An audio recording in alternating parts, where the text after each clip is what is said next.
At least I'm live.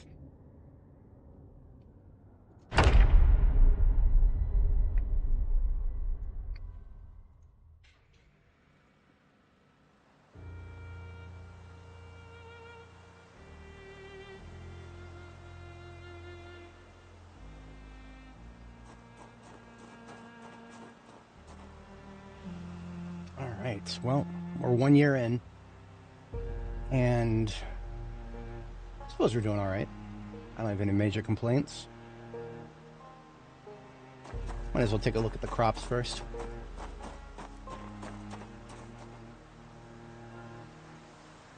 Hey Hassan, good morning. Good morning.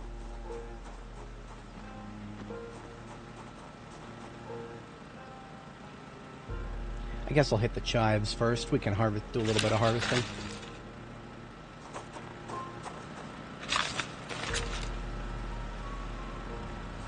I do believe I already have thyme, the herb thyme, so I don't have to do any harvesting of that.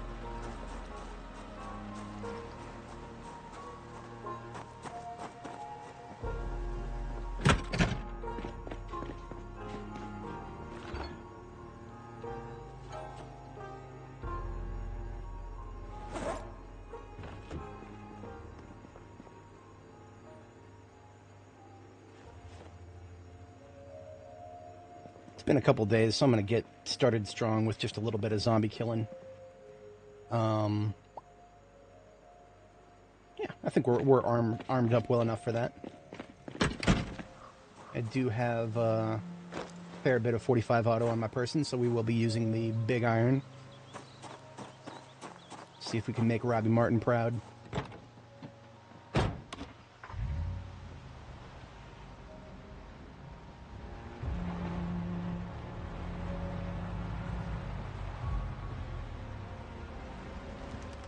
Always worth a local patrol. These days it feels like respawns are just a lot more common just everywhere I look.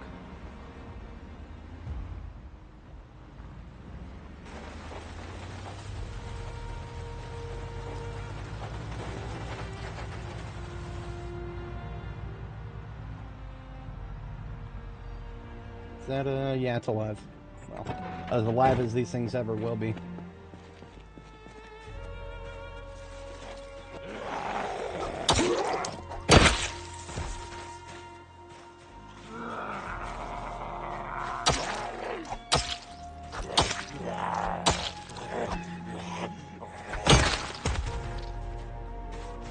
Usually high amount of hits for a hand axe. I guess it really isn't as good as the hatchet.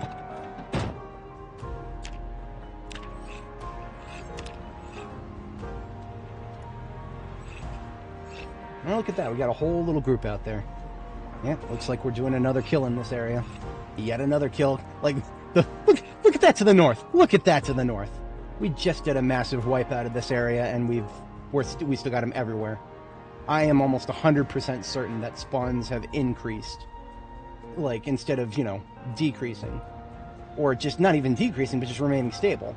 Like, between this and what we dealt with a few days ago, boy, that is a lot of zombies for Riverside.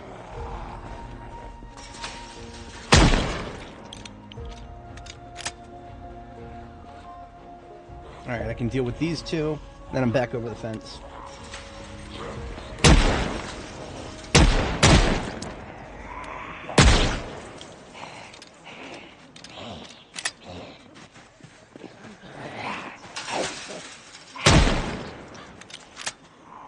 Don't go around it. That's right.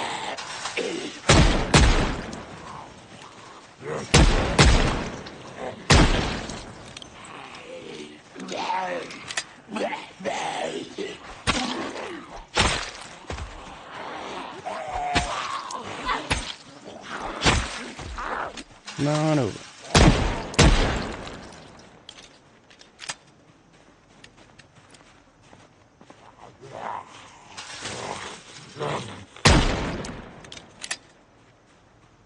One south, probably a couple still over here. Right? Where did they go? There were a couple over in that direction. I guess the fast ones went down the road instead of going into the woods. Let's get this one to come the other side.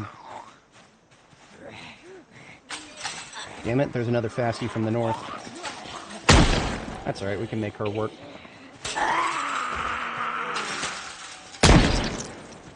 This way, sir. Come up here, take a seat. Talked at least one from this direction, maybe two. Anybody hanging out in my ambulance dead zone, is there?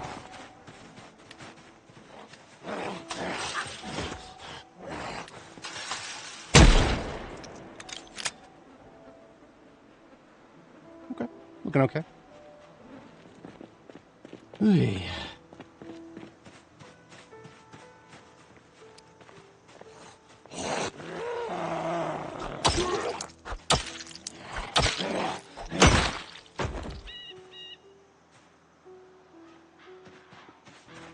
We've got a couple of slowies here. I'm gonna pull them up.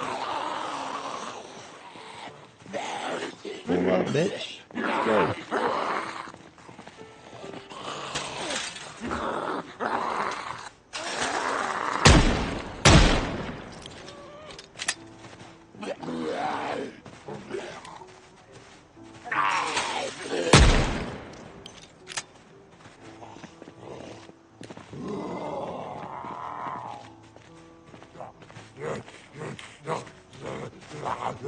Oh man, you lost interest. Come on now. I believe in you. Okay, looking good. No interference from the south that I can see. I think the neighborhood down there is still alright. Now, did I get everybody from that group up north? I don't think I did. I think we're going out there and we're going to gonna see if there's any uglies left up here.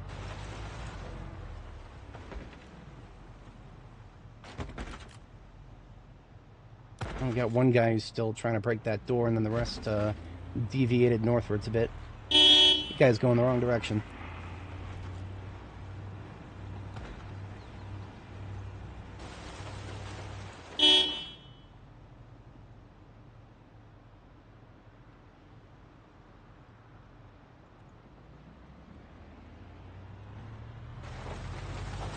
Yeah, alright, fine, I'll kill you on foot.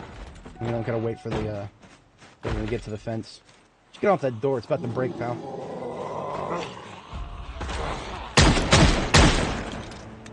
Average of 3 to down somebody. They're on their ass on the ground in front of me. Bill's gonna take more shots than the fence.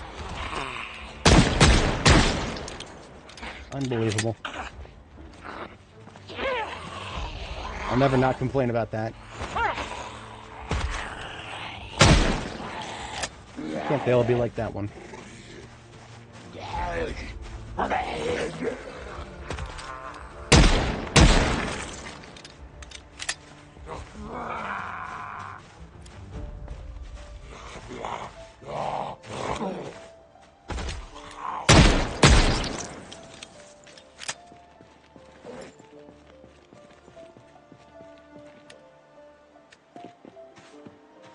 Wasn't expecting to need that many rounds just stepping outside my door.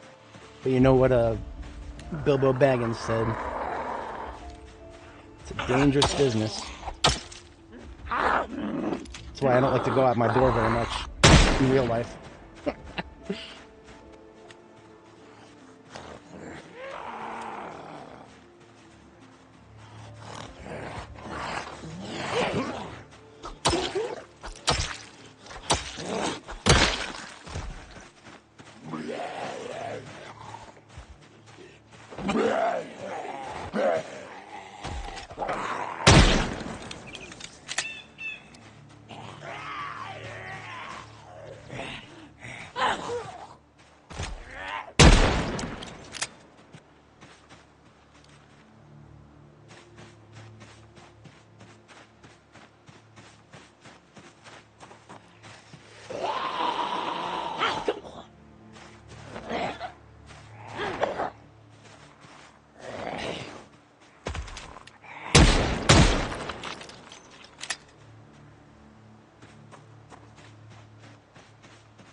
Well, that should have gotten most of them out of the parking lot over here, at least.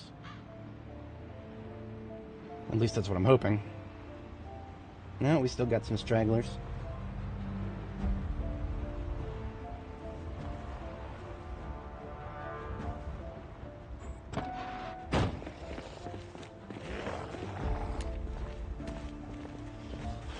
You're a free kill, pal. Come right over here.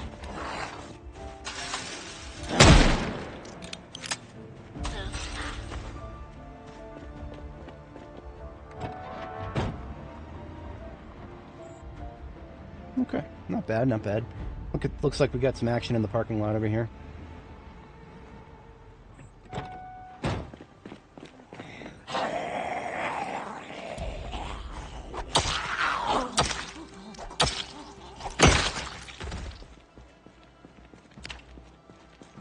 Only in need of a sharp. Oh, look at all that. They haven't noticed me yet, have they? I can stand here and sharpen a blade, and they won't be too bothered by it. Perfect. Looks like a lot of the folks wanted to go to the chiropractor's office. They're about a year too late for that.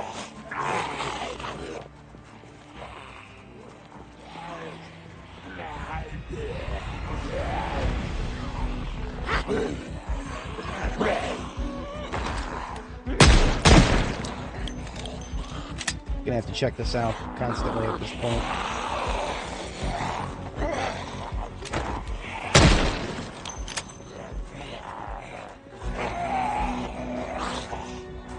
Strike one, strike two, strike three. Nope. On my six as well, we're backing up. Yeah, as expected, coming out of the trees. Right this way, folks. Step up and get flipped. We got a nice, perfectly good fence right back here. Just don't lose interest, alright?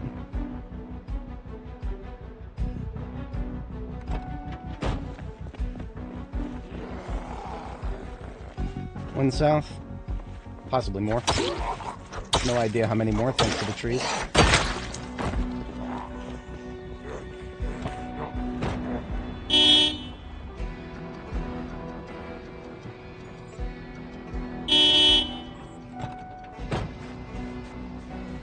Step up and get flipped. Looks like we're hungry already. Come on over. Let's go.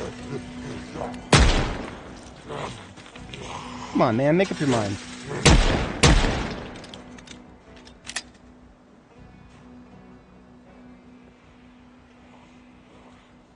Good old cup of milk.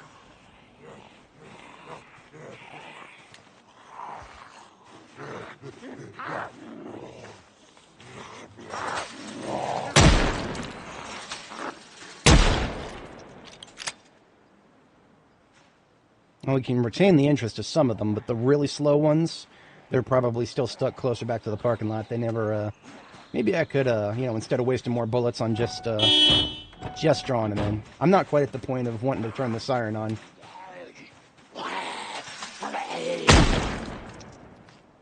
Is that it? That's it for 45 auto. We're opening another box.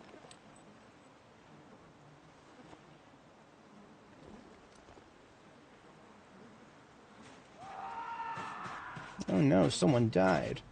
It's a shame he never existed to begin with.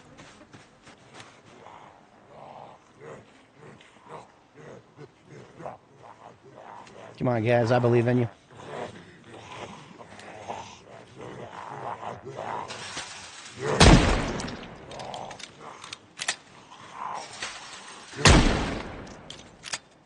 Yeah, most everybody else is Slowby. We're gonna pull them up. Let's go, bro, pull up.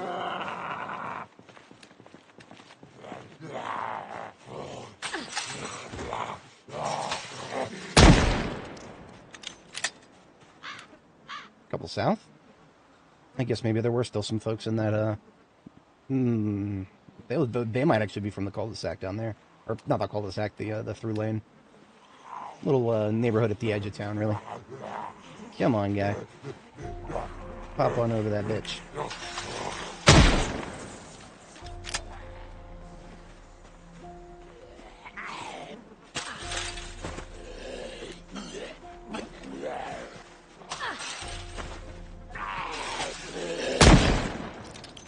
Alright, that's it for this area. At least it better be. I'm going to go around that corner, and there's going to be another 20 of them in the parking lot now.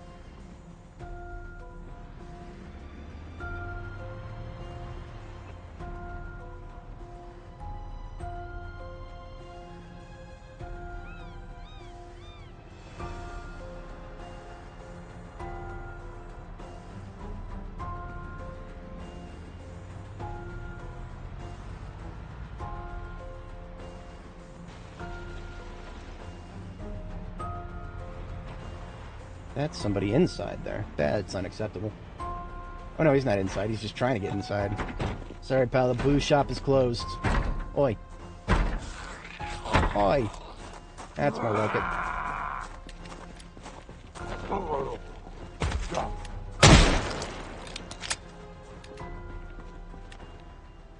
My window's busted down, but I don't think there's actually anybody inside. He might be one of those guys who went inside and then came back out. And try to get back inside again from a different entrance. Zombies aren't particularly known for their intelligence. If I'm going to keep the van on, I should probably have the AC on.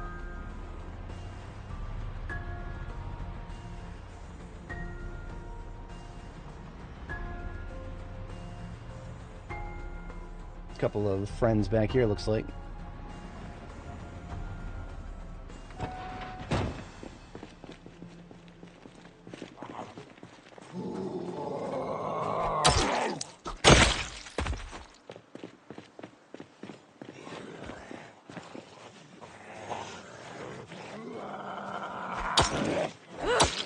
Like we're gonna have left, right these guys.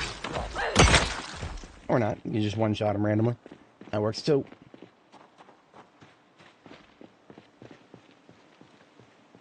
Hotel alright? No, we got some folks up north there. Despite all the corpses of the ones that I recently killed up north there. It ain't enough. Never is. This is the 1 year later experience right here.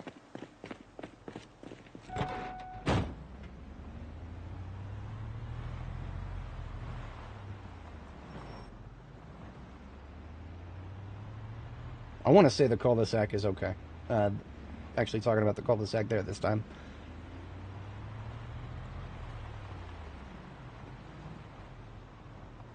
There's a part of me that also just wants to start cutting down trees, so patrol is easier.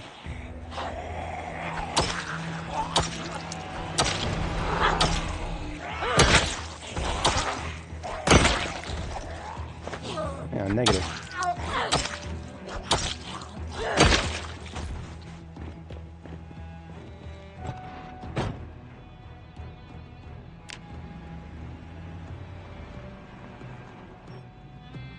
No live viewers at the moment, that's fine. I appreciate them when they do come. When they're not here, I appreciate the VOD watchers. All y'all folks are the real MVPs. It's one thing to catch me live, it's another thing to go out of your way to watch me when I'm not live.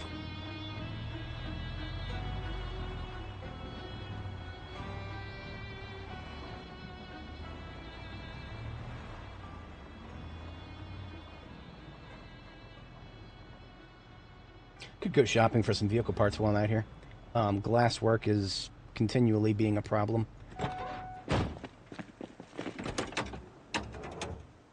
Got some really nice windows here. Ain't gonna say no to that.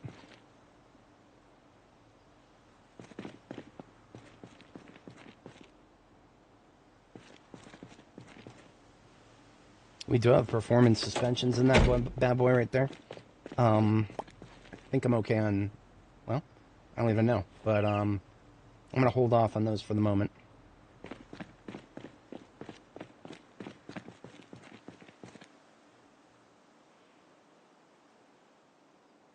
Two performance brakes in this bad boy. And performance tires. Gonna have to keep that in mind. Now the rear windshield is not that good, so we're not going to be messing with that.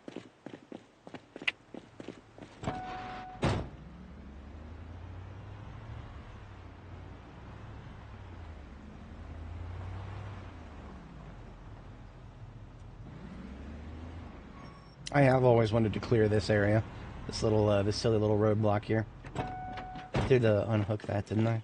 Yeah. Like I got started on it more than a year ago. Now I'm finishing what I started.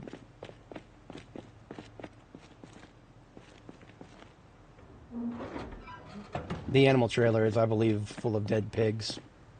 Probably skeletons at this point, but, or maybe that they've completely desiccated and it's empty now. In any case, nothing of interest in there.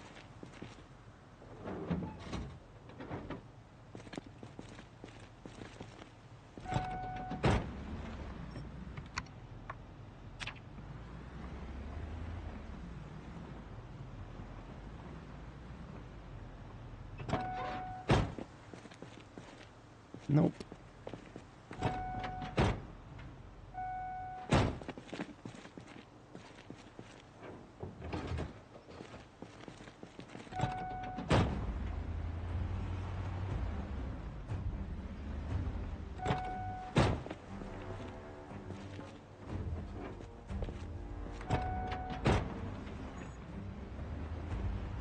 You know, if I take, if there are still dead pigs in there, I can take them back to the butcher hook and maybe even get some experience.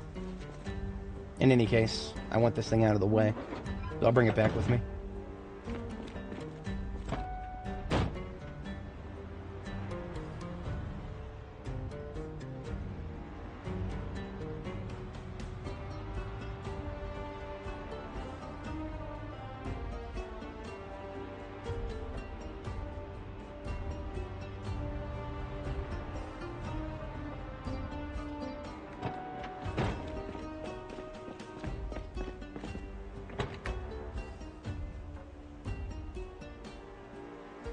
Windshield, huh?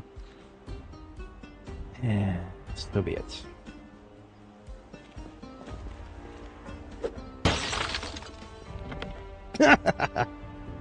A lock is broken, is it? So be it.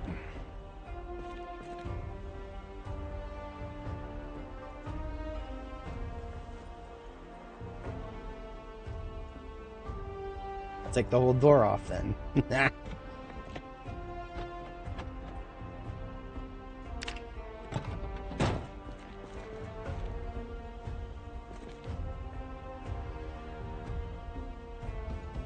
I don't even have any middle windows anywhere for my collection, so I'll take those just for the sake of it.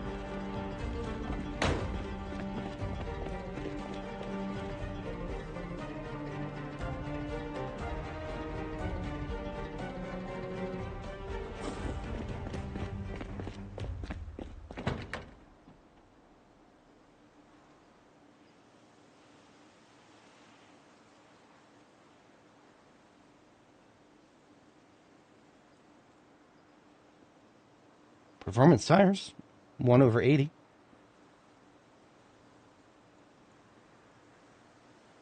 Performance sus as well. See, if I want basically, if I need to fix up another van and I want all performance parts in it, all I got to do is scavenge local vehicles. So bloody, I actually took a few days off myself, but yeah, we recently hit our 1-year expansion, or 1-year celebration milestone. Not too much since then. We did hit West Point, I think. And we edged our way towards Louisville, but we didn't actually go in. Mostly, I started running out of supplies, and it didn't really feel worth it at the time. I will take this muffler, though.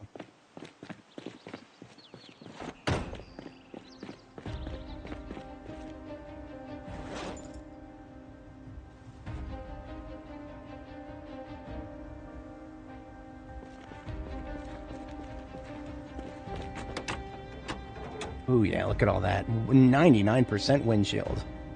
Ooh, that's nice.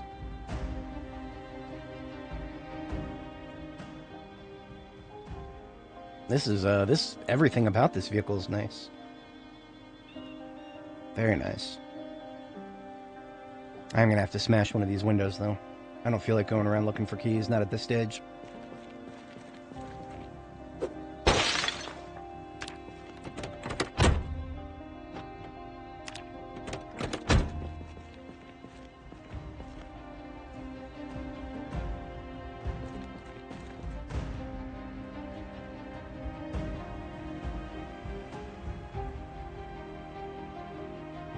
regular tires. Ooh, that's a full set of performance brakes right there. And suspensions. Threaten me with a good time, why don't you?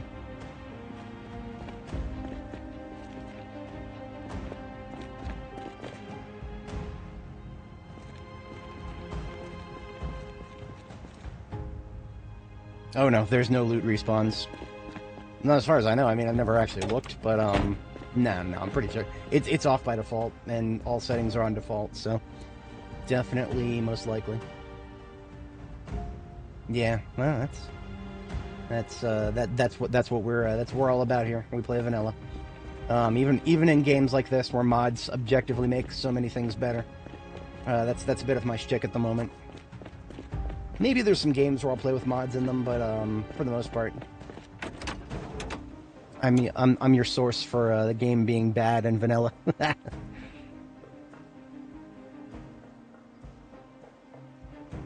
Yeah.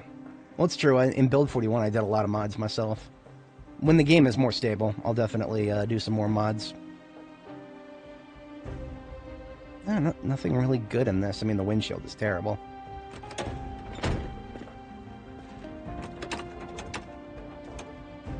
Same with this one. I will take that left window.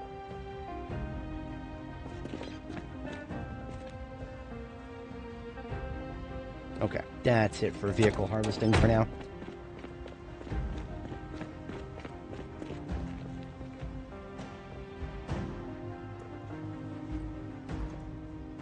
I have not. I've heard that it's similar enough to this game that the devs added a mode as a shout-out.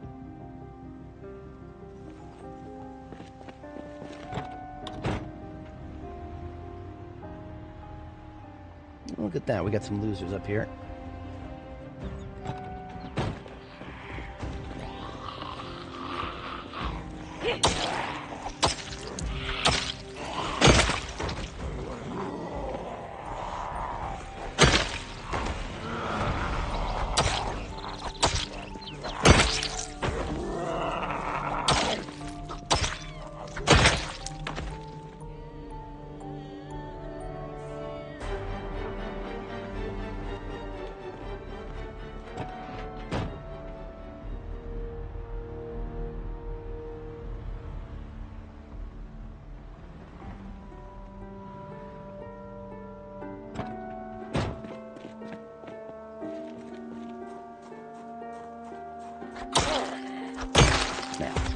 Yeah.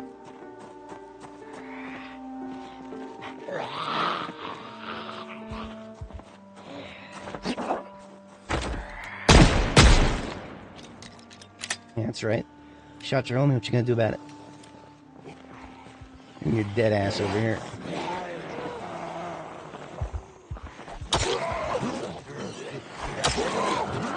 Alright, if they're gonna be like that.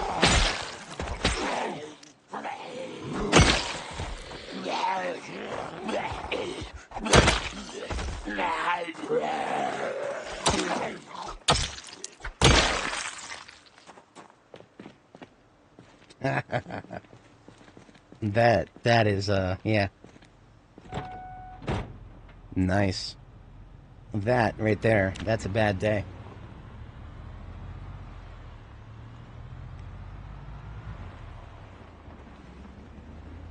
Basically just a very massive setback.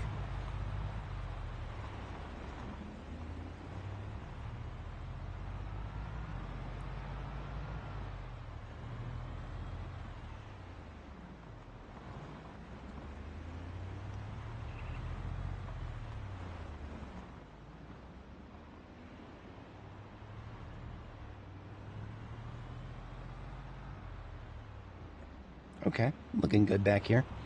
We are going to take this animal trailer back with us and see if there's anything in it. Now that is even more of a setback.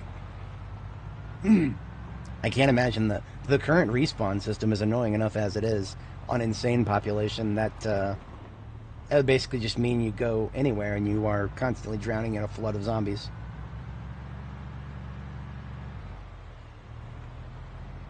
Yeah, absolutely. Well, they have a lot of those, but I'm sure they could always make room for another. Hey, Richard. Going pretty good. Going pretty good. We just acquired a bunch of vehicle parts, and we're going to add them to our collection.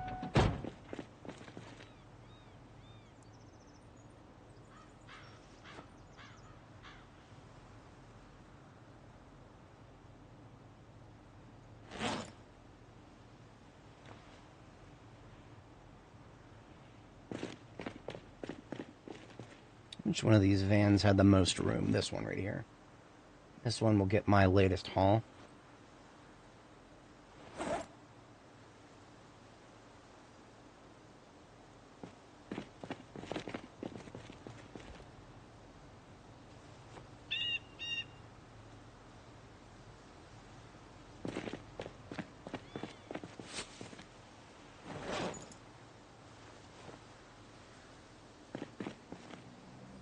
This one's still full.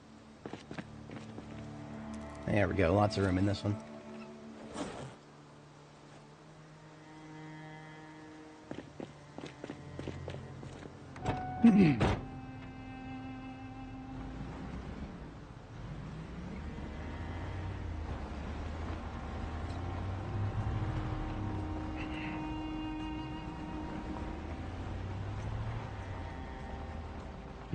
Permanent fog. Oh, man. A nuclear winter. If there was a nuclear winter thing that just, aside from making it colder, but also gave you rad storms and stuff like that, I might find that interesting. Emphasis on might. It depends on how they do it. Rad storms and Fallout were pretty rad, if I don't say so myself. Oh yeah, we need to fertilize the tobacco. What was I going to do with this? I need to bring the animal trailer down to the butcher hook here in case there's anything in it. And by anything, I mean corpses.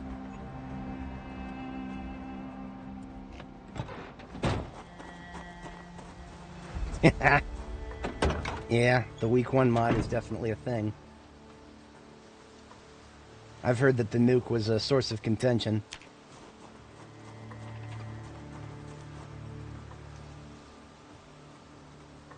Oh, I never even set the transparency on my ugly face here. That didn't work.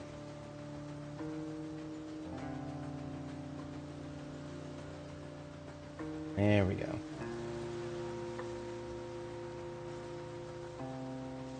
Where'd my butcher hook go?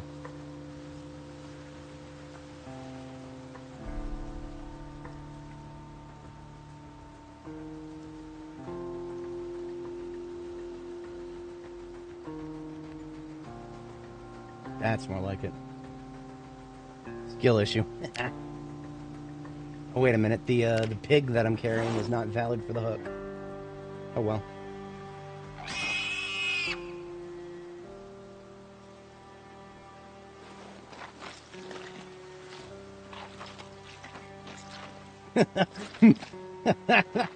Instantly die when you touch snow. Now that, oh boy. Oh boy. That would be, reminds me of the one from, RimWorld where, somebody made a mod where if you, whatchamacallit, if your character eats without a table, they explode in a nuclear explosion.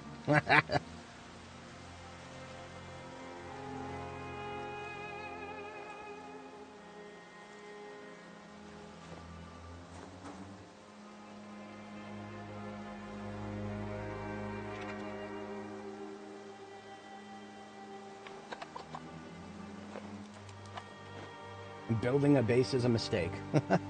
Well, as fate would have it, today I actually celebrated, as a small celebration of Annie's 1-year milestone. I went ahead and did a Reddit post with an evolution of my base time lapse. I have mixed feelings about it. It didn't come out as well as I liked because Reddit limited my options when I tried to post it. I couldn't get any I couldn't get an animated WebP, so it had to be really low res to do a video, or, God forbid, a GIF. A GIF would have been terrible. Animal sinew is going in there? Or am I putting it in here? Animal sinew is going in somewhere. In the somewhere box, that's where it's going. I've probably been using it up.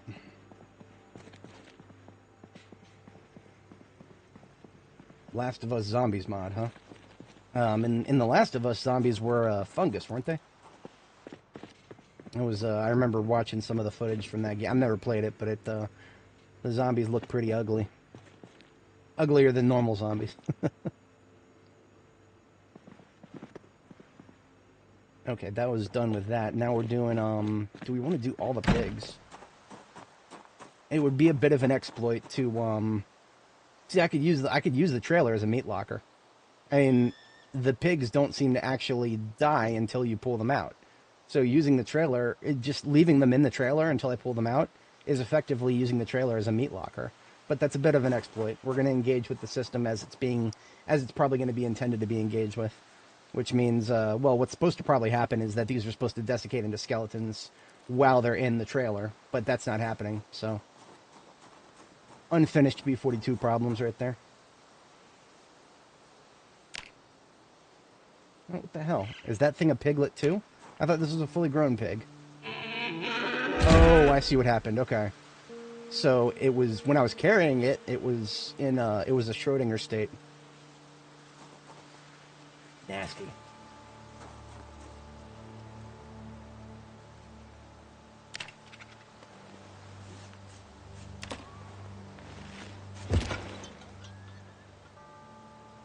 Yeah. Mildly terrifying. Here you are. Alright, so let's bleed it.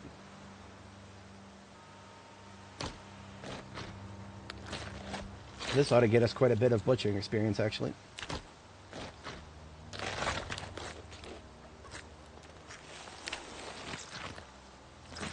Hell yeah. We might be butchering level 10 by the end of this. Well, we'd have to read the next book, so maybe not.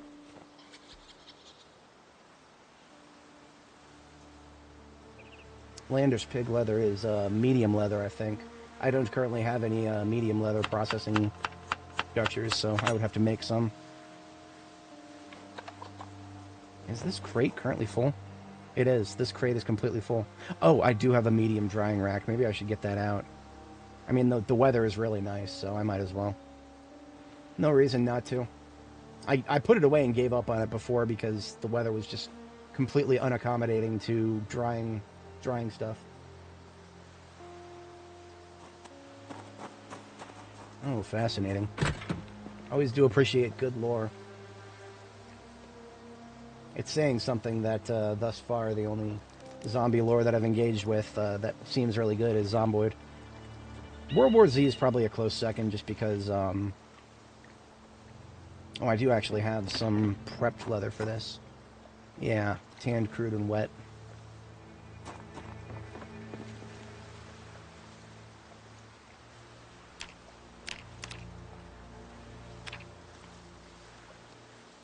Okay. Because it's warm outside, it's actually drying even faster. So this is way better than it would be. That sounds about right.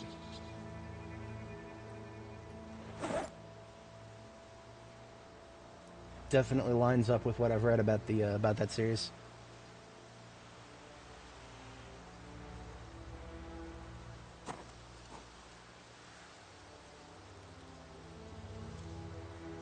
One of my buddies swears by it. I've always thought that a very narrative-driven game like that would have been better if the player had more autonomy to choose between different options instead of just following set cutscenes. But then they couldn't have their canonical ending to make a TV show out of it. Druckmann knew what he was doing there.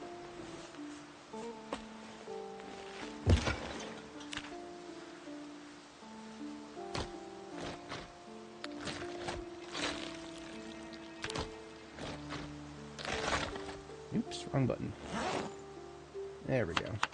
For anybody joining, welcome. We actually have had a animal trailer full of dead pigs out there in Riverside for quite a while, so we are removing the dead pigs finally and getting some product from them here.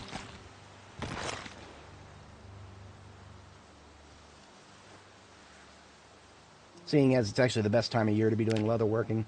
Right now it's the hottest. Leather working, well, leather dries faster in the heat, apparently.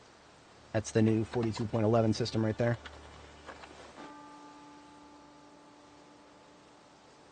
I have opinions about the new 42.11 system.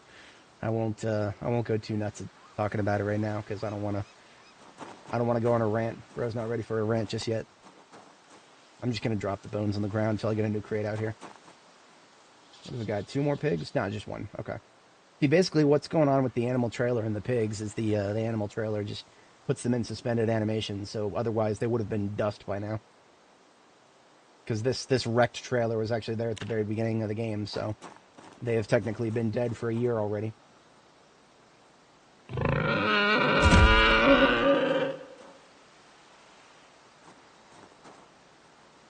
The Rat King fight. Now that sounds interesting.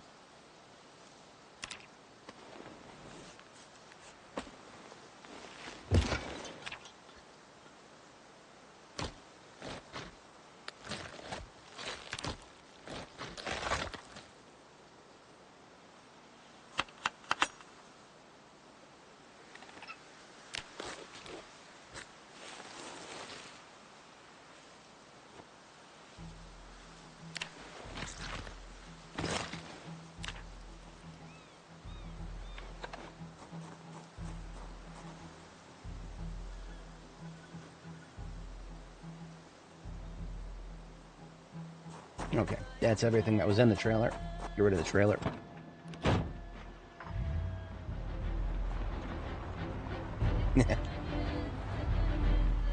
Well, Doom Guy's pretty cool.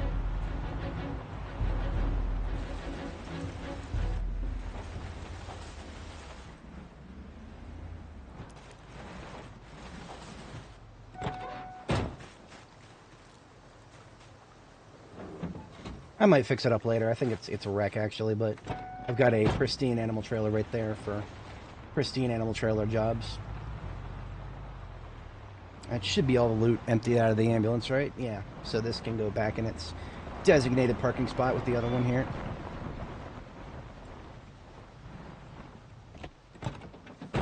Let's do something with all this pig meat.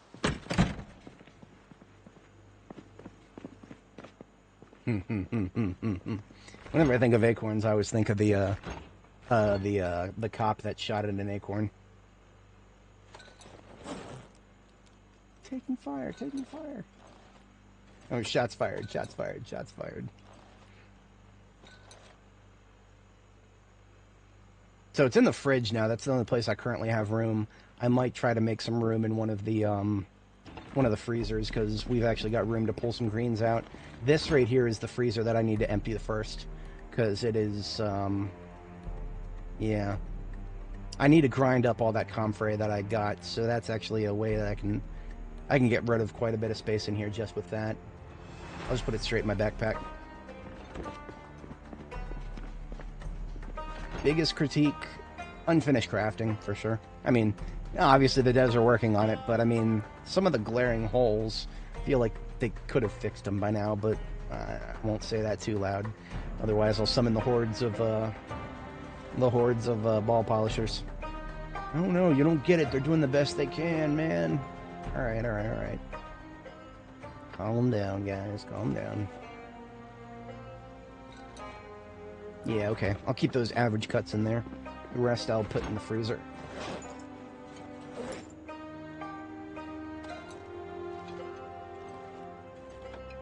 Perfect.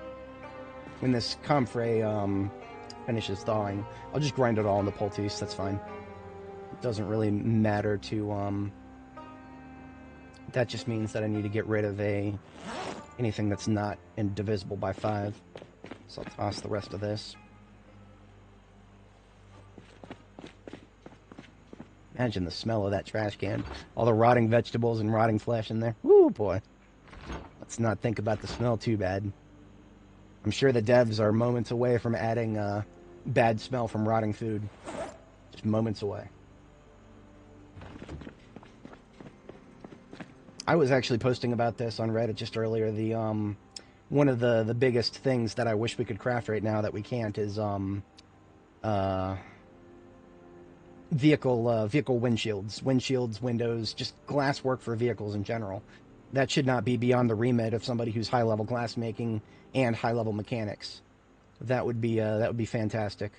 Maybe just like a small requirement in mechanics, like level 4 or something like that, so that you're familiar with how it fits, and then like that would be like a high level unlock for glassmakers, like a level 7 sort of thing.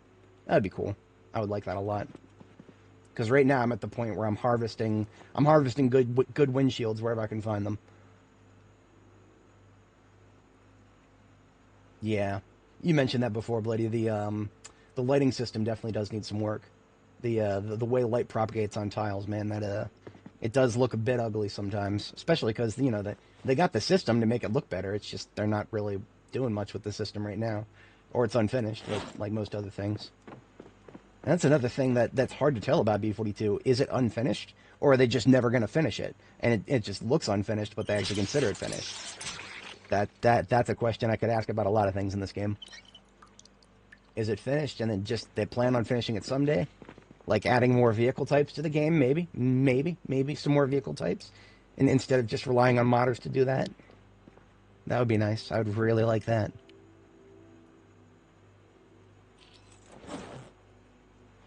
I really shouldn't be drinking milk all the time when I could be making lots and lots of food out of this frozen stuff.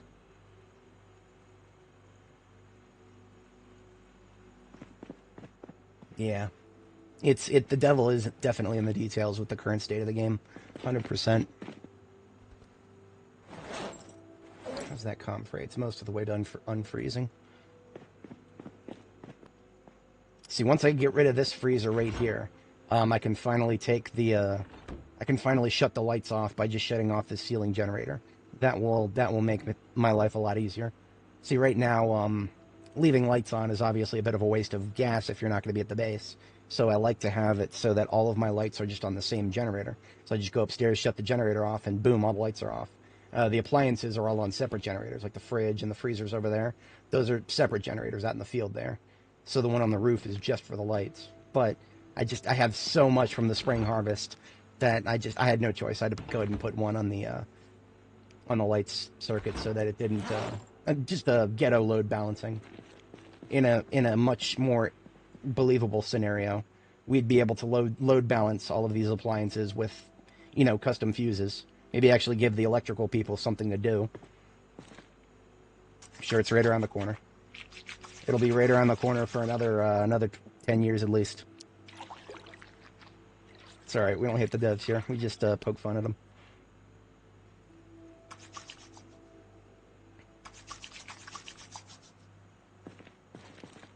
GTA 7. Well, no, I definitely believe that they're trying. They're definitely trying. To make from that statement what you will.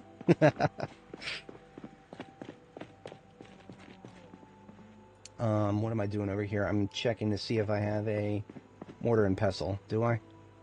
No, I need to get one. Mortar and pestle so that I can grind up all this comfrey.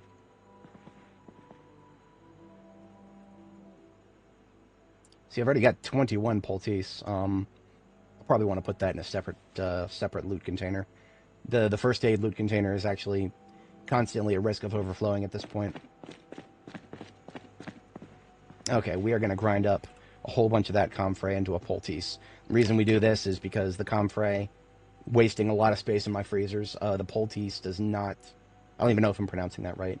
The poultice, however you pronounce it, it's the medicine that you use comfrey for. And it does not expire once you make it, unlike the comfrey itself, which does rot.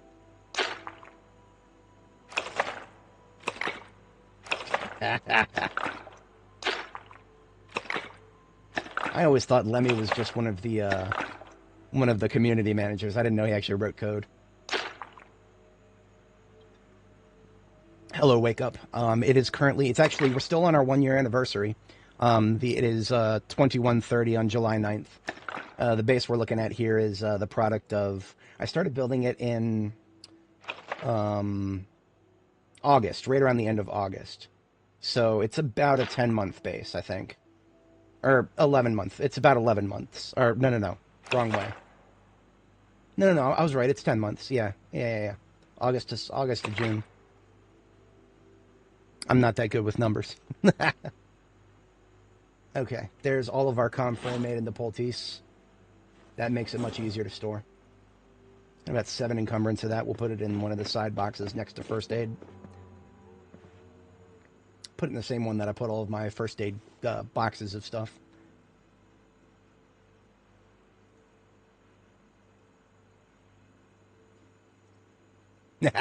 Oh, what year? No. Yeah. It's when I say August, I was talking about August of 1993 in game. The run itself started at the end of July, I think. Yeah. July 9th, I think, was when I started this character's run. Which that's kind of funny because July 9th, that's when the in-game start date is. Can't remember exactly when I started it. I just remember it was July something. We've been on this character for over a month IRL. Well, not necessarily, because I mean, every time I go out there and fight zombies, I'm putting everything on the line, and that's what makes it interesting to me. It's not the fact that I'm fighting lots of zombies. I mean, fighting lots of zombies in this game in its vanilla form, which is what I do, is that's not too hard, because if you get overwhelmed, just turn 360 degrees and walk away. That's all you got to do. Your walk speed is faster. Just turn away before your walk speed gets threatened by an injury or whatever, and you're fine. But you don't want to. Don't be a hero. That's one of the first 10 rules of this game. Don't be a hero. No need to be. That's going to change a lot when NPCs are added, because I know they're going to use the story system to just have NPCs randomly show up, and you're going to have to save them, and that's going to really threaten my my adherence to the "don't be a hero" principle. Nope. Well, okay, so it depends on why I died. If, for example, I just walked in this direction and I fell into the water and my character instantly died, yes, I would use a backup. If I died to a zombie grabbing me in just, a completely skill issue death, that would be the end of Annie Mae here. That would be her end. I hope that doesn't happen.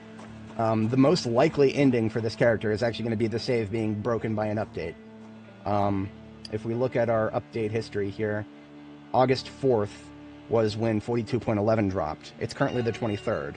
So in the next 2 weeks or so, the likelihood of our save being broken starts going up tremendously, because that's when their update cadence is going to say another new major version is going to come out. So it's possible that this character's run could end in 2 weeks due to something completely out of our control. But hey, if her save survives the update, I'll probably continue it. I still have a lot of things I would like to do on this character. Namely, of course, Louisville. That's to say the least. Now it is 22:20, so we're right about to bedtime here. Let's have a... Oh yeah, absolutely, bloody. 100%. Be a coward. Cowards survive.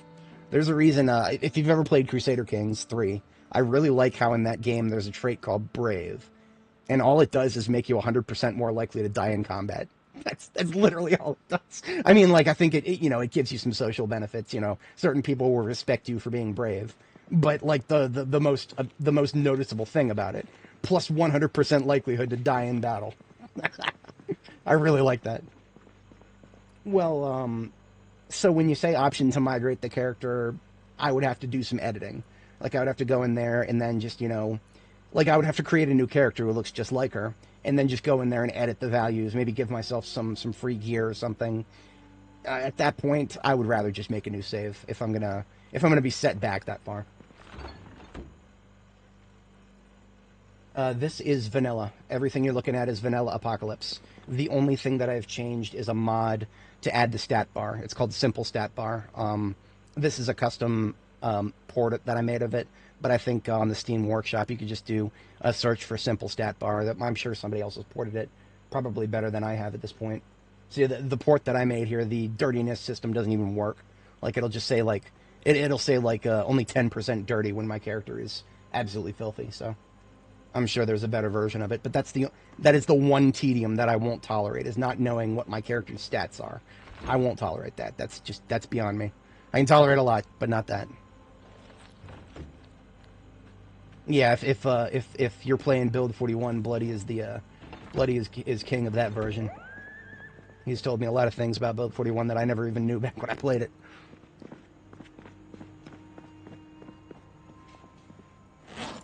what are we doing right now? We're going to read a book for a bit. I do have napping, the book napping. I'm not taking a nap, not yet. I'm just going to read this to pass the time overnight here so that I get some daylight to work with tomorrow.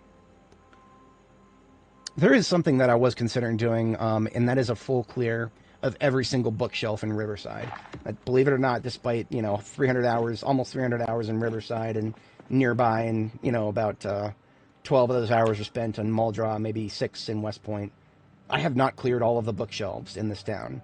Granted, most of them are going to be residential bookshelves, so the chance of what I actually need being a Volume 5 book, very slim. But I feel like it would be my due diligence to check. We're going to make some food, and then we're going to do that. We're going to start clearing bookshelves in Riverside after I make some food here. I will take 10 cups of milk with me. I have very good news for anybody who enjoys coffee in this game. The devs have fixed it. It used to be very broken, at least in my experience in certain Build 42 versions. It was so broken that it was more effective to eat the grounds than it was to brew coffee. That appears to have been fixed. It is now actually like if you make a cup of coffee, it will reduce more fatigue than if you just straight up eat the grounds, which is great because making a cup of coffee and carrying it around with you, that's really lightweight. So it's a really easy way to get rid of a ton of fatigue in the field. Brandenburg is great. Brandenburg, I actually just recently did a bit of an expedition there to clear the place out. It's kind of high pop, just a little bit high pop. It's above average for sure, but the military checkpoint in Brandenburg is a little easier to deal with than any of the Louisville military checkpoints. So you can actually come away from that with some pretty good gear without quite as big of a fight. In I think part 2 of this character's series, I did a look-see through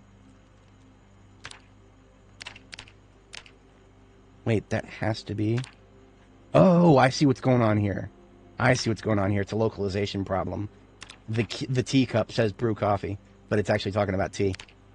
That's really silly.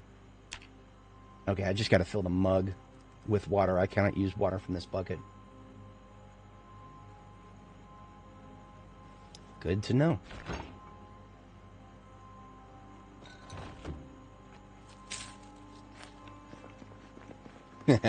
I do hope we'll see Kate and Boldspot again someday. It'd be pretty cool if they put them in as like a, obviously after NPCs get fixed and added back into the game, they put Kate and Boldspot as one of like the predetermined starts.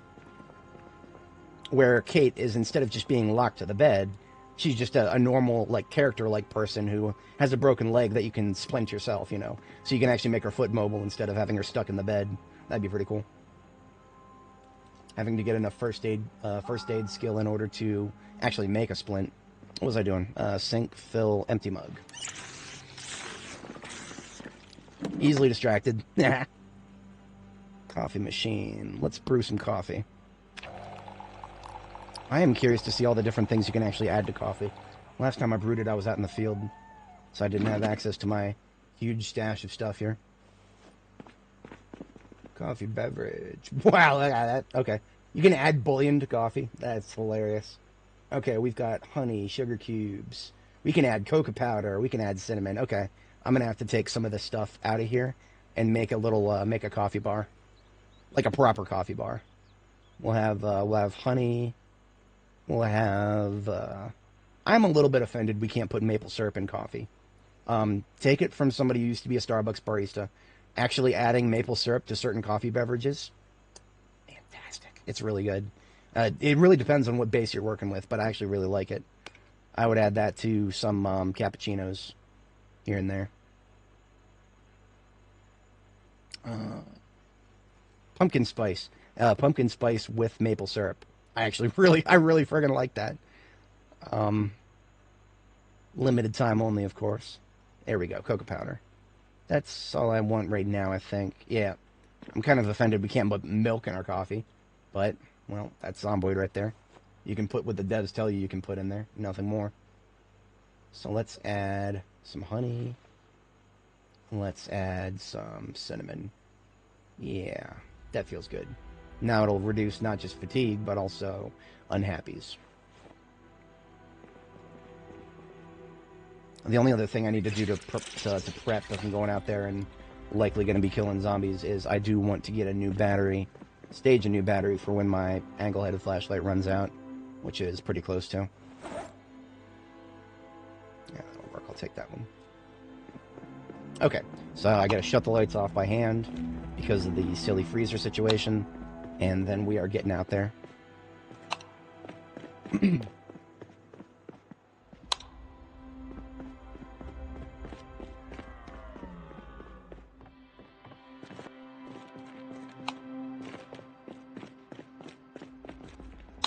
Oh, that one must have had a busted light bulb, too.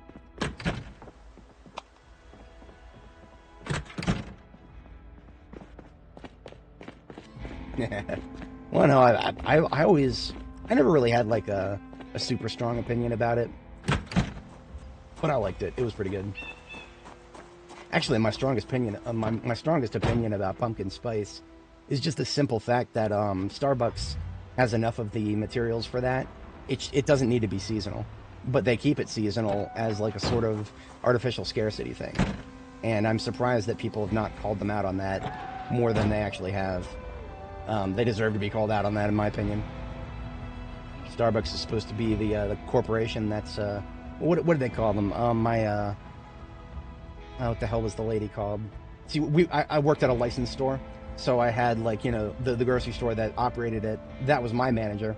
And then I had a manager, not a manager, but like a corporate rep from Starbucks, from the actual corporation, who came over and would just kind of tell us when we're doing things wrong that aren't according to the brand standard.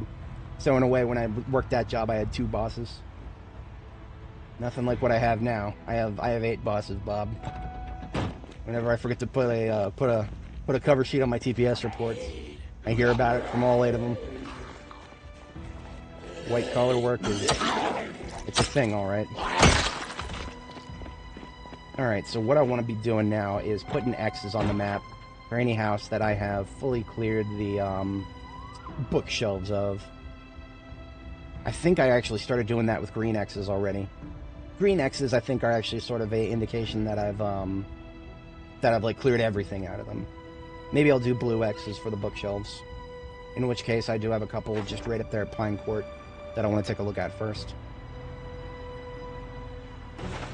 Oh, if you're talking about the construction lights, Bloody, there's a couple of resources that are really good for them.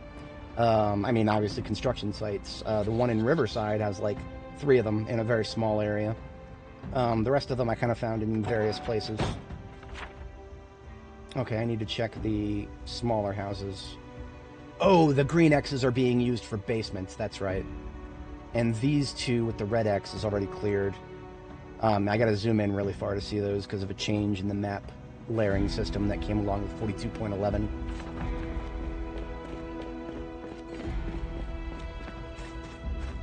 Oh, yeah.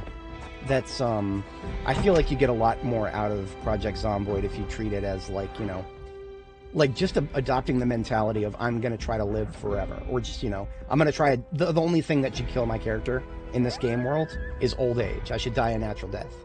And thinking about it that way just kind of gave me a completely different approach to it. Because, you know, a lot of people, they'll struggle when they play this game. They'll be like, okay, what do I do now that I have enough food? And when they say enough food, what they really mean is, I have a bunch of canned food that's going to be gone in a matter of weeks. That's not enough to survive on. You want a recurring source of food that, as long as you're diligent about it, will never run out. Sort of I have that, but I'm not 100% there yet. I still don't exactly know what crops I really want to focus on. I mean, the staples are obviously kale. Kale is definitely the best. It is not a Bush League superfood.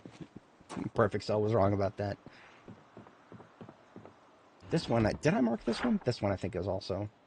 Yeah, this one is also... Okay. I have to cross out that S, but I can't.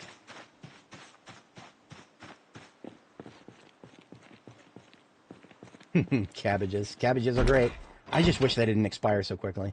If you don't get them straight into the freezer, and you just put them in the fridge, you got like a week at most. It's kind of sad. You can jar them. I was actually posting about this on Reddit just earlier the other day. The fact that vinegar is such a limited wear item for for making jars of produce is actually infuriating. Because I've got just a little bit of vinegar right now. I've got 2 full containers. Each full container of vinegar is 5 jars of produce. That's laughably small, in my opinion. And once you're out of vinegar, you're out. You can't... There's no way to make your own vinegar. You gotta go loot it. Now, theoretically, you can find vinegar from foraging. It does show up in the loot tables if you are foraging for trash. There's so much that shows up when you're foraging for trash. That good luck ever reliably finding it that way.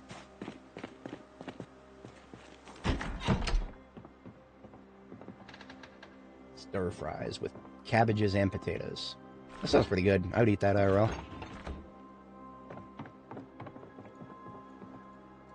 Okay, as expected, there is not much in these. Oh, I will take a TV remote. These TV remotes, don't disassemble them for the experience. Hold on to them because they're a crafting material, actually, for long-distance detonators. Okay, that is that entire cul-de-sac now. I will be giving them red X's because they never had basements. Green X's are to indicate that there was a basement that I have fully cleared. Let's not forget about our vehicle. Yes, absolutely. I really, really sincerely hope that the devs... I mean, like, I was also complaining about salt. Why is it that I can find a 20 encumbrance salt lick, and I can't just scrape a little bit of that off to use for salt for cooking? Unbelievable. Literally unplayable. The game is just broken now.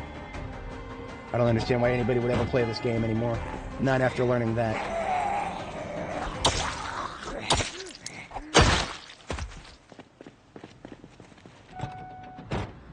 I am actually a bit low on calories at the moment. I probably should have made some stir fries before I headed out. Since we're still pretty close to base, and we just finished that cul-de-sac, I'm gonna go ahead and swing back and get some higher calorie food. I probably should go ahead and milk the cows too, get another set of butter sticks. We are close to the point where we can go back into weight loss. I'm not quite there yet though.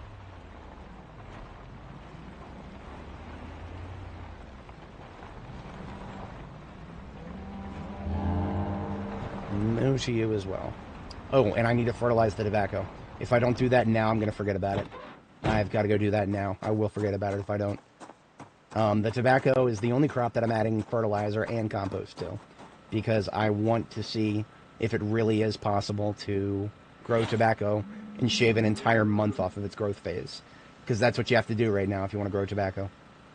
Right now, if growth phases are so broken, it is 100% impossible to grow tobacco. So...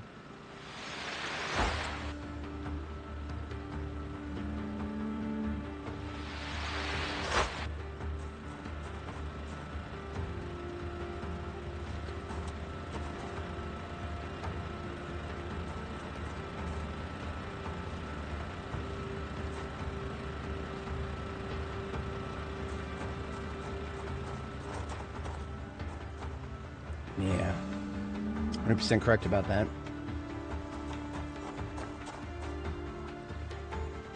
I did water the basil recently, so we're good on that. Okay, I need some compost. For that, I just got to empty one of the composters. For that, I just need 10 sacks. I don't even need to go down to my van for that. Should have more than 10 in the clay bin over here. Oh yeah, 44 sacks, okay.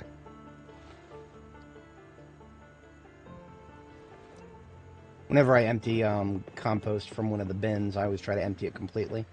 I don't like doing partial emptyings because then it throws off the whatchamacallit? Throws off the decay rate of the stuff that's in it. I like to either have it be empty or full. I don't like partials. Remember, Walter, no half measures.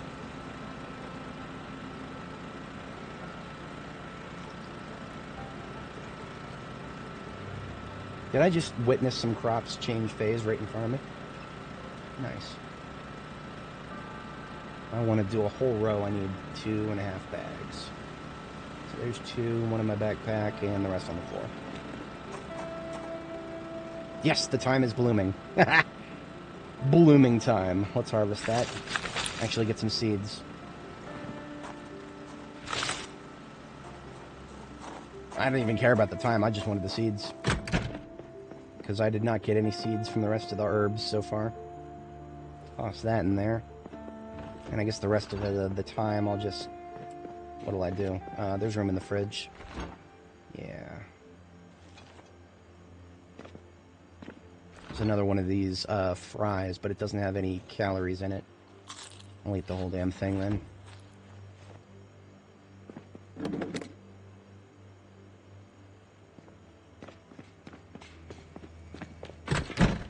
Reliable combat strategies. Animation canceling. Depends on how you try to do it. If you try to like, you know, cancel an attack by hitting spacebar, for example. I don't know if you could do that before, but you can't do it now.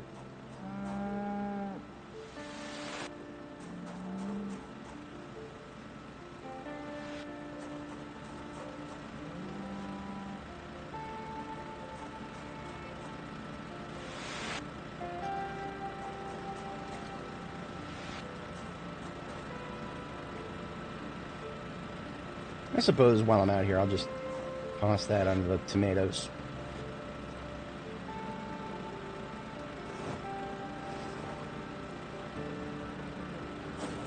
Okay, those 3 sacks can go back inside, and I'm done with crops for the moment. Let's cook ourselves some food.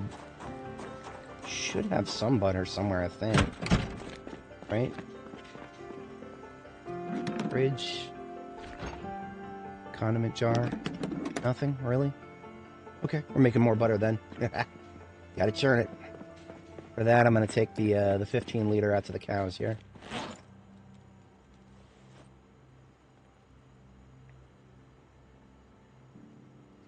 Interesting. What I currently like to do with fences is use them to get the easy kill on a target with firearms specifically. Firearms are very, very finicky in Build 42. If you're trying to get, like, optimal return on investment for your bullets, fences appear to be the only way. There is the massive risk of using fences when it comes to the whatchamacallit, the lunge. That was how we lost Barb the Builder, was the lunge. Well, in addition to, of course, all of the other strategic failures that put her in that situation. But the nail in the coffin was a zombie on the ground doing a lunge at us. It's alright, yeah. I don't have any hatred for it or any dislike. It's alright.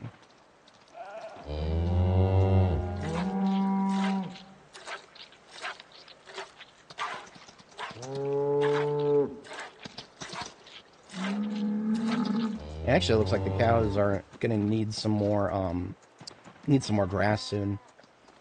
We are down to half of the troughs here being empty. See all these long wooden troughs. Those should only be food, not water. So the fact that half of them are empty tells me that we're gonna need to cut some grass soon-ish. Not immediately. Alright, so we've got 15 liters of cow's milk now. That means that's 3 sticks of butter coming right up. Possibly. I do like to do repeats for my characters.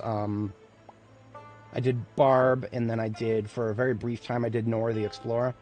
Right now we're on Annie Mae. She doesn't really need any other titles. She's her name is a meme in and of itself. I don't know. See, I didn't really feel like putting a lot of effort into character creation when I started this run, so that's actually one of the reasons I just used a previously existing character, as opposed to, you know, starting from scratch from the very beginning. And of course, you see, even though Annie Mae was custom, or, you know, she started out as a reddish brown hair, she ended up with the same hair color that I made on Barb the Builder. You're not going to tell me that we have custom hair dyes in this game and not to make a perfect orange hair. That's absolutely happening every time. So at the end of the day, really the only customization option we truly have for me is skin color.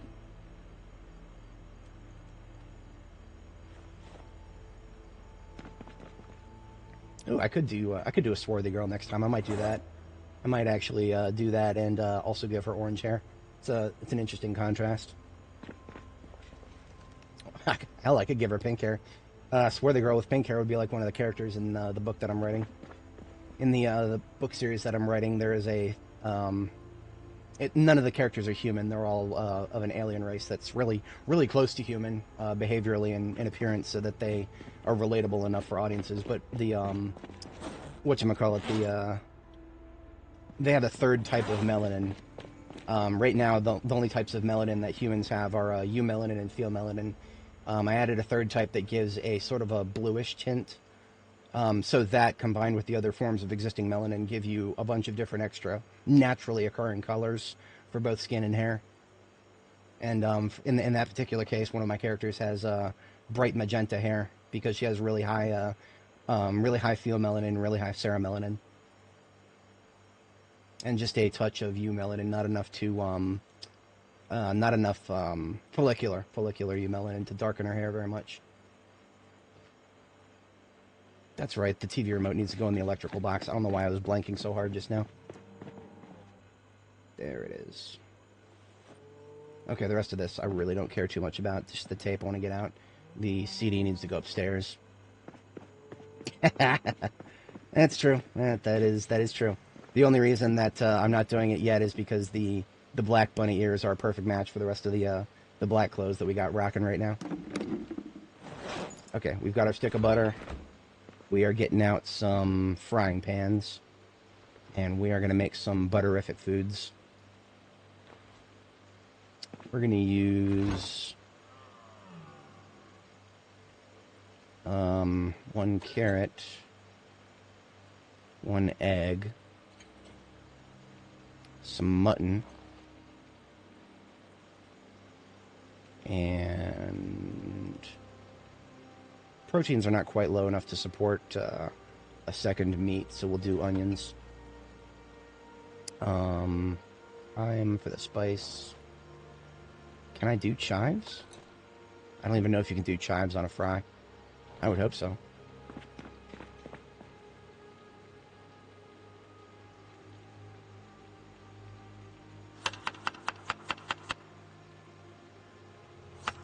Wait a minute. Too late. I didn't want to use the part that was almost gone. What a waste. I really, really, really hate the way the nutrition, or the way the cooking system currently works, but gotta make the best of it.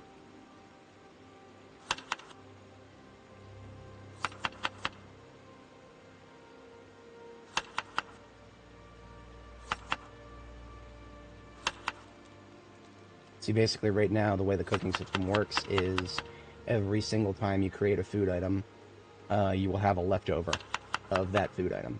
Or rather, every time you use a portion of it. For example, carrots reduce 7 hunger, and I'm using 7 hunger in this recipe, and yet I get left over with a carrot that reduces 2 hunger. That's just high-level cooking in a nutshell right there. It's really, really silly. Yes, we can put chives. Okay, good, good, good.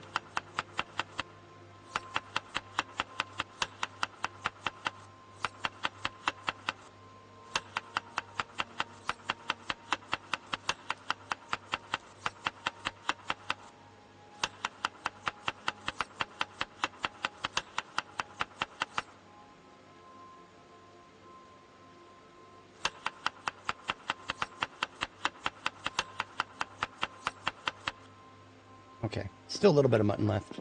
It is going stale, though. I'll have to use it up soon.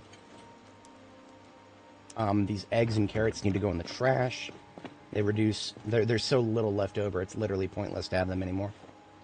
It's ridiculous how the cooking system just encourages you to either make really subpar recipes or just toss stuff, leftovers in the trash. Your options are be wasteful or... don't be wasteful. Or rather, be wasteful in one way or be wasteful in another way. Those are your 2 options. Okay, we're cooking that. Do a little bit of reading while we wait. And we're going to start by eating one of those straight up. Actually, You know what? I'm going to go ahead and... Yeah, I'm going to eat the rest of this stick of butter straight up. Then I will eat one of these.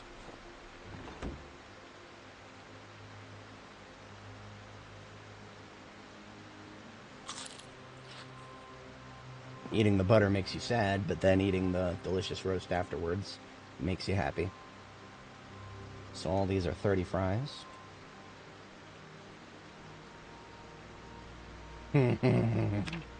Yeah, trying to write a book and then procrastinating it. That's exactly what I'm doing right now. I started to get a little bit of writing done the other day, and it was very, very, very small. We didn't get a lot done. That's all right, I suppose. Worse things have happened.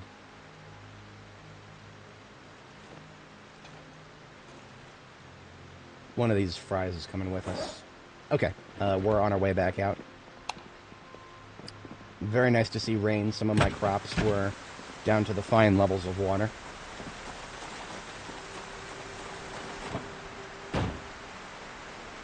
You know what? I'll also take... I'm going to take another box of 45 auto with me, so that the big iron has... Ooh, that sounds frightening. No more dopamine ever. No more dopamine. How do you get anything done? 45 auto. Geez Louise, it's going to be harder to see where my firearm's now. There it is. Let's take 2 boxes. That ought to be fine. I'm not planning to go to war, but you never know. Based on the respawns we just saw, we might need to.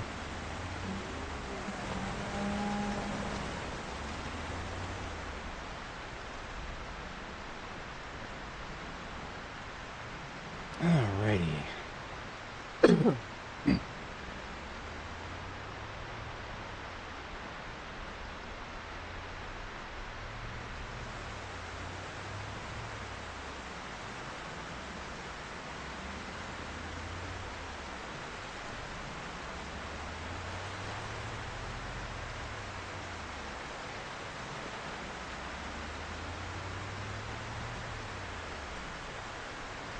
Oh yeah.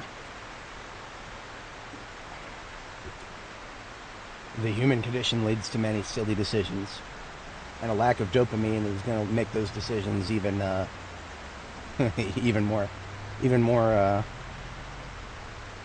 interesting.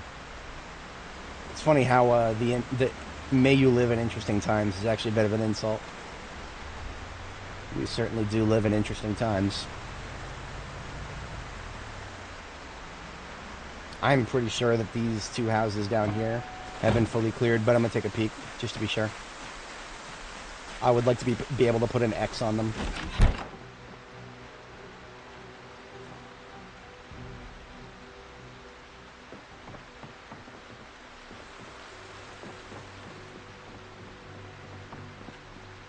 Ooh, coffee. Okay. See, I'm glad I do this. Coffee is, there's not very much coffee in the world, as baffling as that sounds.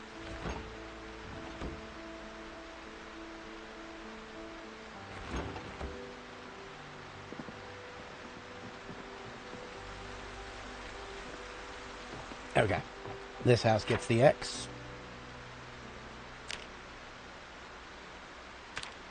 Oops. X. And I will go ahead and hit the cul-de-sac there. Sycamore Lane. Gravel road cul-de-sac. I've already X'd out one of the houses. There's a couple more that I can probably X out.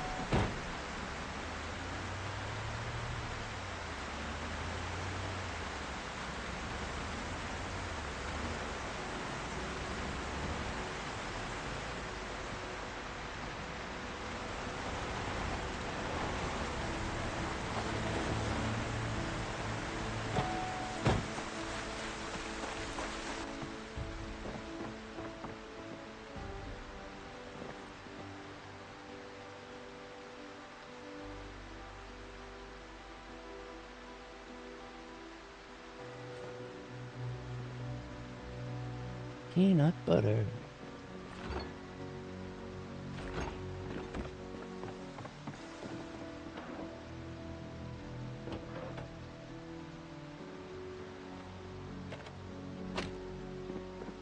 lights actually constitute a fair bit of electrical experience if you've read the book. So if I'm going to cross off a house, might as well also relieve them of their electricals.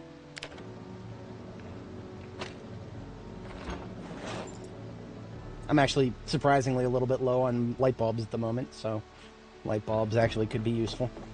Oh, this bookshelf, of course. Haha, Foraging 3. Except I already have several copies of that. It's the fact that it was facing that direction, I didn't notice it.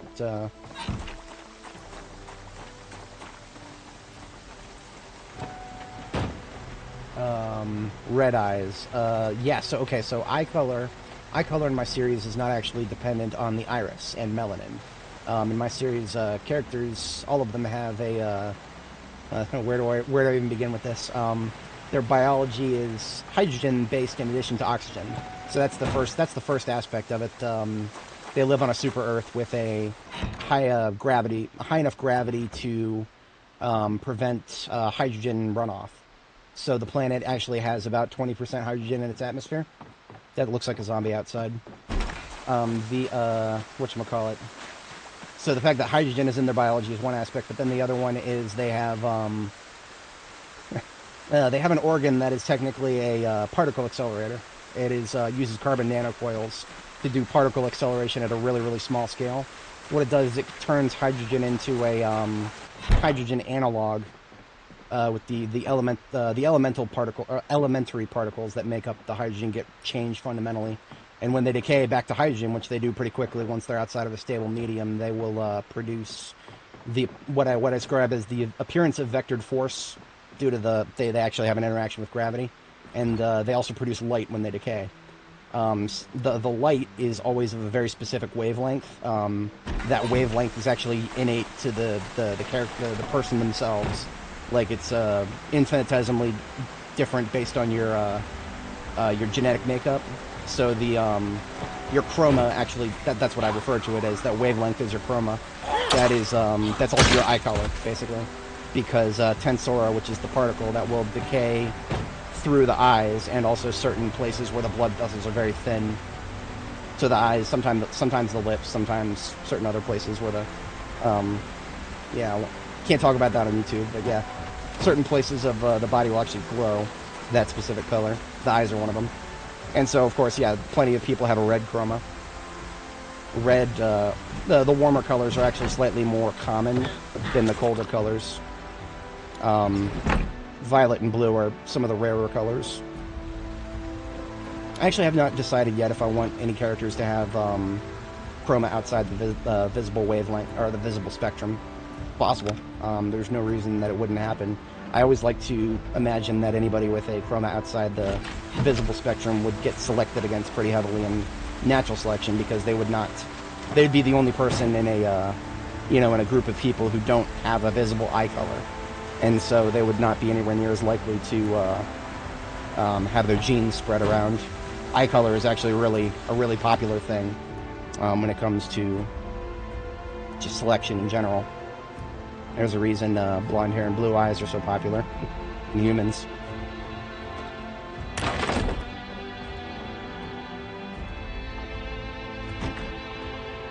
And in fact, several of my main characters do have red eyes. One of the primary protagonists is sort of a sunset orange, so a orange with a little bit of red in it. And then the primary antagonist, he's sort of a bright red. And then one of the protagonists also has a bit of a brighter red than him. It's almost close to yellow initially.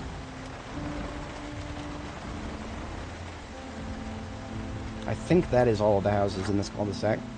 Yep. We are crossing these houses out. Now, I did a little bit of a silly drawing this blue line. There is zero chance of me doing a patrol route through those woods anymore. That would be a lot of wood cutting for not a lot of advantage.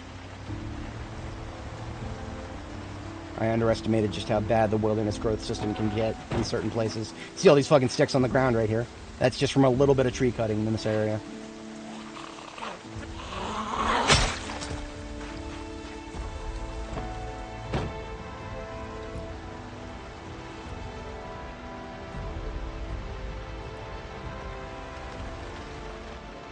Okay.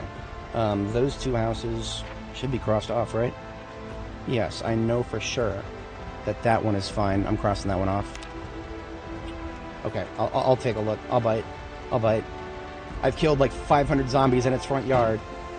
It would be the funniest thing on the planet if there was a book that I needed in this house.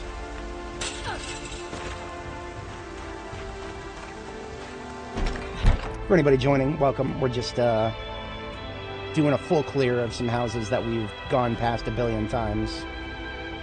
Something I probably should have done a long time ago, but just didn't really quite catch it.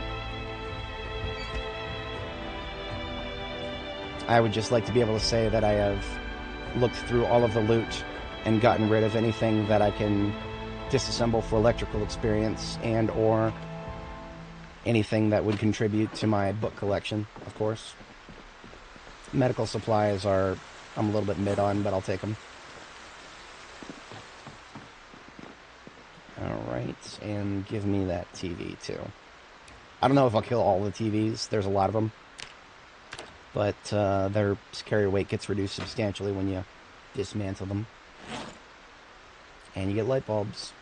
I've been finding out that light bulbs are getting used up a lot faster than I was expecting back at my base. So light bulbs are very welcome at this point.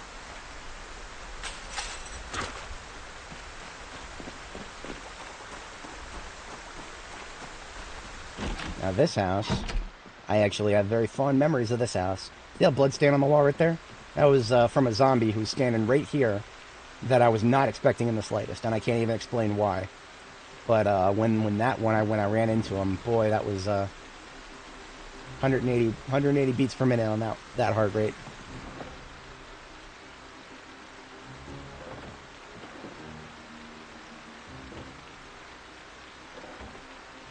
This house had a nightstand the whole time. There was a while where I really wanted a nightstand like this, and I just, for the life of me, couldn't find it. But there's one right there. I must have gone right past it when I was looking.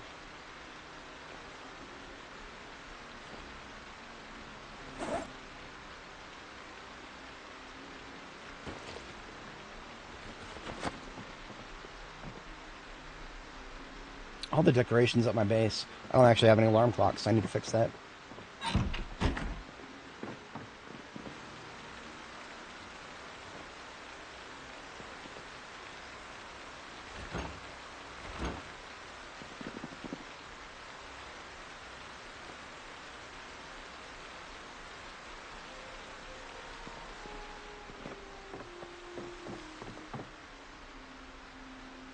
Is that a purple shell suit?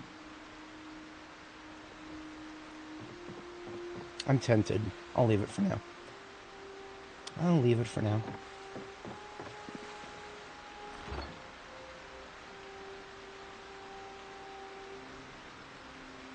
Don't need none of that. Alright, we're out of here.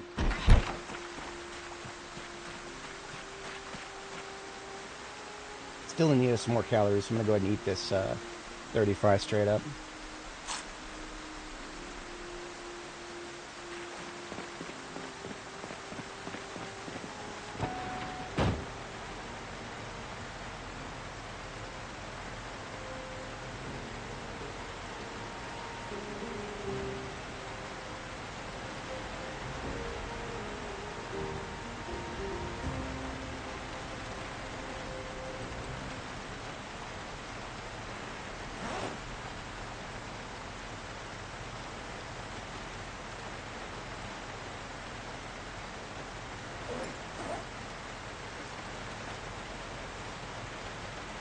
So cookware and canned foods can go straight into the trunk. Everything else I'll keep in my backpack.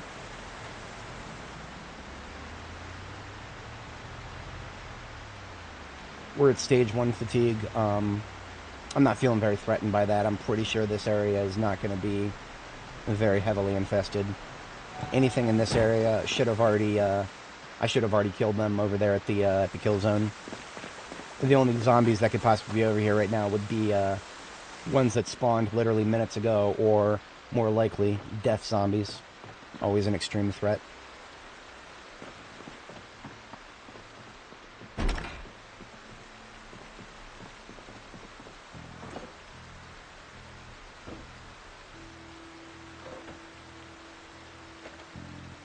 Did I give this house a green X?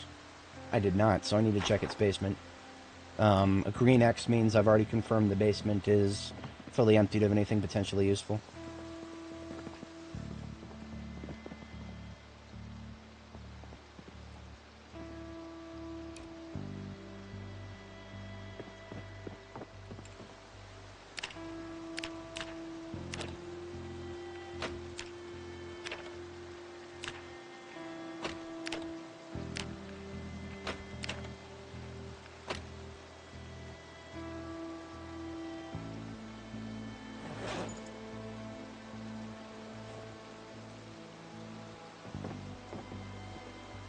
Alright, downstairs we go. Oh yeah, tiny-ass basement. Practically nothing of interest down here.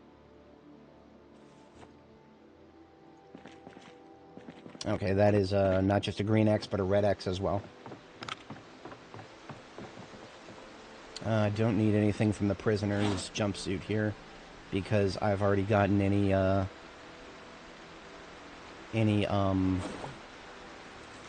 I've actually found several prisoner jumpsuits and fixed them up already, and I was not impressed by the stats on them.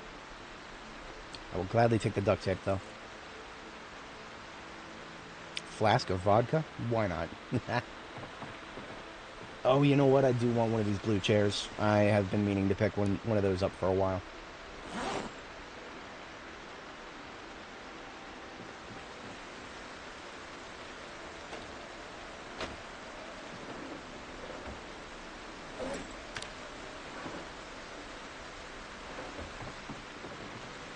Alright, this house gets the red X now.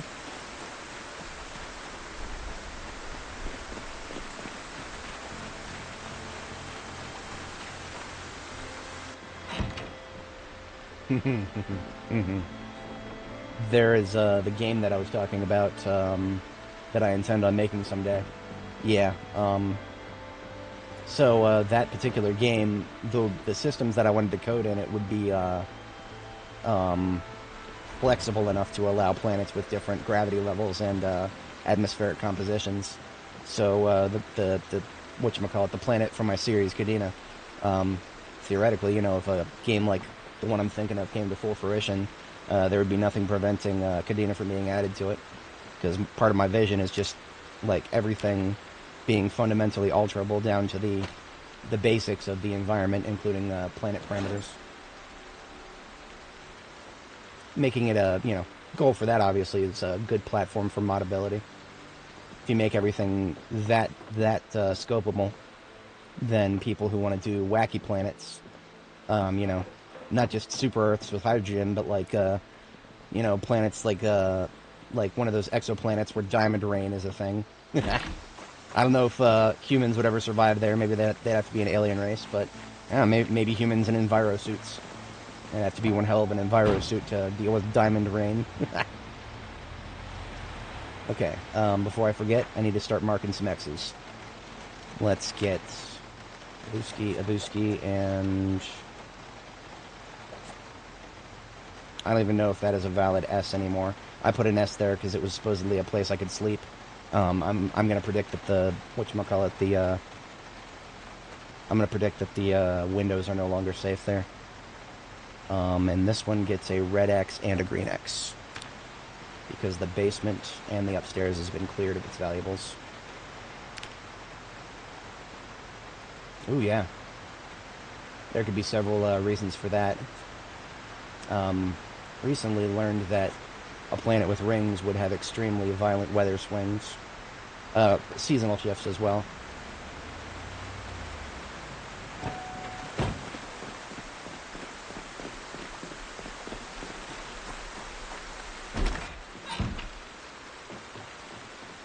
Give me your lamp.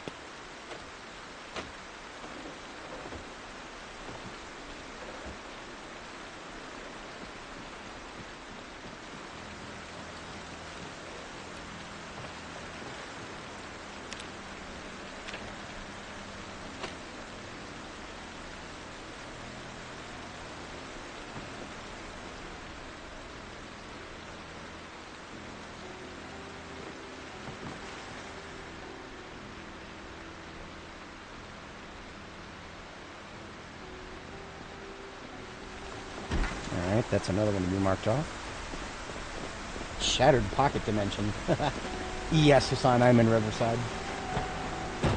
Now that's oh, that is a lore dump right there.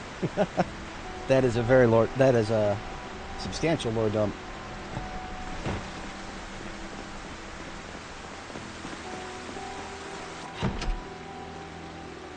Ah, this place has one of the black load tables. I don't even know if I need one right now, but those are hard enough to find. I'm just gonna take it. I'm gonna take it with a smile.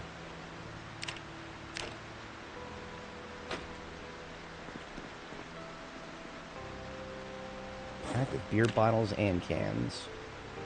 You are coming with me.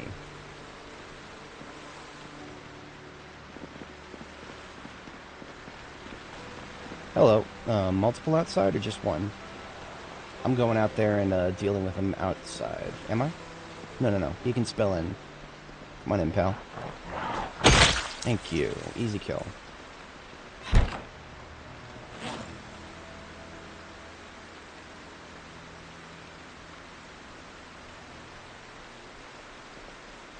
Oh yeah. So if we go out here to the road, to be entirely honest, this looks very, very hard to identify as Riverside just because of all the trees.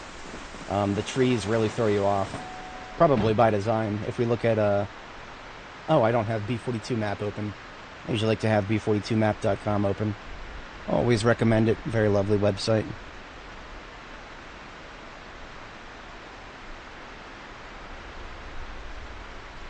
That'll take a moment to load. We'll check this last house at the bottom while it does. Dude, no sense of moral, but... Oh, okay, so that's... You're talking about a true neutral character.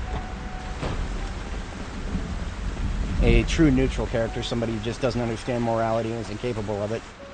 Makes for some fascinating interactions. It doesn't really leave a lot of room to evolve, unless the character is trying to learn. That adds a very interesting dimension to it.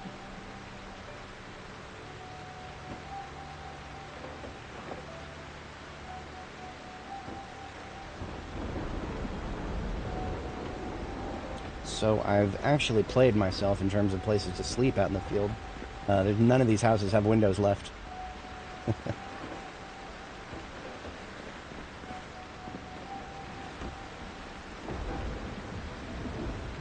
Cereal and chickpeas? Yes, please.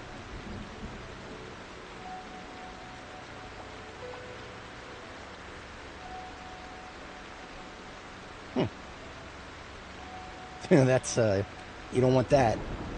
A rogue planet sounds kind of cool in certain theories, but a planet without a star, or a planet with a bad orbit, or gets shifted off of its axis, all of those are not just extinction level events, those are kiss your planet goodbye events. Or, I guess, suppose, kiss your ecosystem goodbye events. Any more canned stuff? No. We need cookware into the trunk.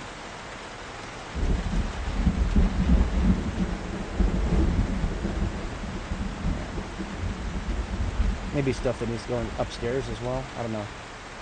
I'm running out of reasons to put stuff in the trunk I'd really like more. But we need to sleep. You know what? I'm close enough. I'm just going to go up to the gas station and sleep. Yeah, if we're talking about like wormholes that are spawned from black holes, then yeah, the black hole itself would have a collapsing star in it. I don't know if that's particularly what you're referring to, but the I think black holes are one of the only places where, as far as we understand, that a wormhole may potentially occur in the beyond the event horizon. If only because we have so little information about what actually goes on beyond the event horizon, aside from math and physics. Theoretical physics.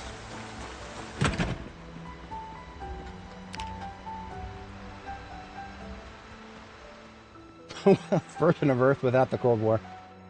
Interesting. The Cold War had some pretty positive effects if you think about the certain things that we got out of the weapons development system.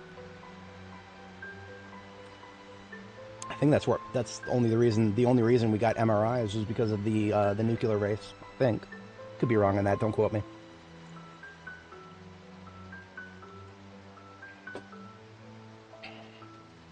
Alright. I'm still carrying that stupid table. Let's put that in the trunk, shall we? I'll also fill up the tank. We're down to 3/4. That's hardly a pressing concern, but I'm right in front of the gas station, might as well.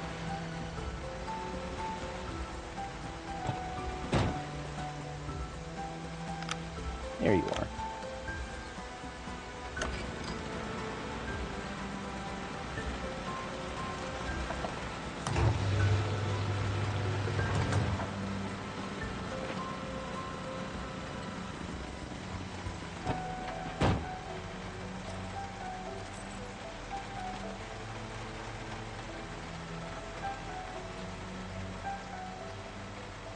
Yeah, alright, fine. I'll put stuff that needs to go upstairs in the trunk. That'll free up a little bit more space.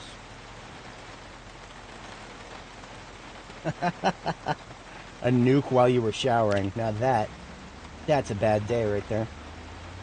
You couldn't even do what the old-fashioned commercials told you. Couldn't even duck for cover because you didn't even see. Duck and cover, duck and cover. On the bright side, that does shield you from any potential ocular damage from the initial flash, because bathrooms, generally speaking, bathrooms don't have windows, generally speaking. So at least you won't be one of those folks that gets blinded by the flash. Or, of course, you know, some houses do have windows, but they will. People generally close them when they're in the bathroom. Generally, don't be that guy who doesn't close the bathroom window.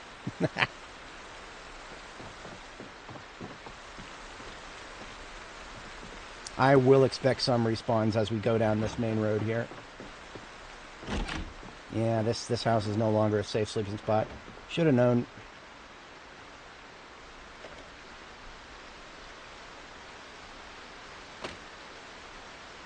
I could always board up the window and make it safe again, but that's a lot of work for not a lot of gain. I suppose I'll roll the dice. If I get a nail and a plank. Only a plank. What a shame. Oh, I was carrying around a chair this whole time. That needs to go in the trunk.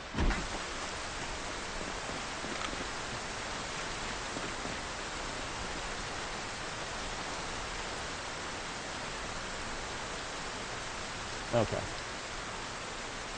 Wait a minute, what the hell? How did I get a scratch on my head? Really, game? I walked through a bush and got a scratch on my head. What a lovely... Thanks, game. Thanks for that.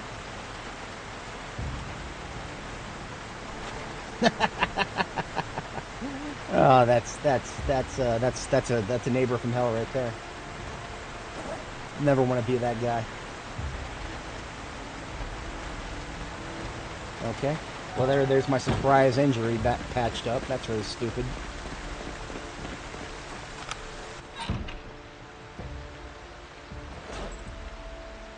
I would really like to have a safe place to sleep in this area, so I'm going to go ahead and dismantle a few furniture items and board up the window here. A little closer to base, so it's superfluous, but here, yeah, we're far enough away. I would like to have it.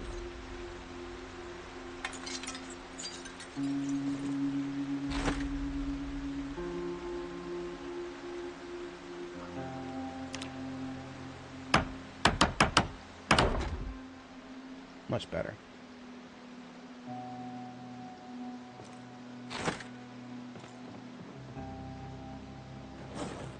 Battery is staged for when my flashlight runs out, which it actually will sometime soon here. Making the use out of the batteries we do have. Alright, let's get some X's on this map.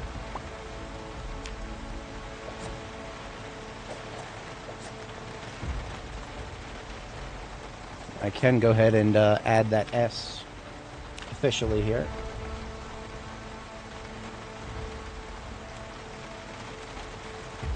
It would be very nice if I could erase the markings from the mod that no longer is installed, but that's alright, I guess.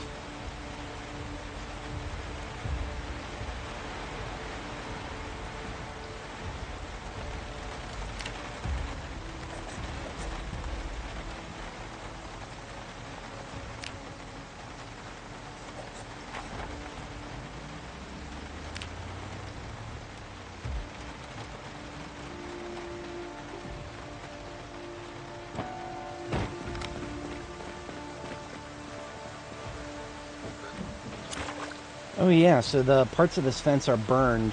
The first time I ever tried one of the aerosol bombs in the new build, it was right over here. It did start a couple of fires.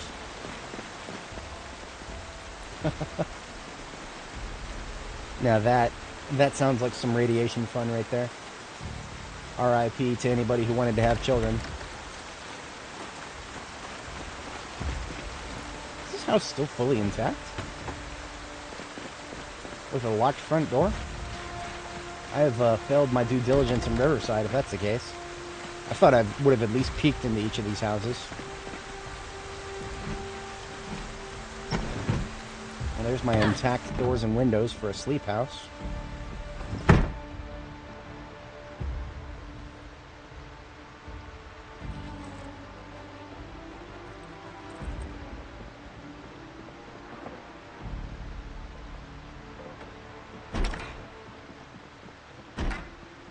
And because this is our first time entering this house, the radio is still playing. Silly little oversight. Don't know if the devs will ever fix that. It's been that way forever. If the house is not looted and trashed, and it's you've observed it since the very beginning, then you might actually come inside and find a radio still running.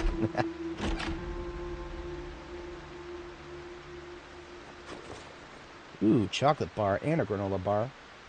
I might actually make use of that at some point here. Chocolate bar has plenty of calories. I'll take a basketball, sure.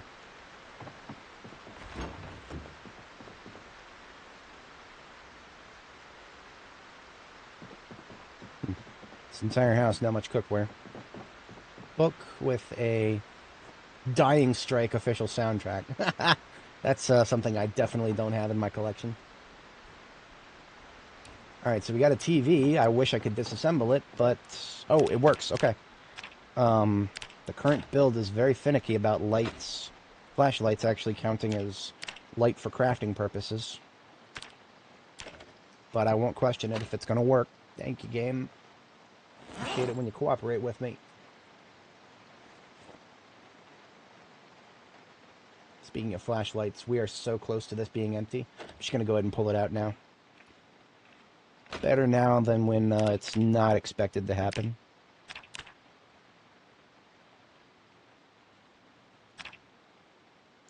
I have 2 batteries in terrible condition. I'm going to get rid of both of them. So normally I like to just use the battery all the way up. But these ones that are almost empty, like close enough to... I'll just toss them on the ground. Okay, so this house gets both a... Okay, look at that. This is really weird. If I face this direction, too dark to read. If I face the other direction, too dark to read. Okay, so it worked for a second. If I face north, suddenly I can read again. I don't get it. That is very new. That has only happened as of 42.11. Alright, so I will put another S on this one just because it is in just as good condition as the other sleeping site. And it's a little further out. So, to the cul-de-sac to the north, I do believe everything out there is clear. There's a part of me that wants to fix up my, there's one of the houses up there is one of the ones I started in.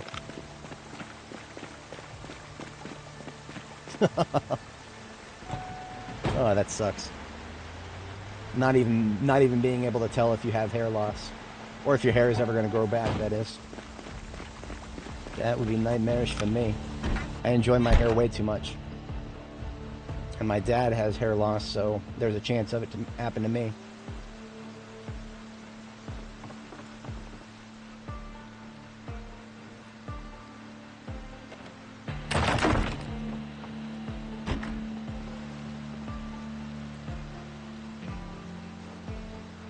This also is another house I've not actually looted yet. Oh, no. I can tell that it is because I took the window out.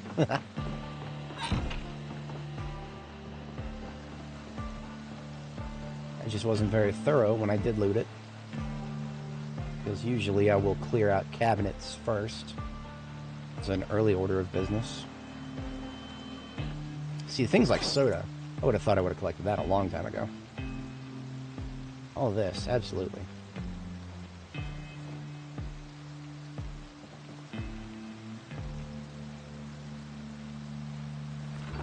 Okay. This looks like another house ready to be marked off. Yeah. Closet. Nothing of particular note. Bunch of stuff falling apart. Okay, so I will give this house an X. But I also need to clear some stuff out of my inventory. Oh wow, it's 4:20 already. Blaze it. I also need to go to sleep.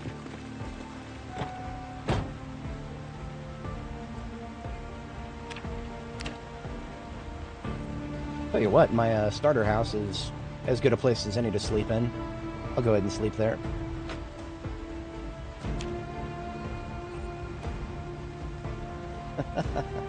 Now that sounds like CDDA, but potentially even additional hatred.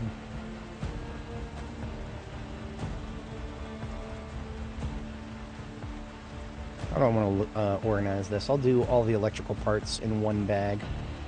That'll be a good start.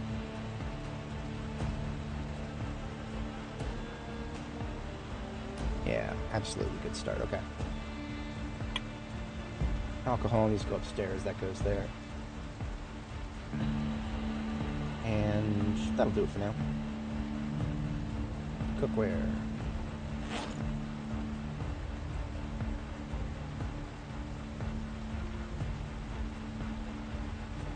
Okay, ambulance shuts down.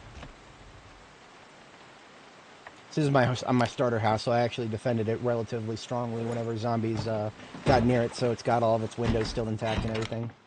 Oh, of course, except for the bedroom. Of course. You know what? I feel so personally offended by that. I'm gonna get my house a new window. Is there any other intact windows in this area?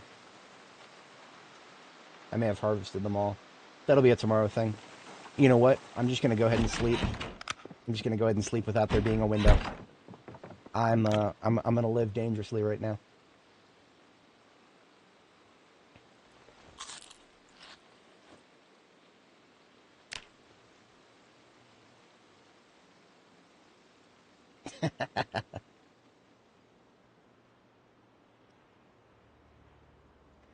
Very true. The Indie Stone knows how to grind our gears. Although I will say that they have enough saving grace that I would never be tempted to quit the game. Worst thing I would ever do to Project Zomboid is just take a break. And that is, in my opinion, that's a sign that you really love the game you're playing, is that you'd never actually want to go out there and say, oh, I quit, I'm never playing again, but just that, if you get tired of it, you'll take a break. Okay, so you know what? Some of the stuff that I found in this house when I first started, because this is my starter house right here. I'm actually just going to put some of the stuff back, because, I made a bit of a mess here. And you know what? It's my starter house. I actually started thinking about writing some lore for my character, and I noticed that one of the bedrooms in this house had an ID card in it, so it would make no sense for my character to have somebody else's ID card. So, in my mind, she was renting this house, probably as part of a job site thing. She was probably working on one of the Riverside construction sites, either the one to the north over there, maybe the one all the way over here on the right side. She would have been renting this house from Gideon something. You know what? I actually made a thing. I haven't posted it yet. I was going to post it on Reddit, but I made a thing for my character. I made a character sheet. Where the hell is it? PZ, was it not the time lapse, but not those. I have a lot of stuff I've made for PZ over the years. Did I just leave it on the desktop? No, surely not.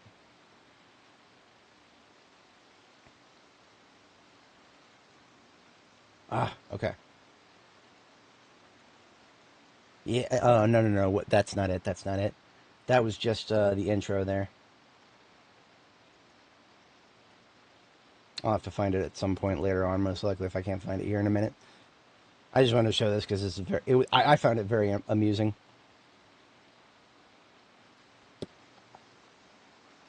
Put it there now. Annie's character sheet. It was right in front of me the whole time.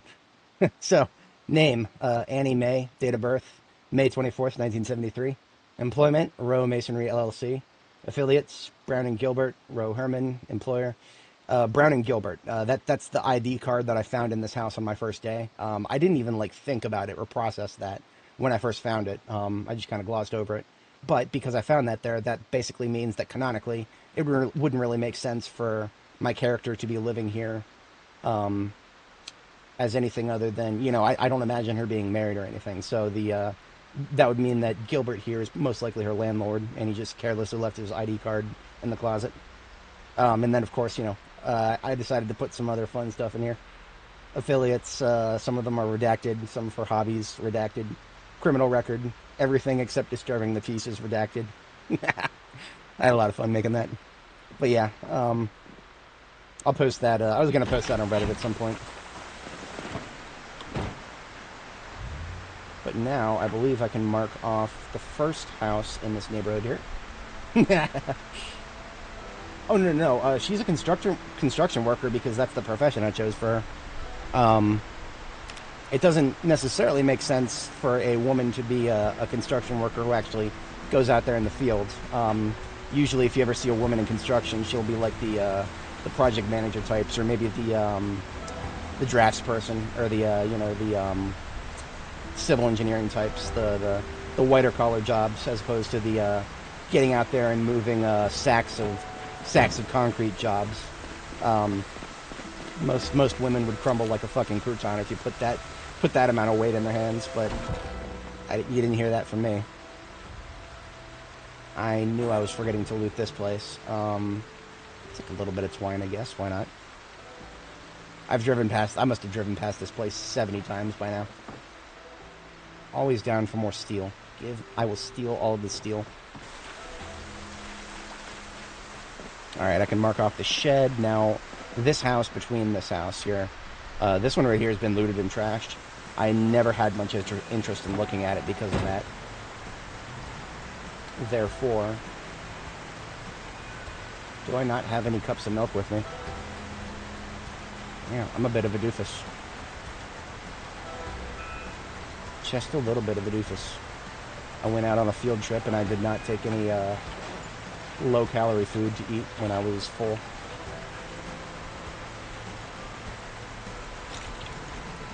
That's alright, I got a canned fruit beverage. Not very many calories in that. See my calories right now, they're pretty high, and I'm at 83 kilo. So I probably won't need to actually put on any more weight at this point.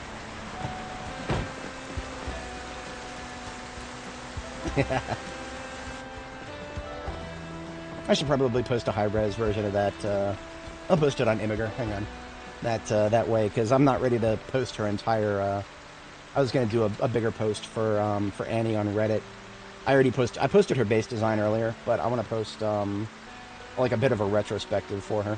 So I'll go ahead and post this on the the whatchamacallit, the website that Reddit decided to create for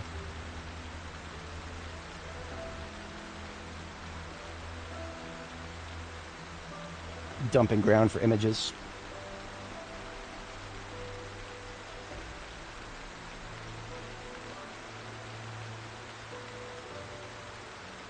Boom.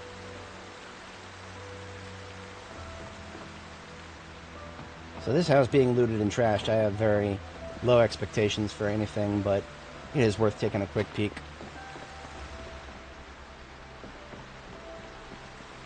Yeah, there's nothing in here. Looted and trashed generally means fuck you, all the loot's gone. I'll take that, Oh, wait a minute, where the hell did my stupid, FFM pegs, they all went away. Why did that happen? I don't know. Every once in a while, when window styling just takes a massive dump on the bed.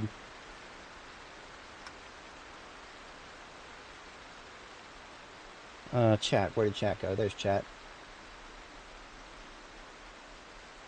Okay, that fixed it. I don't know why everything went away all of a sudden. That's just Windows being Windows right there, isn't it?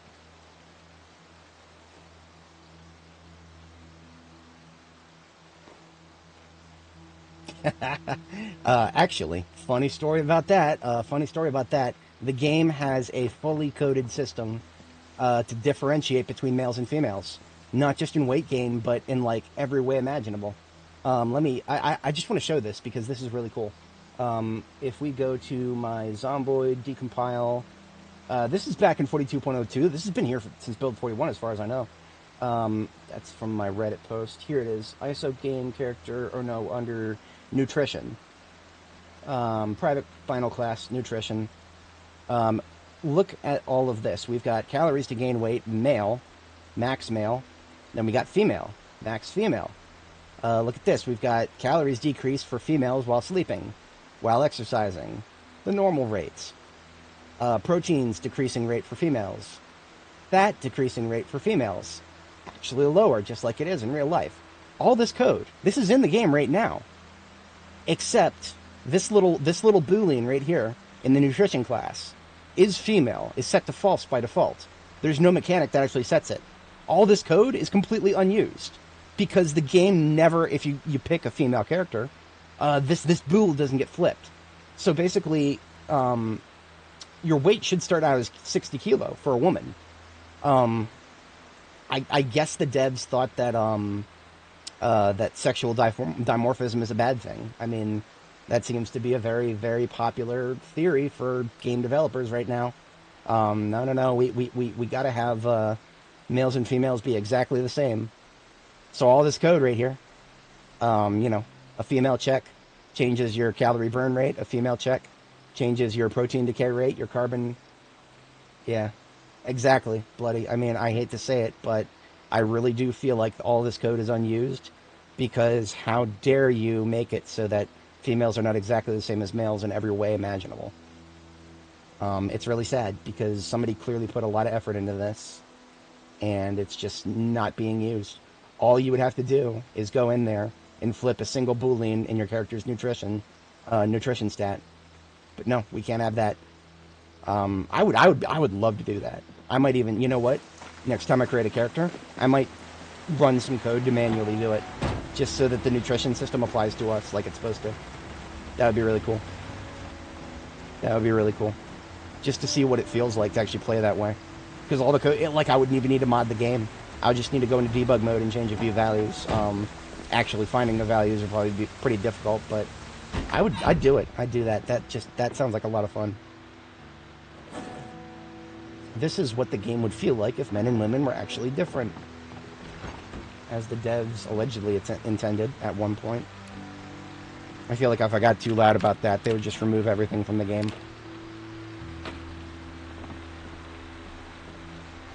No, there's some unused code, man.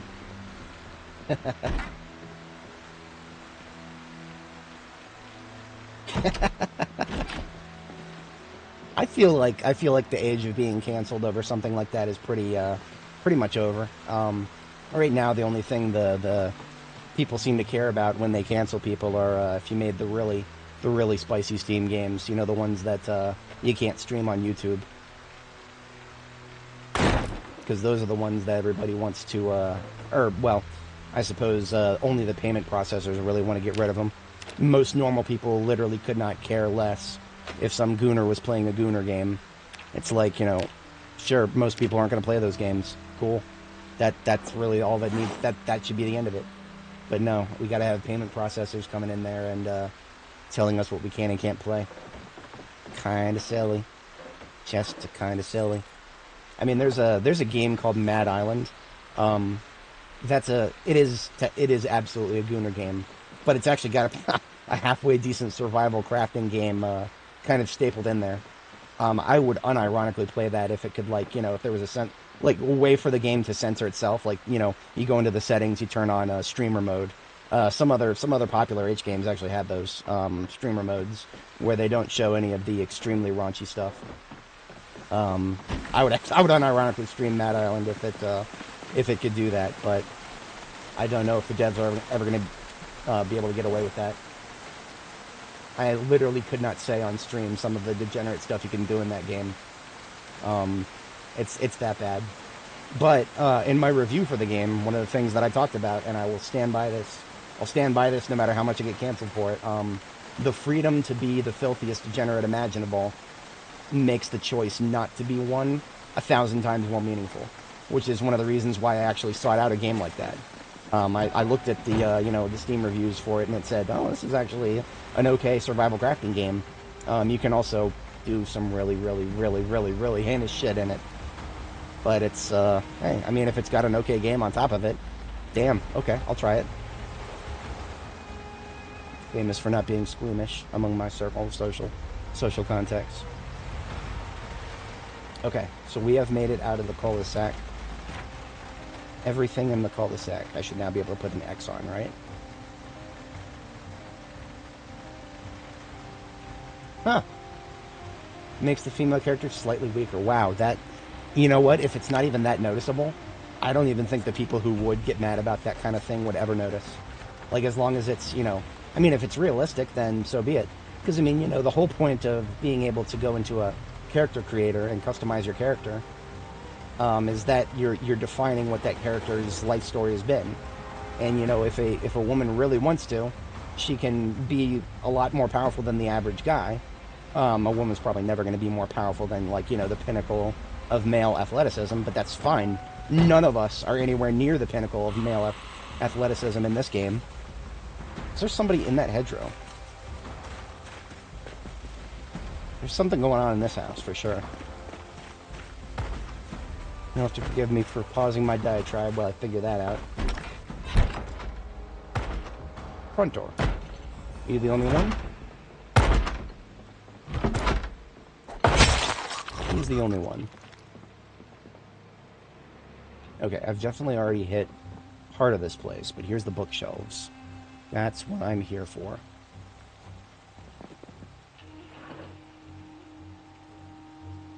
Okay, looking good, looking good. Half the carry capacity, and that's a little vicious. I mean, honestly, capacity I would be, I would dislike a little bit if that was limited, but, if there was a way to compensate for that. Oh, antibiotics, yes please. That, surprisingly, I don't have very much of that. It would be nice if there was another use for it other than infections, which I'm pretty good about not having, but I forgot to change this bandage, so maybe I talked too soon. Looks like the scratch is already healed, though, so I will just clean that bandage and put it back.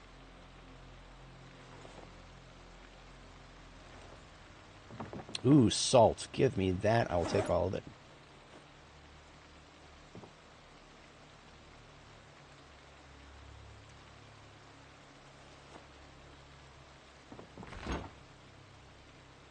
Surprised to see that there is still several houses in my own backyard that I have not fully cleared yet. Okay. This is one less of those. Most excellent. We are going to have to empty some of this into our trunk. Let's go do that.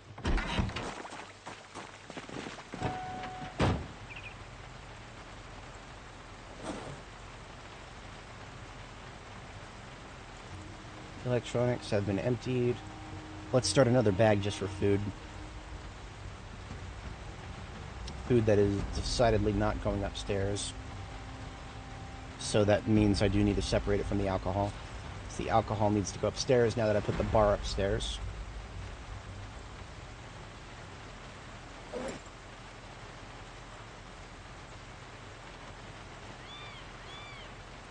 Okay. Maybe I'll put cookware as well in there. That makes sense to me. Okay. Foodstuffs, everything except beer.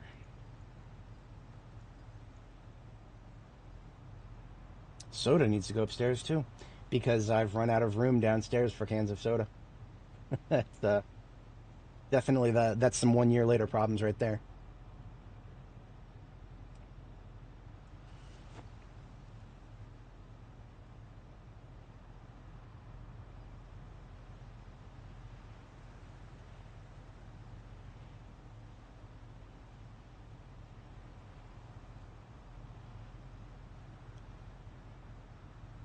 Okay.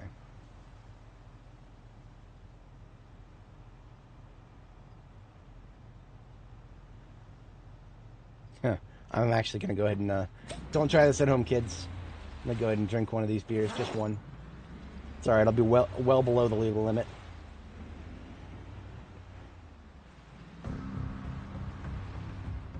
It doesn't even shut very much of your hunger up to drink beer in this game.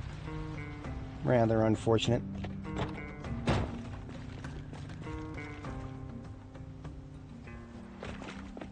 As you can see, there's a bunch of corpses right here. Doesn't mean that we won't run into respawns. I've noticed that they are on a very rolling basis. So even if we've killed all the respawns in an area, and we return to that area a few days later, still some noticeable potential for respawns.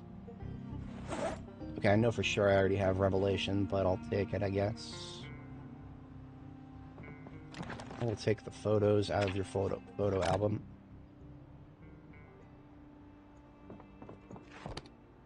Box of light bulbs. Hell yeah. Pretty much everything else, not something I need. See, these cardboard boxes in people's closets, there actually is a slight potential chance of a Volume 5 book. Usually what you're going to look for is, like, you know, one of those boxes will spawn in and there will be, like, nothing but skill books in them. Whenever that happens, there is a very slight chance of a level 5 book being among them.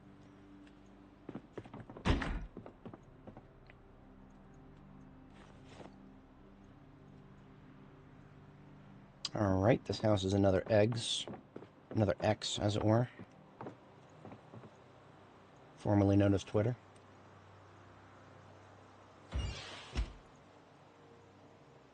Bullion cube, sure, why not? Put one of those in my coffee.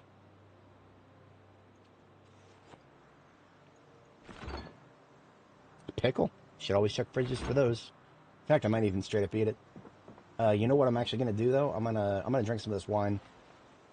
Just half a liter. I'm just a little tipsy. I'm just not gonna drive. That's fine. I don't need to drive. I'm just going across the street to check the other house.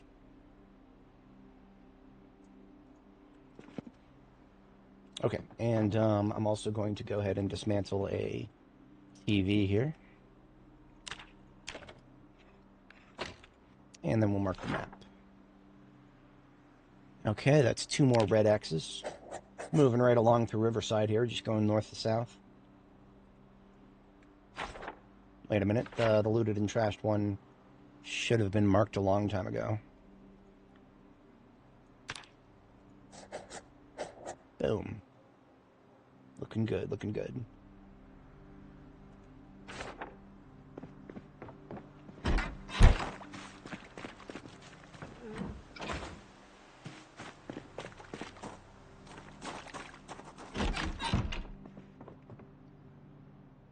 Alright, more of these lovely cardboard boxes, unfortunately, empty. But you're telling me there's a chance, I'll take it.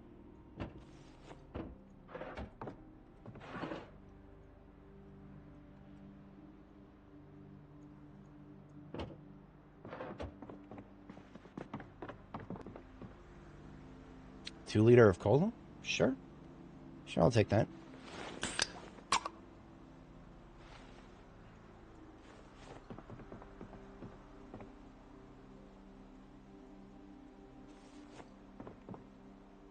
Ooh, tortilla chips. Actually, really good if you're looking to reduce hunger without putting on too many calories, which is exactly what I'm doing right now. I was just going to drink this ginger ale, which works fine. But next time I get hungry, we got tortilla chips. They reduce as many calories, or sorry, they reduce as much hunger as regular chips, but they do not, they only have like 400 calories compared to regular chips have almost twice as much. Okay, we're going to need to start a loot trash bag. My backpack is pretty much full at this point.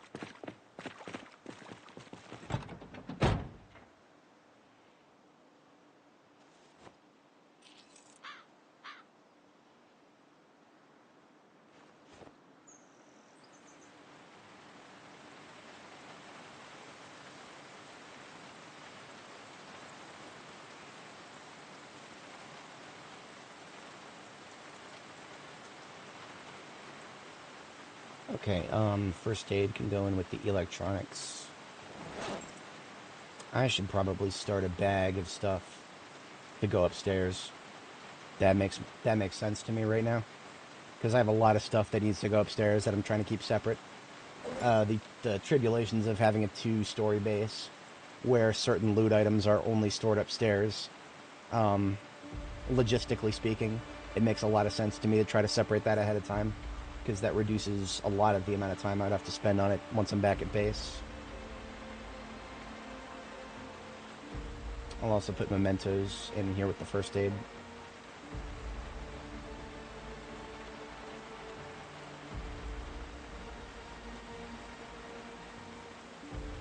Wait a minute, so I do need Kentucky Herald for the 14th, right? I took that without even thinking about it. Of course I do. Now I don't. And yes, I do have a list of literature that I need to collect. In addition to the books that I need, I'm now just counting newspaper entries. For the fun of it, really.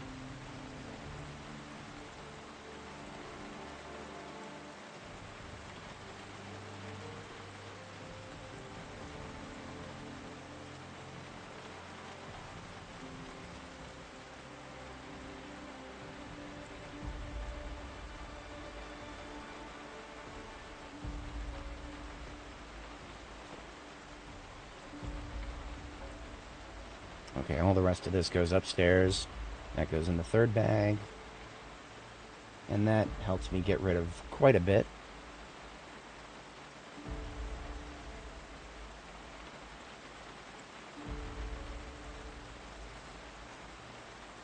Okay, looking good. Moving up.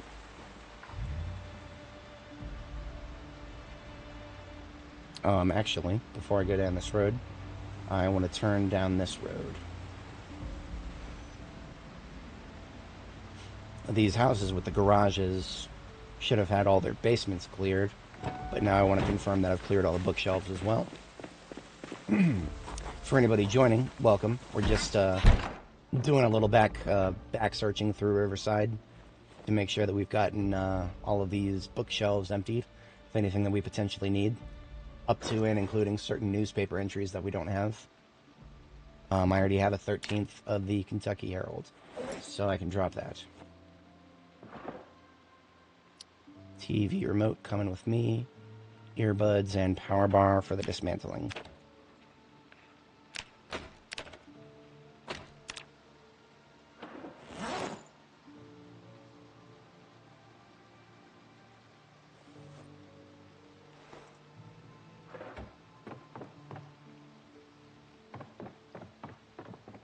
This is actually a surprisingly okay place to sleep right here.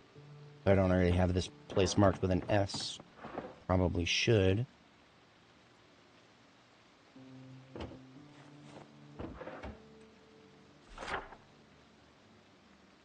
I do not have it marked with an S. Well, let's fix that.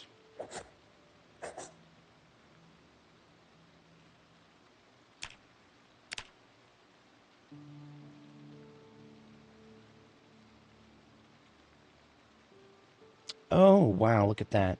You can change the size of text. Fantastic. I do like the new map system. The changes that they did to it in 42.11, pretty good. I like it. You can rotate and pan and stuff like that. Scale your text. Okay, so we've got an S marked and all of the stuff I care about. I will want to dismantle that radio. Otherwise, yeah. Do that and then we're out of here. Hey, look at that. Electrical level 6. I had a feeling I was close. I didn't really even look at it too hard. Electrical level 6 was the last thing that I know of that was preventing us from crafting certain bomb-making things. Particularly, we can now do long-range motion sensors to bombs. That means motion sensors are not really what I'm interested in there. I'm more interested in long-range detonators. Long-range remote controllers. Yeah, absolutely. for that we need TV remotes, and they must be intact. So if you ever find TV remotes, hold on to them as opposed to dismantling them. They are a crafting resource.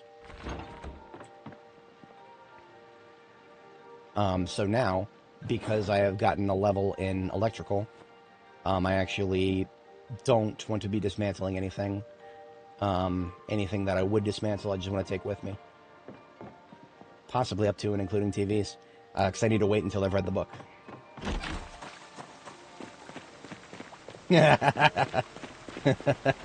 What was the first one? I don't even remember what I put for the first one.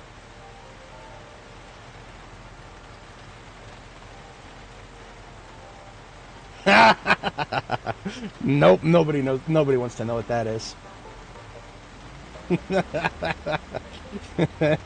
All I'm gonna say is when I think about it, it makes me laugh really hard.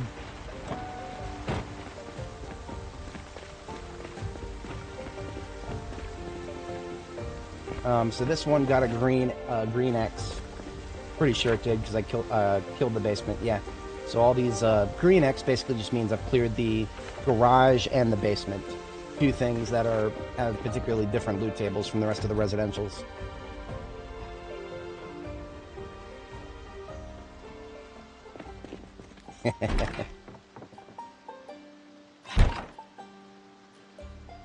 Could be grand larceny.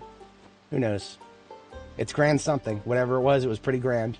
Hang on a second. Oh, the TV. That needs to go in the trunk. I'm wondering why my character was a little over-encumbered. Our girl's got Titan's grip. She can just carry around a TV in one hand.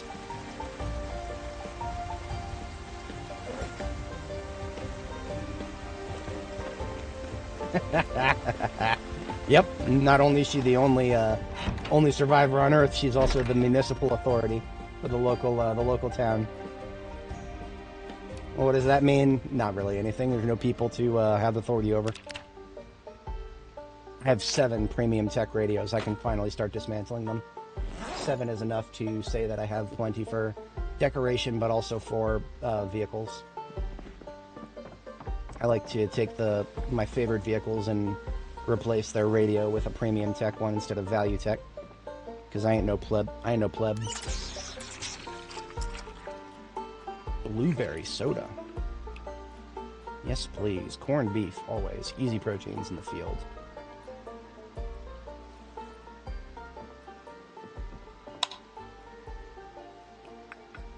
Copper saucepan, if I ever really get deep into copper.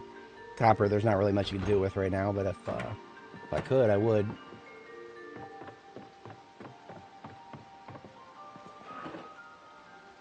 Oh, you know what? I dismantled that radio without even remembering. I'm on a moratorium on that. I need to take it whole. Same with the light. I need to actually take the light with me. And dismantle it after I've read the book. Electrical volume, I would be reading 3 now. That would be the next thing that I would want to make. Or read, rather. And I would probably want to speed read it. So that I can start doing some of those long-range bomb detonators. Because the long-range ones, I actually do kind of want to use. Make some traps for zombies with those.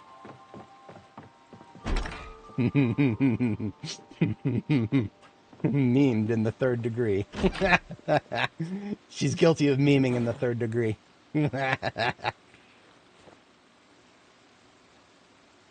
Ooh, that's a color of rubber duck I don't have yet. I'm taking that.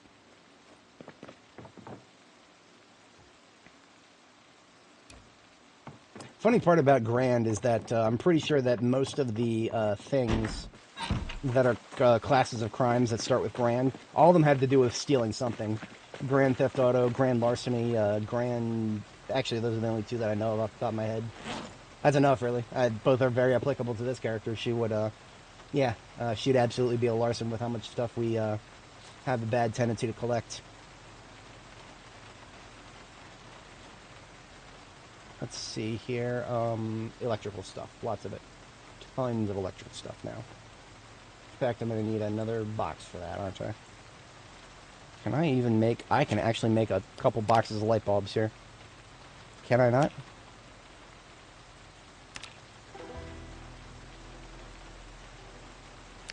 Apparently some of these light bulbs don't count as light bulbs. I'm always curious how this works. I'm apparently missing some required items despite having 8 out of 6 light bulbs. Whatever, game. Whatever. Ever. Decorations. Straight into the trunk.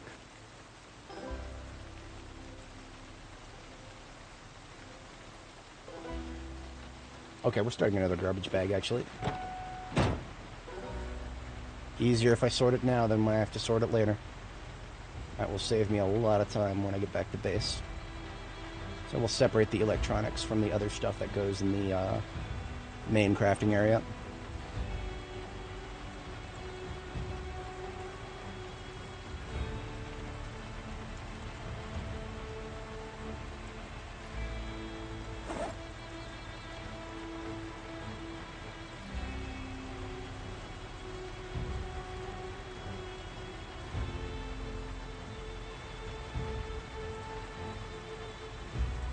TV remote. Yes, please. CDs need to go upstairs. And we got some food. The alcohol goes upstairs. Picture book goes in here. As does that and all of this. And okay, we're getting organized here. We're getting organized.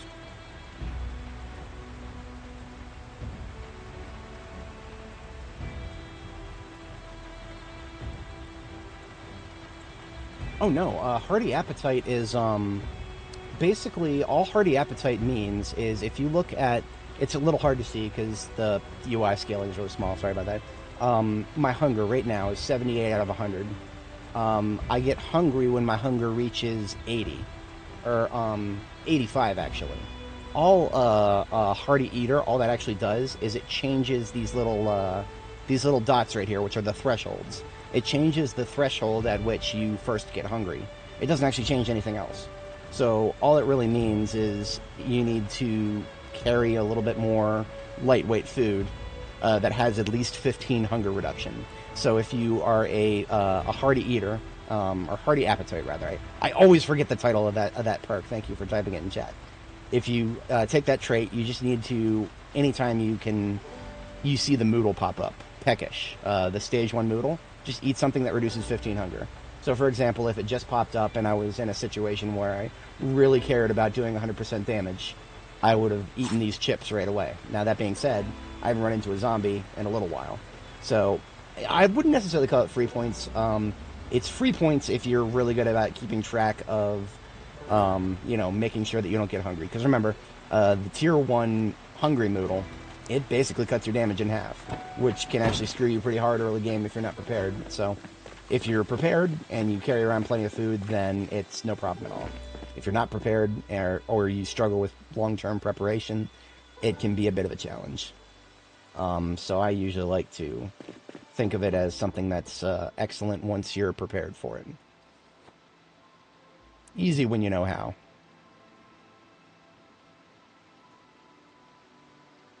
Ah, salt over here. Yes, please. Somebody was going to have a meal. You know what? I'm going to take their table, too. These black low tables. I really like those. I'm taking it.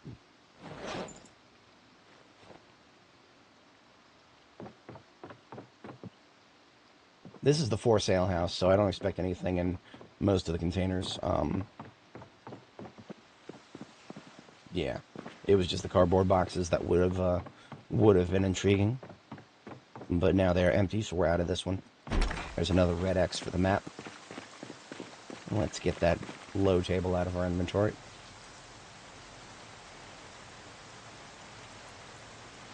And also, we've got some electrical stuff that is slated for disassembly after we've read the next book. Not before.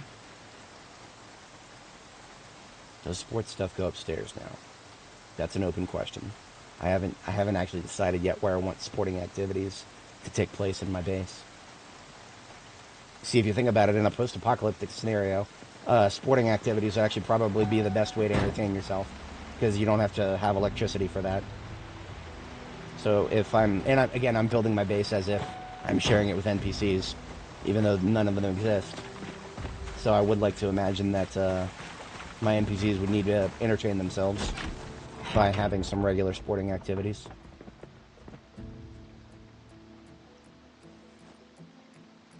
Alright, once I clear this house, we can mark out everything on this entire side of the street.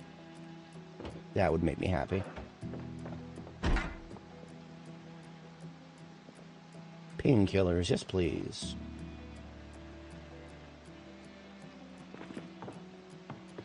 I've already stolen some carpeting from this house.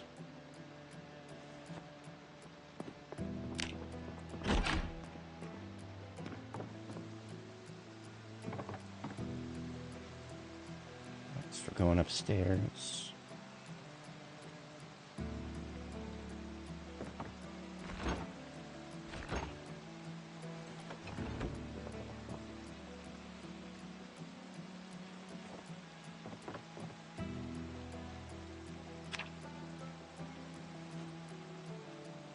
Foodstuffs, plenty of it.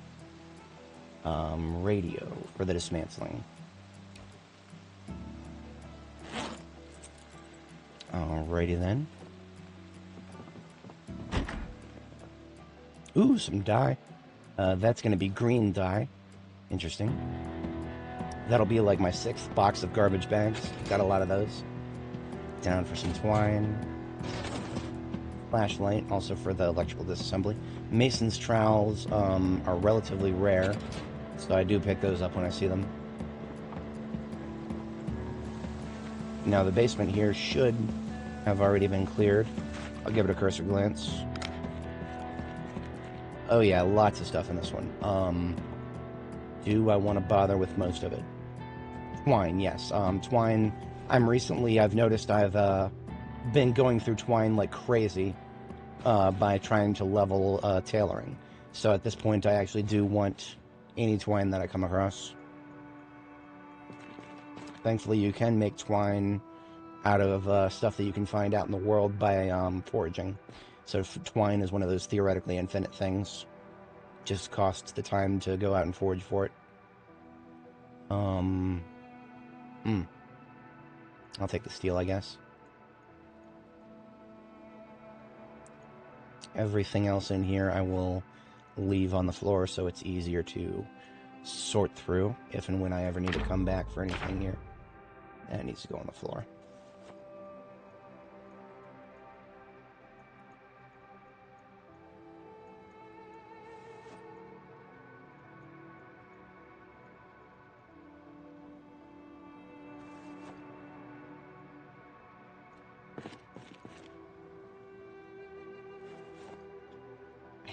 My mouse is, it survived that water spillage incident that I had at one point. It survived it very well, but my mouse does very rarely, occasionally do a double click instead of a single click.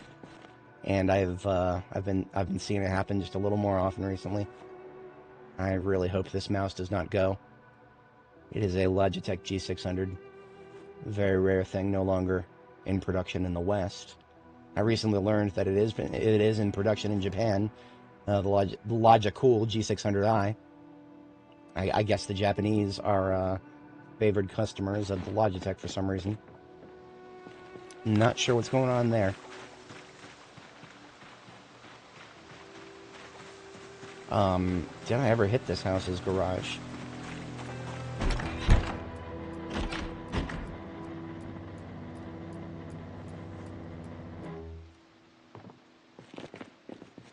Ooh, light bars in just a random civilian house. A bunch of light bars. Okay. In fact, I'm going to take those. I'm going to put those straight on my car right outside. Because they're that rare. And my ambulance is a fixer-upper. Therefore, it does not have very much in the way of the light bar needs some work done. So, yeah. Those are coming with me. I will need to empty the stuff in my bags first.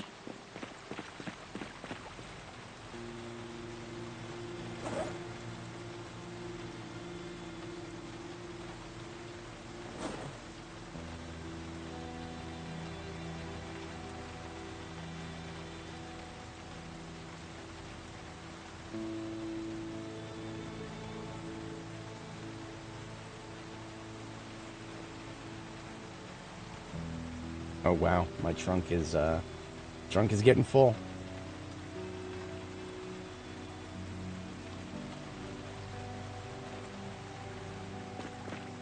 Okay, let's go get those light bars. This will actually get us a little bit of points in... A little bit of points in mechanics for fixing this up, I think. We are mechanics level 9.6. Because we are about 6,000 out of 9,000 experience in the level 10. So, let's get that light bar fixed up. We can do it twice now. Light bar is at 46% integrity. It was like 11% when we found it, so we've already done pretty good work with that. And we're going to make it look even prettier now. Let's have some tortilla chips. Now? Oh, I need to have the light bar out of the bag and in my hand.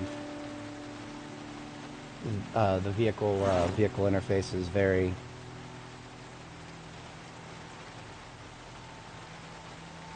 Okay, so we go from 46% to 65%, so we're getting about 20% integrity. That's not bad. And I think we got a little bit of experience for that. Not much. I mean, we won't be getting any levels or anything, but any experience is better than none for something that I'm on the final level of. I'll go ahead and do that again. Bring it from 65 up to 84. Hell yeah. And we got... Okay, we only got like 5 experience for that, so that is negligible in terms of its experience gain, but significant in its material gain, so that's fine. Got ourselves an ambulance with a light bar that's competitive with a pristine one. At this point, it's all the way back to 84%. So, I think this house right here is actually a safe house to sleep in. I think. Not 100% on that. Let's ensure its safety.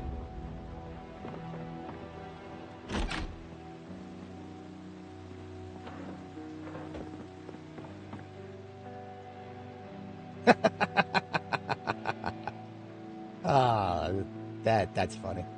It's technically correct. The best kind of correct. Cargo train breaks the sound barrier. My homies post the randomest of memes in our group chat. I enjoy it.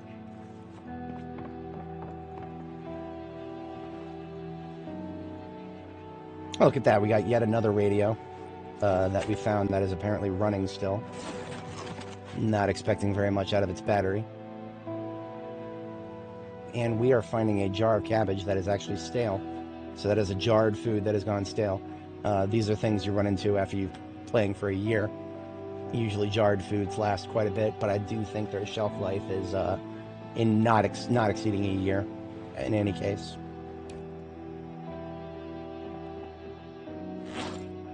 Now our trunk is pretty close to full, so after whatever we get in this base or this house, we're gonna be we're just gonna leave it in our backpack and sort it out when we get back to base.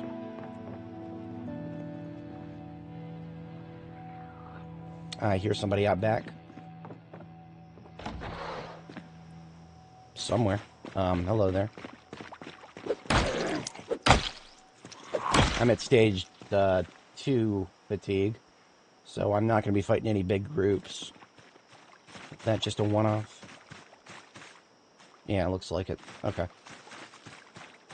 I have a cup of coffee set aside. If I really wanted to get rid of a lot of fatigue, I could do that, but no, not necessary.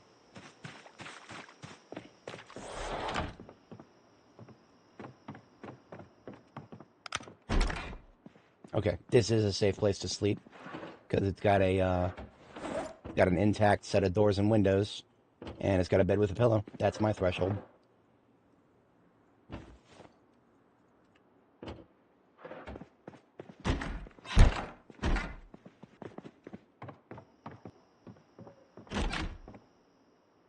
A bunch of sporting equipment.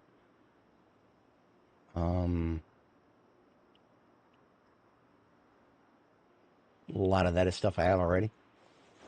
I'll take the tennis ball and the birdie because that's really small. Rest of this I can come back for if I really want a more fully stocked sporting area. I was thinking about doing a sports complex on the 3rd floor. Thinking about it. I don't know if I'll do it, but something I could do.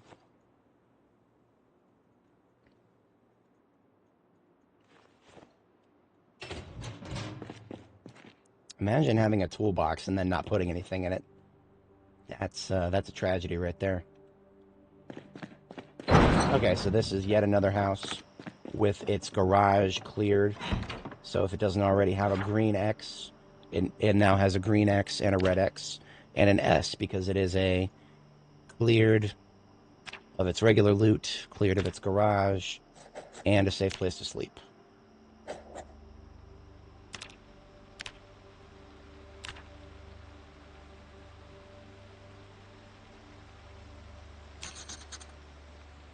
Okay. Actually, all three of the green X's over here can also become red X's. So I've cleared both their garage and their regular loot. I don't know about the two north of me. I might want to do a quick regular loot pass over those. See, that's kind of what I wanted to do, was go down here and then loop back and head further down Lincoln Street. It is just about to be my bedtime here. So what I'm going to do is read for about 30 minutes, and then we're going to hit the sack, because we are in a safe place to sleep right now. So let's do that. And then after we get our first sleep in, we will continue working throughout the night.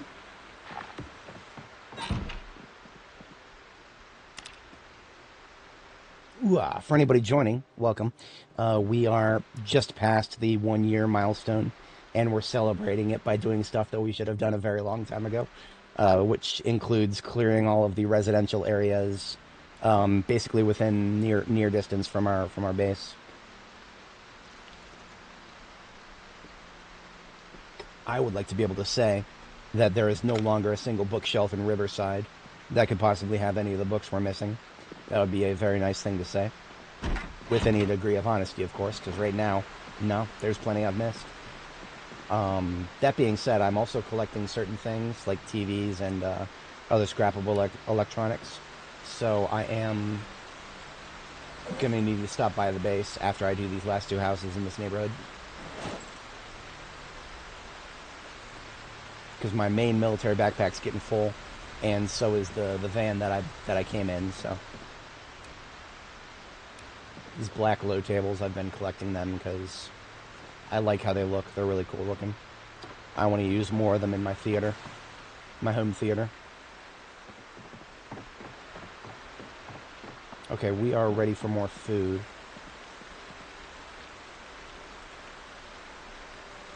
And I do not have any field provisions. Yet another reason to go back to base. For now, we will eat some... I really don't want to put on too many more calories right now. Otherwise, we will become a fatty.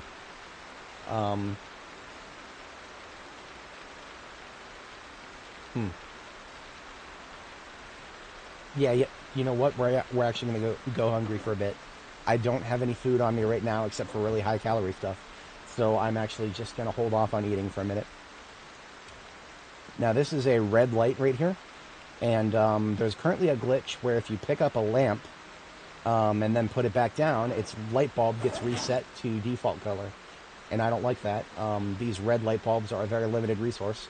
So even for lamps that I'm collecting for dismantling experience, I will remove the light bulb first, because I need more of those red lights.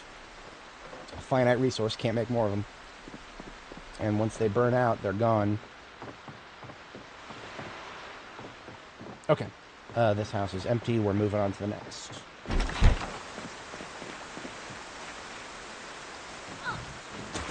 You know, there may be room for a couple of things left in the van.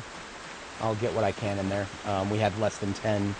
Yeah, we had less than 10, so definitely not going to fit much.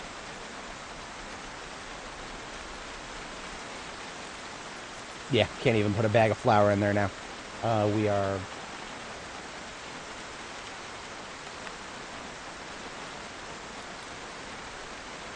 Van's full. Everything else is going straight into the backpack. Okay, we got a garage cleaned out. We got a basement. Oh, this was the home theater basement. Emphasis on was. I have taken everything from it because it was really cool looking.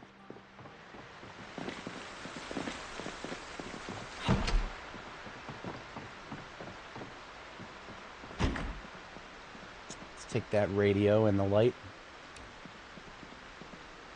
I think this is a regular light bulb, so it doesn't matter if I pick it up and put it back down. Same kind of light bulb, by the way. Let's try to get all of the electronic items into my handbag. That would be an okay separation. Some of this stuff we're just going to have to sort when we get back to base. It's fine. Doing what I can before then.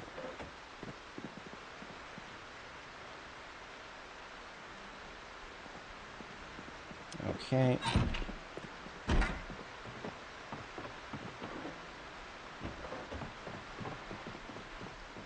Ooh, look at all that. We got a candle. Candles are really good if you're doing lots of pottery at once, because candles are a lighter source, or that's valid for pottery purposes in the kiln. Currently, that's the only thing you need a lighter source or a fire source for. I have a feeling in the future we're going to need fire sources for things like the whatchamacallit, the metalworking stuff, the blacksmithing. I don't know what form that's going to take. It's whatever form it does take, it's probably going to involve a lighter of some sort. Now, thankfully, the devs have recently added something that's very, very useful for your electrician people. You can now make, well, electrician people who find the magazine, of course. If you find the magazine for it, you can make yourself a improvised lighter. So theoretically speaking, the only materials required are electrical wire and battery, and adhesive or duct tape. Therefore, everything that you can make it out of is theoretically infinite, because all of it can be found in foraging through the trash. So there is, thankfully, in this game, finally, infinite sources of fire, technically speaking. You will run into issues if you actually try to make that functionally infinite, but it's fine. Murphy's Law means that it's infinite, and that's what I'm all about here. If it can happen, it will happen. Eventually, given enough time. Always want that caveat, otherwise it's not Murphy's Law proper. Murphy's Law probably has a should have a corollary. Don't take Murphy's Law as a sign that anything actually will happen in your lifetime. Okay, done with this house. We're out of here. And this is the last house in this little stretch of street that needs an X on it.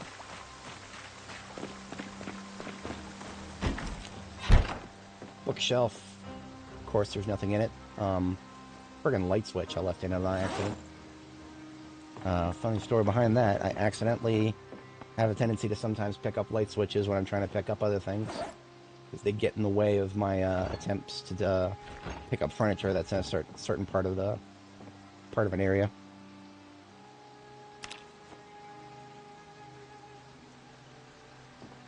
All right, kitchen cleaned out. Some of them remotes. TV remote, yes please. Photo album, give me all of your precious memories. I will carry them into the future. Starting to be over encumbered to the point of health loss, so I'm putting away some stuff. Comic book, give me that. Okay, this house has been relieved of its book resources.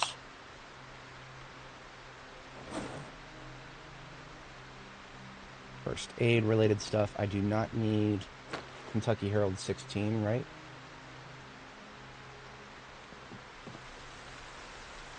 No. I need Knox News 16, not Kentucky Herald. Okay. Hairdryer is electrical for dismantling. 2 units of antidepressants in this house. These people were well stocked. R.I.P. for them. There's a little story being told there. The antidepressants were on the sink, and so was a silver ring. Somebody most likely is in the process of getting divorced. R.I.P. to those folks. R.I.P. indeed. Marriage stability is never to be taken for granted.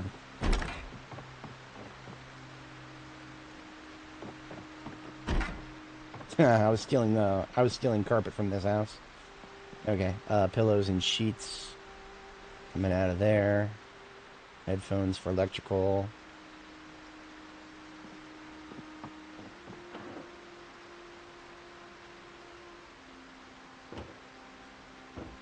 Yet another lamp. I'll pick that up momentarily. No more room for anything. I do want these caffeine pills, so going straight into my inventory then. Okay, this house is cleaned out once I pick up that lamp. Now it is just about to be 4 a.m., so that is my second bedtime. I'm going to go ahead and... Ooh, rolling papers, hell yeah. I'm going to go ahead and sleep here. This is a safe place to sleep. Now to reduce health loss from being over encumbered, I sit on the bed before going to sleep. Wait a minute. Why does it say good with... There it is. It said good, but it didn't say good with pillow. Unacceptable. We will have a pillow everywhere we sleep. No questions about that. For anybody joining, welcome. Just as a quick recap, we're cleaning up some residential loot that's very close to our base that I somehow just haven't cleaned up in the year of this character's experience so far. So we are, as of this house, we're actually done with that, so we're out of here. I'm really hungry, really over encumbered. I'm not fighting anybody right now. That's a recipe for disaster to fight anybody when you have those two bright red noodles up there in the top right corner. We'll kill her when we're in this area next, which won't be long from now. We're just going to head back to base and do a loot dump, because we've picked up quite a bit of stuff. And once we're back at base, we'll get some of that delicious low-calorie food that I've already put together. I do still have some high-calorie food that is going to expire before I want to put on weight again, so what I'll do is wait until I'm out of weight gain, but not yet into weight loss, and just stave off the actual weight loss for a bit with that.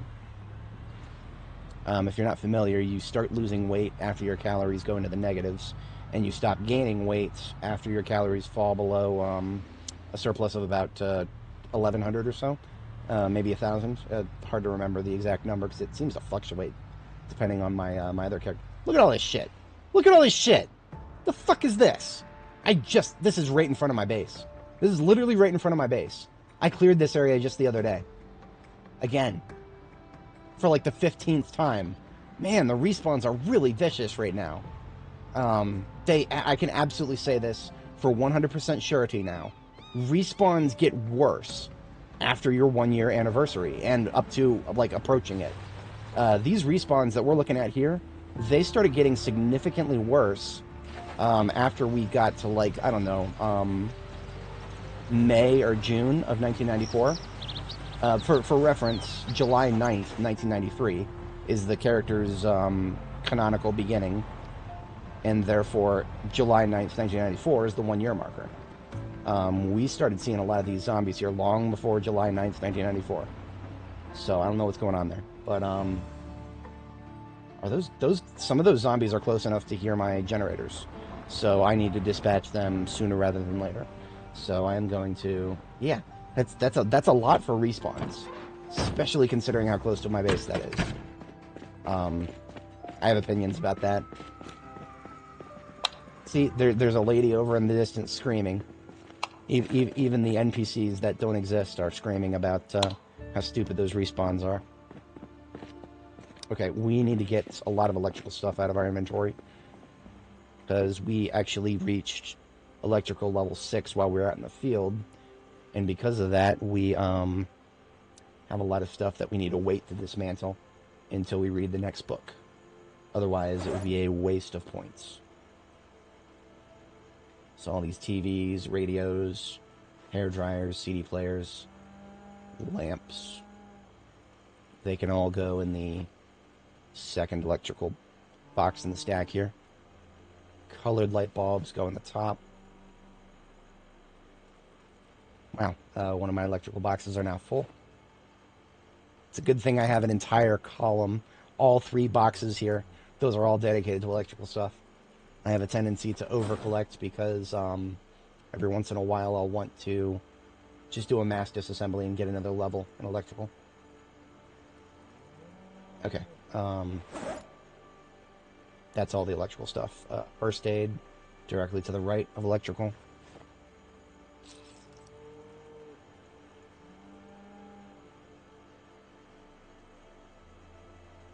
Got a little bit of memorabilia.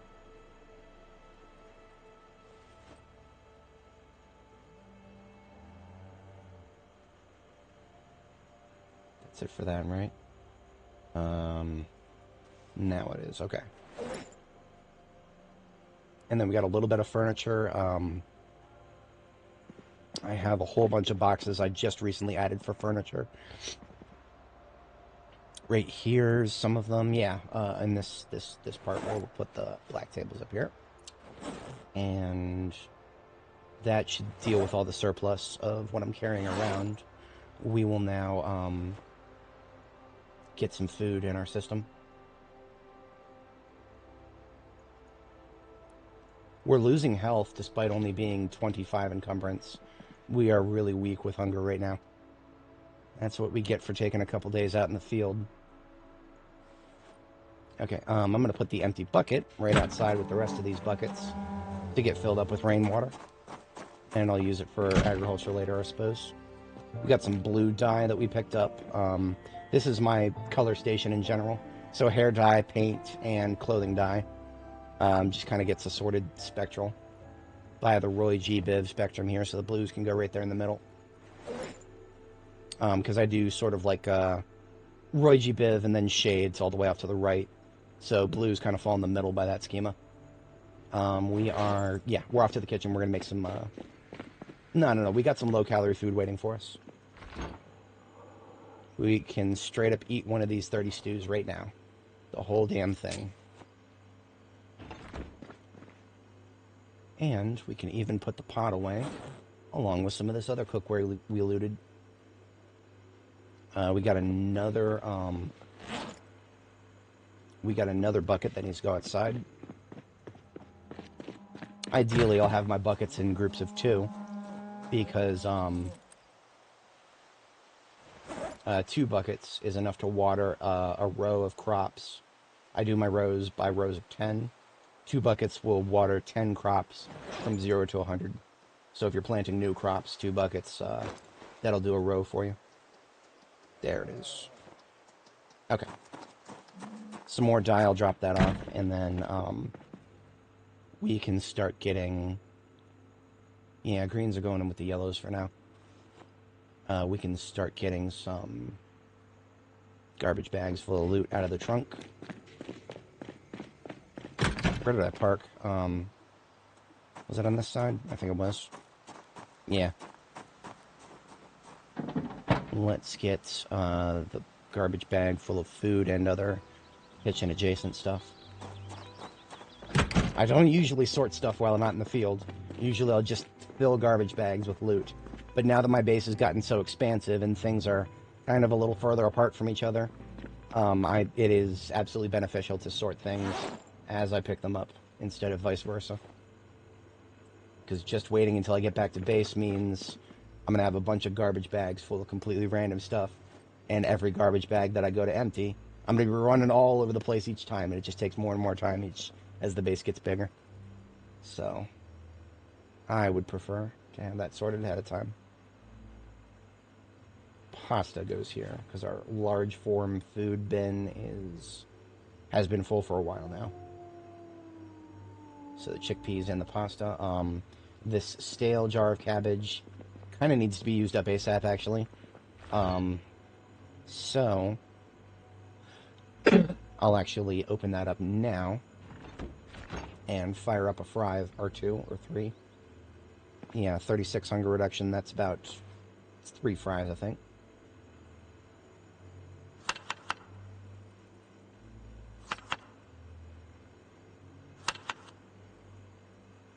Maybe even 1 more.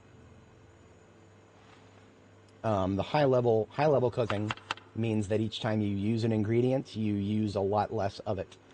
So therefore, despite only reducing 36 hunger, which in units of 12 should have only been 3 stir fries, we actually got 5 stir fries out of that jar of cabbage. And now there's even more left over because there's a really silly way of it calculating.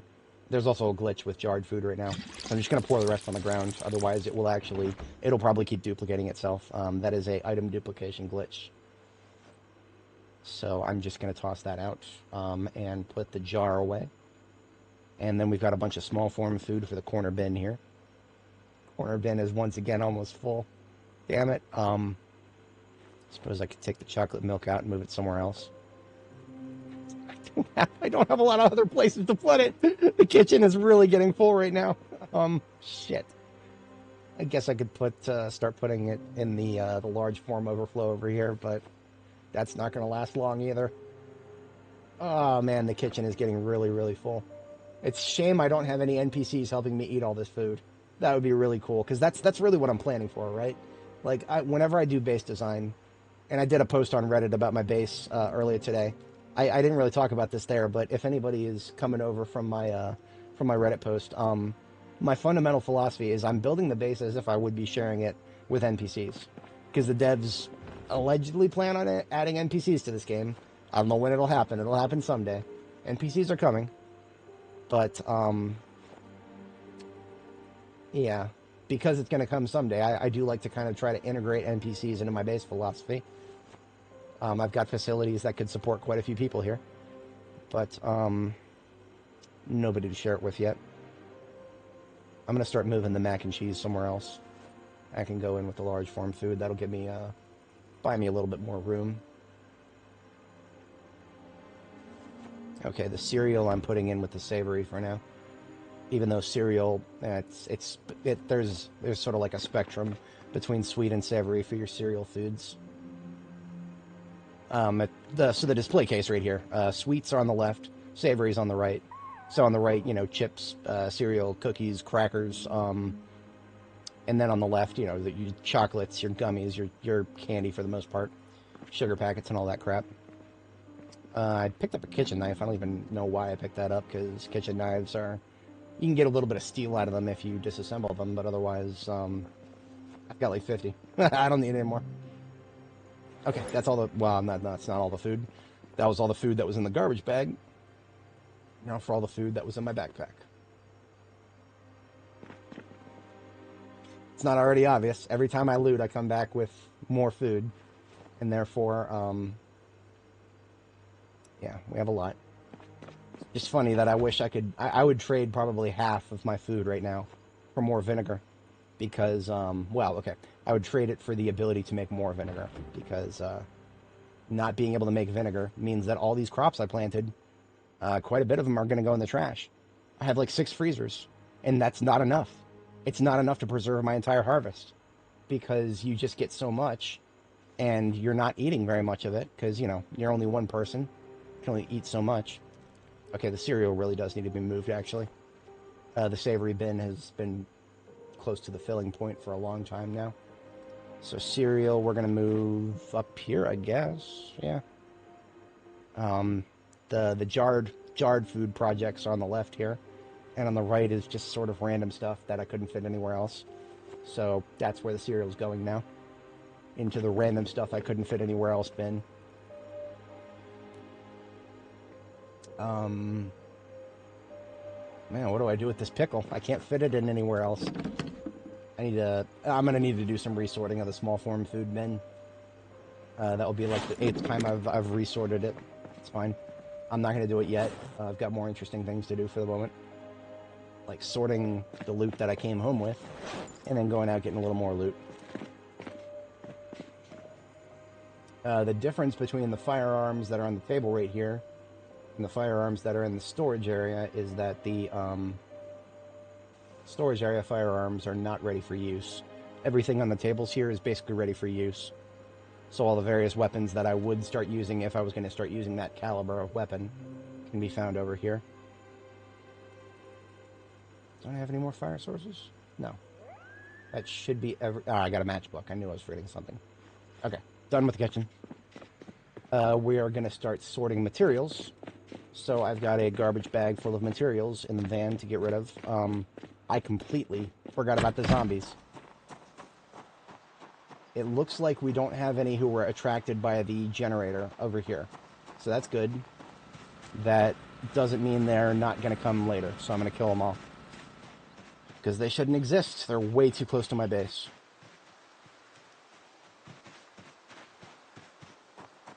We've got a vagrant right there. It's weird because a lot of them were congregating right around that car there, the Ranger car.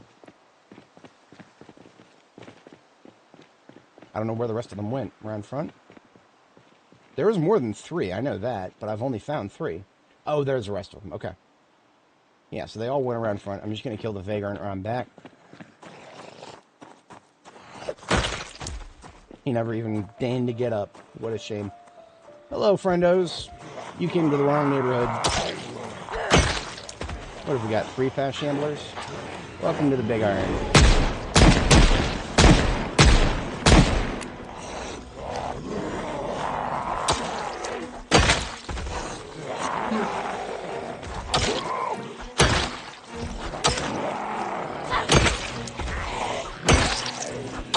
Oh yeah, speaking of Big Iron, that was a law enforcement zombie. He has an M9 in his back. There, look at that. We got some more M9. M9 is one of the few calibers that you actually, theoretically, have infinite ammo of. And I say that, you know, with a very big quote-unquote infinite ammo. Because you have zombies that will spawn with M9. And zombies, theoretically, have infinite respawns. Therefore, theoretically, you'll always be able to find more M9s somewhere, even once you've looted all of it off the map. That is the only caliber that I know of. There will be occasionally zombies with shotguns, but you'll get like 2 shells. 2 or 3 shells. If there's any shells at all. Oh, this is not my ambulance. I'm so pre-programmed to go to my ambulance after finding something. Okay. Empty magazine in the backpack. Partially full magazine in my inventory. Anybody else in this area? Anybody? I'm racking the round out of the chamber. Tossing it in the magazine. Oh, I even had some loose M9 on my person. Cool. So that is another full magazine. And you know what? I'm going to go ahead and fill the other magazine that I got off of that officer. Because I got the 9mm sitting around for it. Excellent. 25 more M9 rounds. And the empty M9 goes in my backpack. I think that's everybody. We recently did a big slaughter to the south. Yeah, I'm gonna take that gunshot as an affirmation. An NPC that doesn't exist just fired a gun to confirm my suspicions. Why is this guy not... Okay, so look at this. When we turn away, his corpse disappears. Usually that only happens if a zombie is in a ragdolled state, but is not dead yet. So what's going on with this guy? He's dead. He's not moving. He's not making sound. But if I right-click on him, I can't move his corpse, and I cannot see an inventory for his corpse. So there's something weird with this zombie. Should be dead, not making noise, not moving.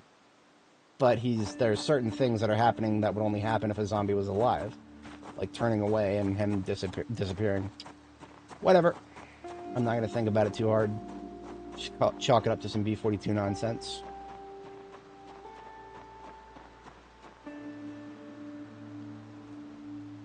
Just taking a quick look at my crops from afar. Not seeing anything that needs work right now.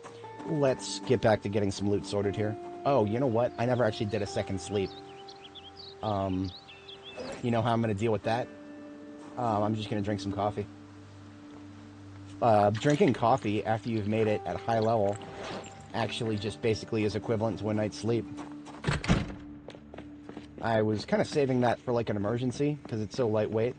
So I'm going to make some more coffee really quick. Fill the mug. Pick some coffee grounds. That one needs to be used up next. Over here to the coffee machine. Brew some coffee.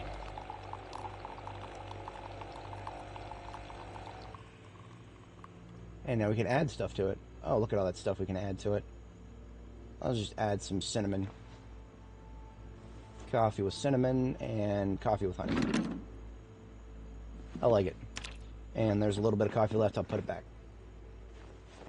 So that's our replacement. That goes back in our backpack in case we need more. Every once in a while, I'll run into situations out in the field where I will really want to not have to sleep yet. So now that I've actually been able to make effective coffee, and it's not a meme, I will absolutely carry around a cup of coffee everywhere I go.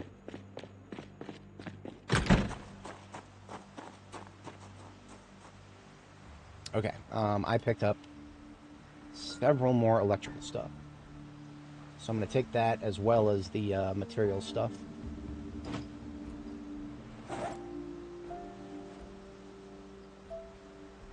All this electrical stuff does not get disassembled until I have read the next book for electrical. The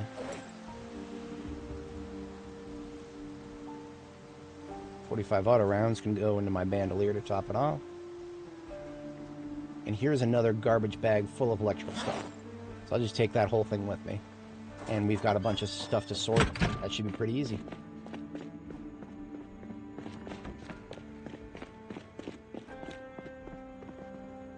My middle bin is full. Top bin has a little bit of room.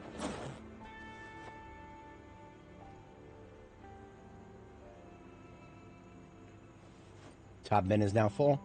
Bottom bin has a little bit of room. It's not going to last long. Yeah, my collection of electrical stuff has gone a little bit nuts. That's only the contents of a few houses, too.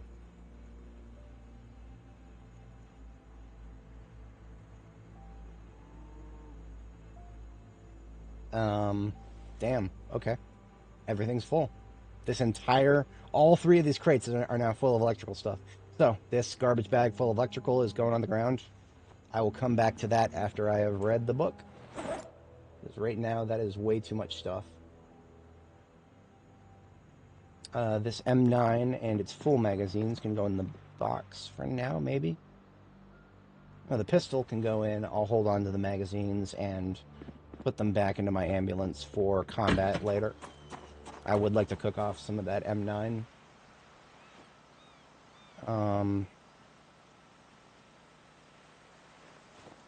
Those have a destination. That does. Yeah, I got room for the low table and the chair. Actually, the chair needs to go upstairs. And I got room in the bag full of stuff that needs to go upstairs, so perfect. The low tables, in fact, I'll just go ahead and carry those upstairs now, along with the bag full of stuff that needs to go upstairs. Right? Do I have room for that? Yeah. We're doing our trip upstairs now. Low. Low tables first. I don't necessarily have a spot for them just yet, but I know I want them somewhere in the theater, so I'll put them there. And then I know where the chair is going. The chair is going in the kids area over here. For all the, definitely there's going to be a lot of kids in this game, even after we get NPCs. This is one of those games that'll probably never have children anything. No NPCs, no zombies, nothing. And that's because if they did something like that, they would have to either make the children invulnerable, or the game would no longer be able to be sold in, like, I don't know, more than a dozen countries that have laws against media depicting violence against children. Even, really low-res game hardly is gonna inspire anybody to commit real violence, but that doesn't matter. Not to your local censors. They will censor whatever they want to, and you'll deal with it, because what are you going to do about it? Vote? Good luck. Everybody on the planet right now seems to want to censor everything, even if it has no real need to be censored. See, RimWorld can get away with it because RimWorld doesn't actually depict anything. All you see are a bunch of little sprites moving around on the screen. There's no visual gravitas to it. So RimWorld can get away with what most other games... No. This game is, ironically, I can't believe I'm saying this out loud, Zomboid is too 3D for that. The game that's 2.5 dimensions is a little too 3D for the old censors. Okay, that's all of the booze sorted now. I'm putting, where am I putting the soda these days? I have started putting soda upstairs because my container full of soda downstairs is full. But where did I put it? I actually forgot that.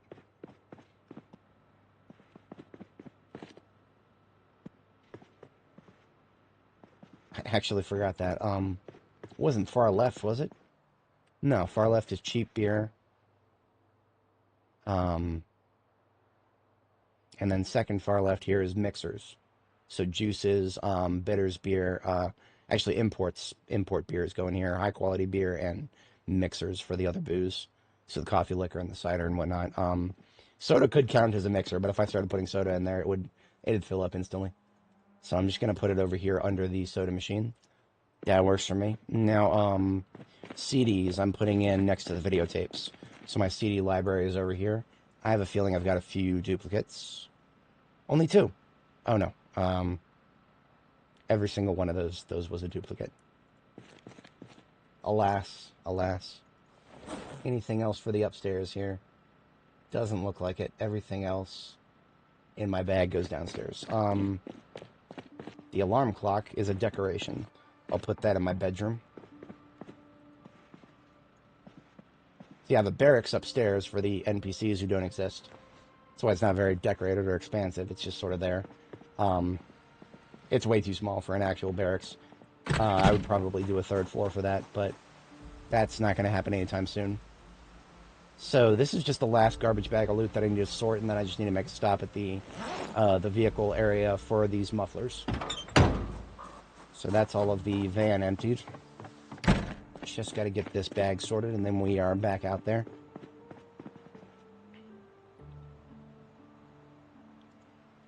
Catalogs and photo books go here. Except this bin is full too.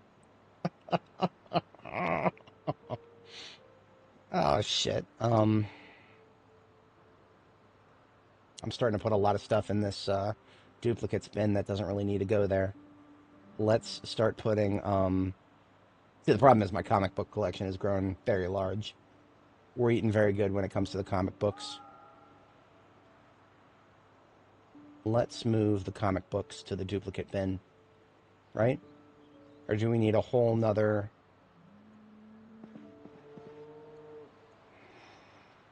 See, I was gonna do a library upstairs. I haven't quite gotten to that point yet because, man, that's a lot of stuff to move.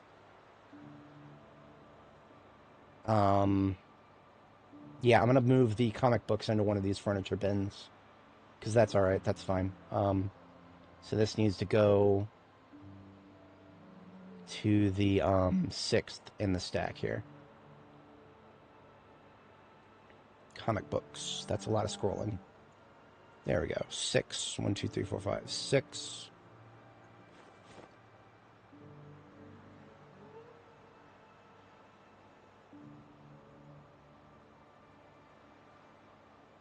Much better. Okay. Photo books and newspapers. Plenty of room now.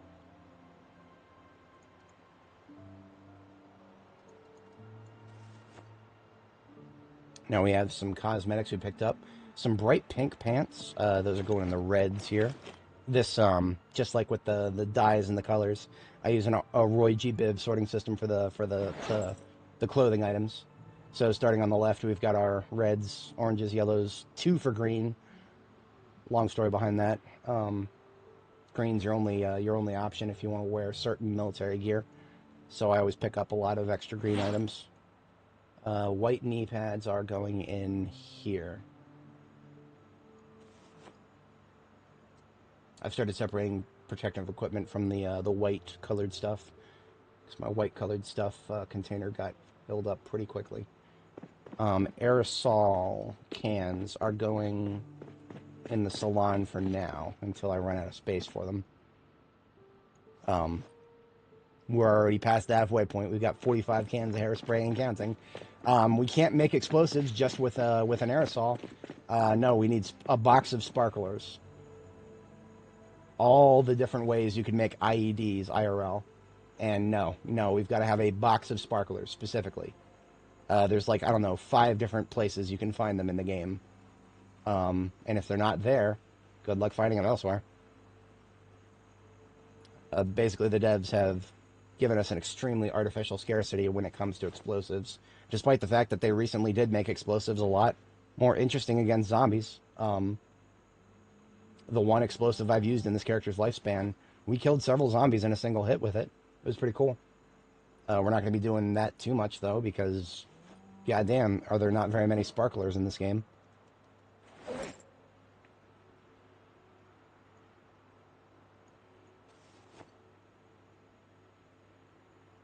Okay, most of the rest of what I have is glass for glass making, wrenches for metalworking. I literally just started putting wrenches on the ground over here because they are free steel. If you pull them apart. Steel bar quarters and sheets. And that bin is now full because I've been putting off dealing with a lot of the stuff in here.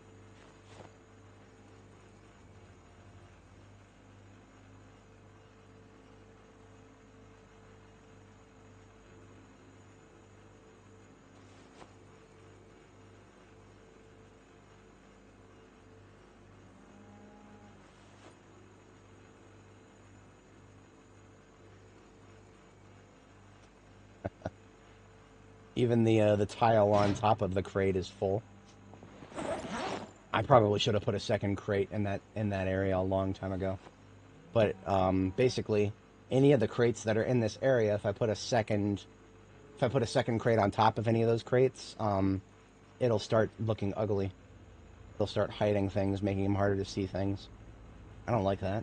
I like it when things are visible. Just a little personal design niggle for me. Spare hammer, but our bin where we would put hammers is pretty full right now, so I'll put that there. It's fine. Some aluminum fragments and foil. Just put that in here for now. Okay, got that sorted. Now we got a whole backpack full of more shit to sort. Thankfully, I do have a destination for sports equipment here.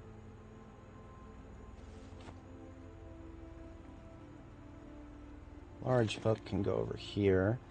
Mason's trowel with the rest of them over here. Some of this stuff I probably just never should have picked up to begin with, just because the place where I would put it is so close to being full.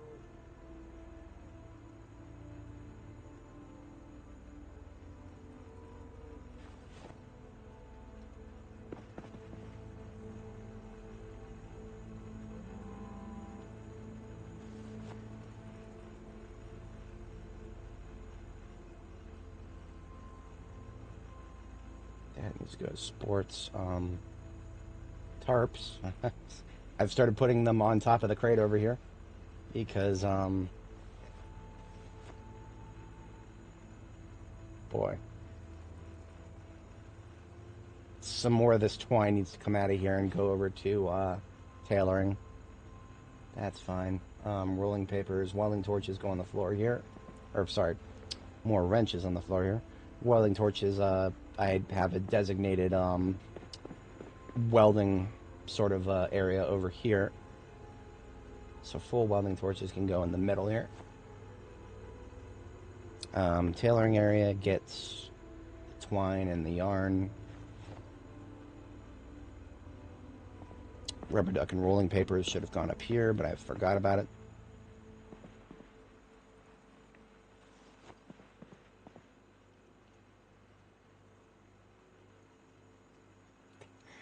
The memento bin is full once again, because of course it is. I really need to get to work on the cenotaph. Throughout my entire stream, I've been calling it an epitaph. No, an epitaph is an inscription, sort of a prayer or something that you would put on a memorial. Cenotaph is what I keep thinking of. Cenotaph is just basically a wall full of names that list the names of the victims of a tragedy. So all of these ID cards that I've been picking up off the zombies, that's for the cenotaph, not the epitaph. That's not the first time I've confused my words for things for a very long period of time. Box of garbage bags. That's going in here. Okay, we get this plastic, empty plastic bottle to the dying zone, and that is all of our loot sorted. Most excellent. Let's reward our girl with a nice big pot of stew. That is not very high in calories.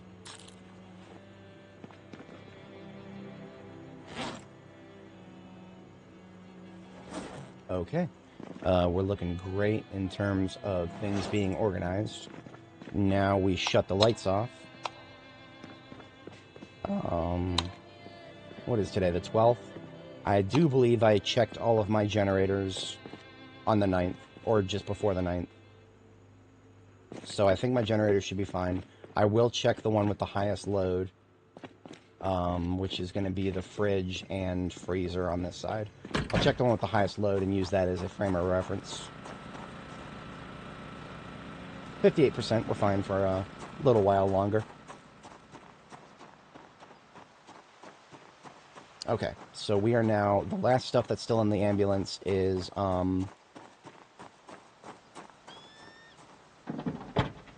stuff we want to hold on to, and then these mufflers.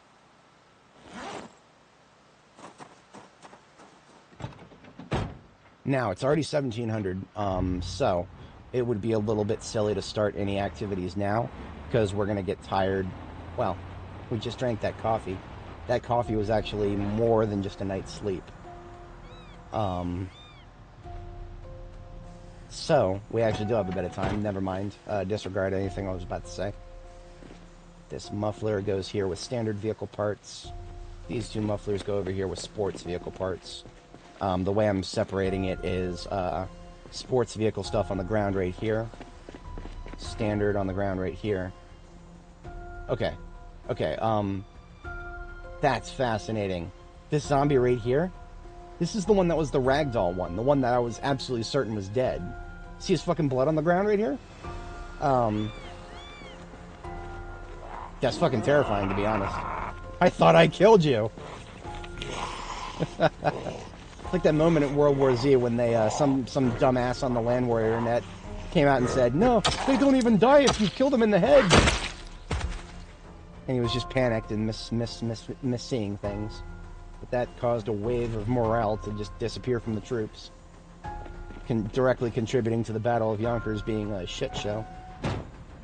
Great book, very highly recommended. The Brad Pitt movie is what it is. Nothing compared to the book. The book is much better. Not a bad popcorn flick. I don't hate it, but yeah, book's much better. If you're into zombie lore, World War Z is one of the best ways it could be presented in a believable fashion. Now, that being said, I have heard folks from the military say that the military is not very well represented in World War Z. These are also the same folks who will turn around and tell you that the military has been going downhill in many, many ways over the years. So, I don't know if I'm 100% take their word on it. I think they may have a, okay, so the chief criticism that I've seen is that the reason the military keeps going downhill right now is because we're not really in any major wars. None of the United States military hasn't had a real threat in just so long. But the theory is, if a real threat like a zombie apocalypse came along, a lot of the dumb shit that's currently holding the military back would disappear like that. I don't know about that personally. I'm just a civilian, though. I wouldn't know. I'll take my homie's word for it, who have been in the service. I'm friends with a Marine and a Air Force guy. I do not actually have anybody from the Army in my immediate friends list. I do have some family who were in the Army. My granddad was, whatchamacallit, a combat engineer in the European theater. Look at this. We got zombies right down here. Literally 2 days ago. Literally 2 days ago, we killed everybody in this area. And now they're back. I am 100%, 110% certain now that respawns get a lot worse after your first year. Like this right here. Look at all the fucking corpses on the ground. Look at all the fucking corpses on the ground around me. And yet, there's all these fucking zombies here. I don't know what's going on with it, but I couldn't tell you if it's intentional or not. This would not be the first time the Endy Stone has introduced a mechanic that was not functioning as intended because of how few people they have testing the game at this long of a playthrough. But, in any case, more targets to shoot. Damn it, I thought I got them all out of here. Fucking die. Okay. Come on, flip over that fence, would you? Oh, fuck, I never reloaded. Well, I got a backup firearm.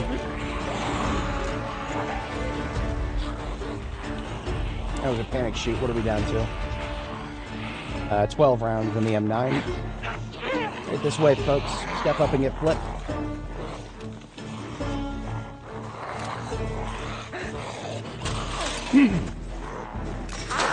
Seven. And 9.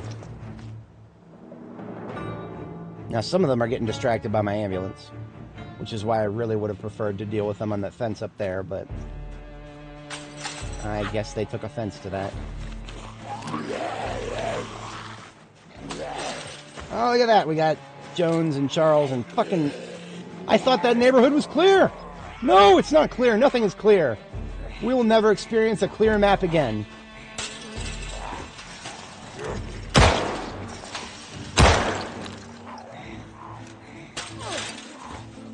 And yes, I will abuse the absolute shit out of this fence.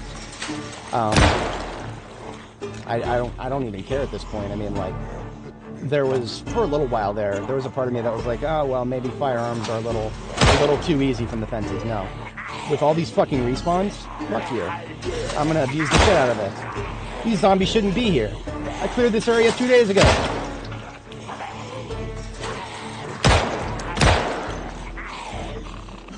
Okay, down to one in the magazine. I need to reload, so thank you for participating. See, some of these assholes are so slow, like Chuck over there. He's so slow that even though he's locked onto us, he gets distracted by the ambulance.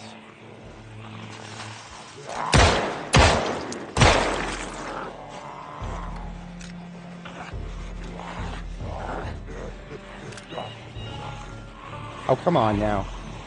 Damn it. If he was still lunged at me, he would not have cared about the corner.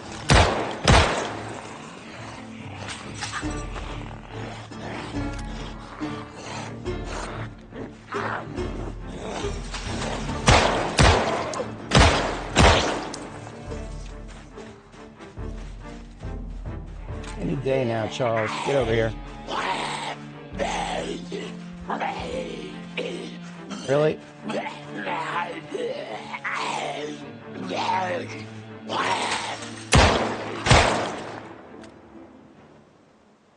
4. Just gonna go ahead and eject it and top it off, because I do still have some loose. In fact, I have enough loose to basically make another full magazine here, and that gets rid of all of my loose M9, which I'm very happy to be rid of. I hate having an odd number of rounds, so that was actually okay. That encounter, we came away better than we were when we started it. I did, however, fail to reload my big iron. Robbie Martin is not impressed with me right now. Okay. Let's pick up where we just left off. I mean, shit. Hello. Oh, she's still a ragdoll. Okay. Let's give her a poke. Good night. Zombies that are stuck in ragdoll, some of them never get up again, so your best bet is just poke them to death with the knife. Very specifically the knife, because other melee weapons seem to have a lot of trouble hitting them, and ranged weapons, I've discharged sometimes as many as 6 rounds into a ragdolled zombie, and not a single one of them would have hit. For some reason, ragdolls really mess with your targeting system.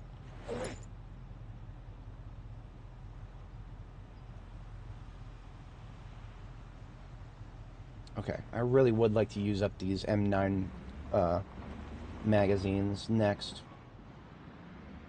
So I will stick with the M9.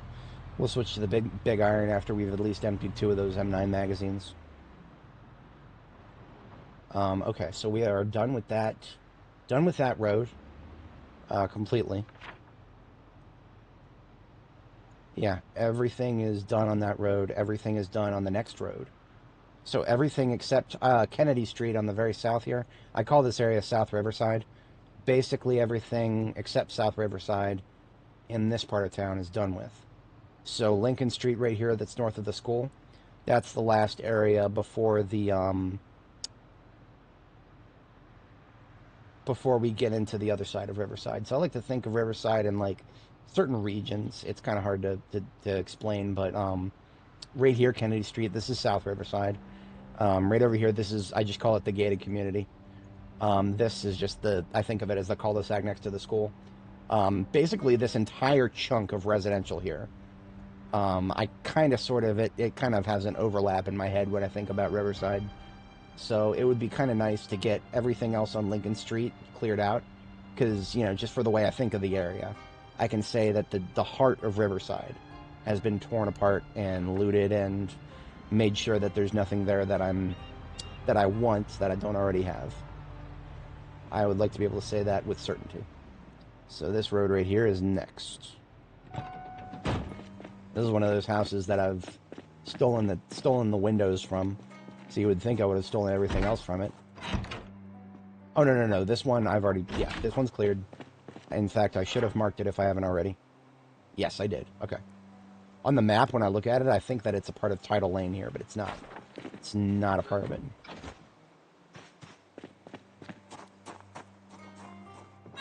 This house... Yes. Yes, I did clear this house. I specifically remember coming in here. The TV, I did not clear, though. I would like to relieve houses of their electronics before I completely mark them off. Also, it is just a personal peeve of mine. Houses in my neighborhoods should have all their doors unlocked. Oh, look at that. We got somebody over here. I have a question to ask you.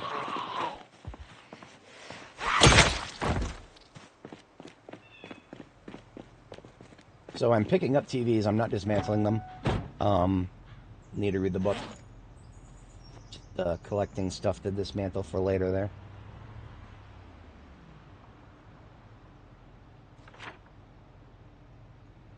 Give that one up there a big old fat red X. The green X is, for anybody tuned in, if you're not familiar, I give it a green X if I've cleared the basement and the garage. Because basements and garages have a chance to be non-standard residential loot. So basements and garages, those are higher priority for me to clear. Because right now, all we're looking at is just regular residential loot. In terms of clearing an area, going for regular residential loot, once you're at this stage of the game, you're scraping the bottom of the barrel. You're probably not going to find anything compelling. But I want to say that I've cleared the massive chunk of Riverside, if nothing else. And look at that, I'm already in weight loss. Excellent.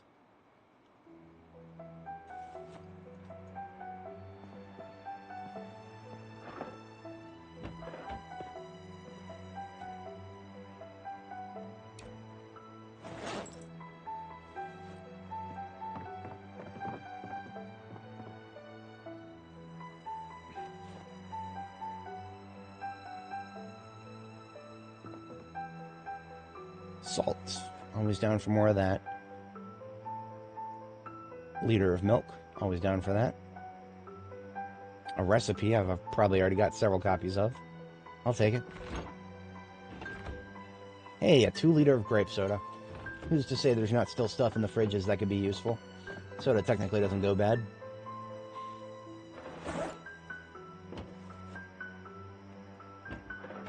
At this point, I am going a little nuts with my CD collection. It's fine. That is fine. If I have duplicates, well, so be it. Maybe one of the CDs will get scratched in the future. Who knows? Not currently a mechanism in a game set in the 90s, but that's because the game's incomplete. You can't have CDs in a game and not have a mechanism for them to get scratched. Because, boy howdy, I am a resident of the 90s. I remember what happened to CDs when they get scratched. The elements are not kind to them.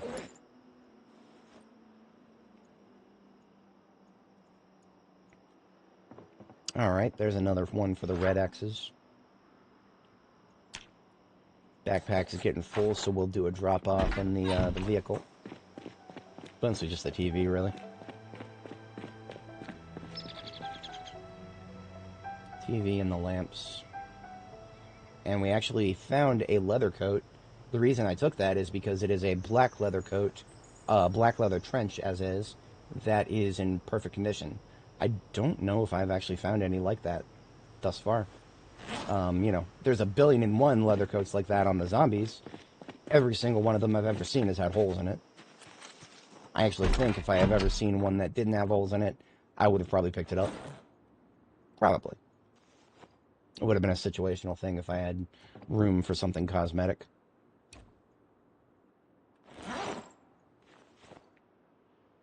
I've started in this house before. Not on this character, but on other characters. This is a potential starting spot. This, not the best, not the worst.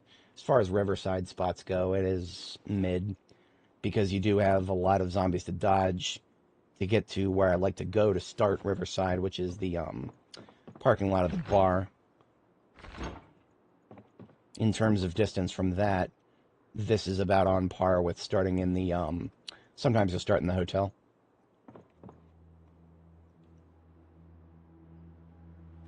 I think that's where Barb the Builder started, in the hotel. It was either Barb or it was Nora the Explorer.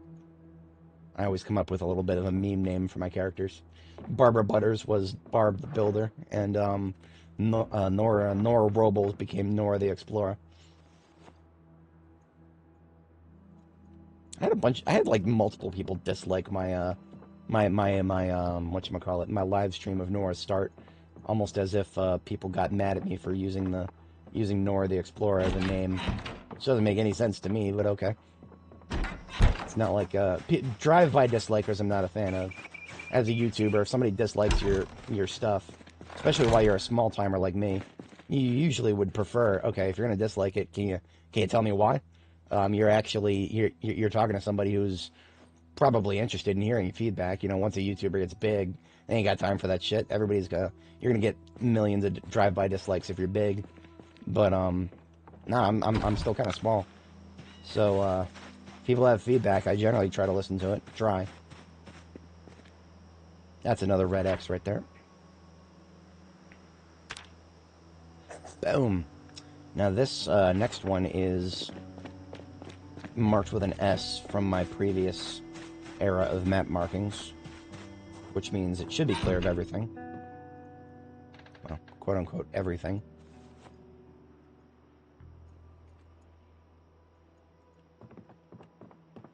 See, those cardboard boxes are always an attraction for me, because cardboard boxes, very, very low percent chance, but technically a chance for books to spawn, like skill books. So I look at those basically as a functional equivalent to bookshelves, just in terms of, you know, a skill book spawning. Bookshelves, you would think there'd be more with actual skill books. No, there's not very many of those with actual skill books. Okay, this is still a safe place to sleep.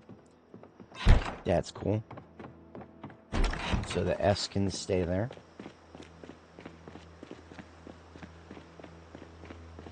I may actually need a place to sleep. Despite drinking the coffee, my bedtime is still relatively on point here. I won't be tired at 22:30, but I do have enough fatigue built up that it will make sense to go to sleep, just to keep my sleep schedule on track. For reference, I am a wakeful player. Because of that, I don't get tired until I have 60 fatigue. And then after that, it builds up in increments of 10 fatigue afterwards. So from 60, 70, 80, 90.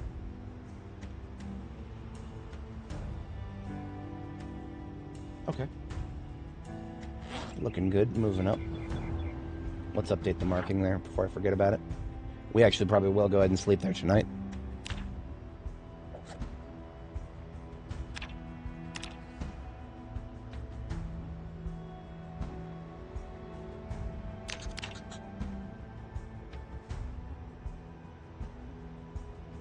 Most excellent. Looking good. Looking good.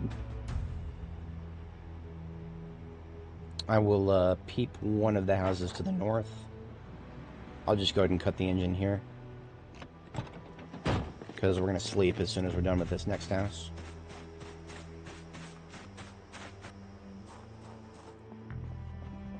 Another one with boxes. This one is a fishing box. Angle-headed flashlight and a fishing box. That's good to know. Angle-headed flashlight, sometimes difficult to find. Okay, here we go. Okay, so, like I said, cardboard boxes, you'll get a chance for a level 5 book. And here, we got a level 5 book. It's level 5 metalworking, which we already have several copies of. So, this is what I'm looking for right here. This is why I'm doing this. We just didn't score what we actually need, so the search continues. But that that's not a bad thing to see, to see a little bit of what you actually need, just not the right thing.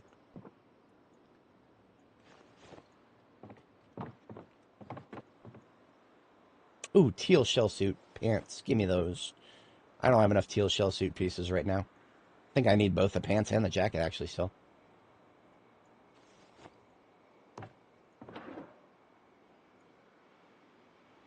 Is that a tie-dye t-shirt with a heart on it? Yes, it is. Oh, I'm taking that, absolutely. Yeah, it's pretty looking.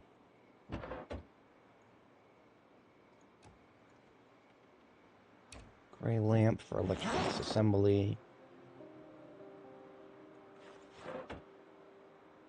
And we've already hit the closets. We got a TV for disassembly later. And we hit the kitchen, then we're out of here. Get some nacho cheese. It's not this guy's anymore. I'll be here all night, folks. All of my viewers instantly tune out. If you're gonna watch my streams, you're gonna have to deal with some bad puns once in a while. I can't stop myself. I really can't. Hopefully your eyes do not roll all the way out of your head. Alright. We're done with this house. It's our bathroom. Any caffeine pills. Glad I checked. Okay, now we're done with this house. Toss the electrical stuff in the trunk, and we are hitting the sack.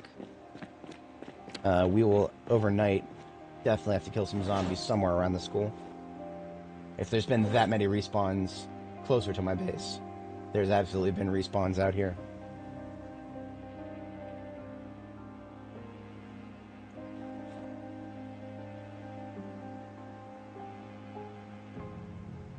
I'm thinking probably time to start another garbage bag of loot.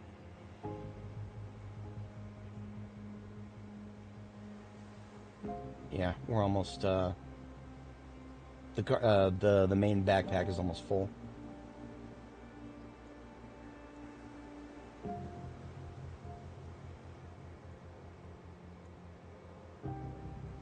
I'll try to keep anything going in this garbage bag. Stuff that belongs on the first floor at least.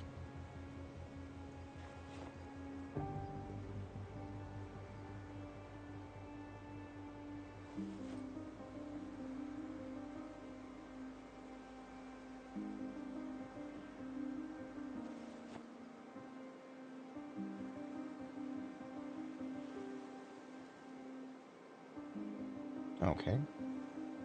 Yeah, looks good. Bedtime. A little late, but no problem. This is why I like to have safe places to sleep scattered all around the cities that I frequent. It's just very convenient.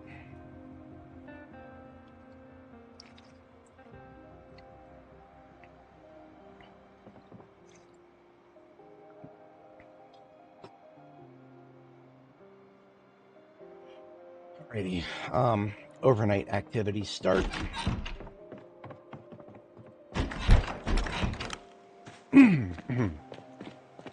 That's what I get for taking a couple days off of streaming. My voice dies more easily than it normally would. I've only been at this for about 4 hours. Usually my voice doesn't die until the 5, 6, 7, 8 hour mark. We don't have to think too much about what we're eating right now because we are now... we definitely need to go into weight loss. We technically went a little bit over the threshold where I would have preferred to stop. We're at 85.5 kilo. And as of 85 kilo, you're officially a fatty. If we look at my character's info sheet, look at that. We got the little high weight debuff. I don't think it actually does anything if you organically gain it. I don't think you get stat loss until you are at the second threshold, which I think is 95 kilo. But I don't know if being high weight has other negative effects on your nutrition. Like we opened up the nutrition.java earlier here, so it's still open. I've looked through this before. I don't know all of the various things that's going on here. Where's the overweight check?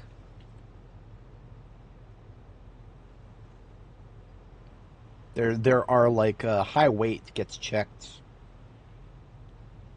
Weight gain is set.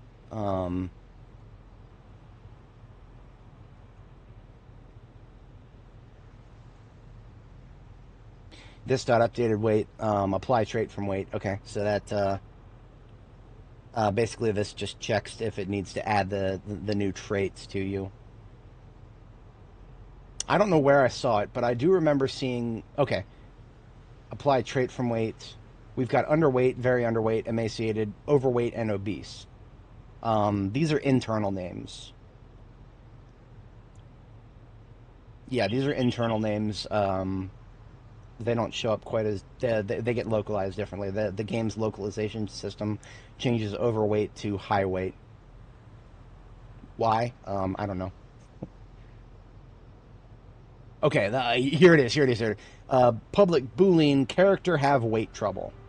So, anime.nutrition.character have weight trouble. Currently returns true.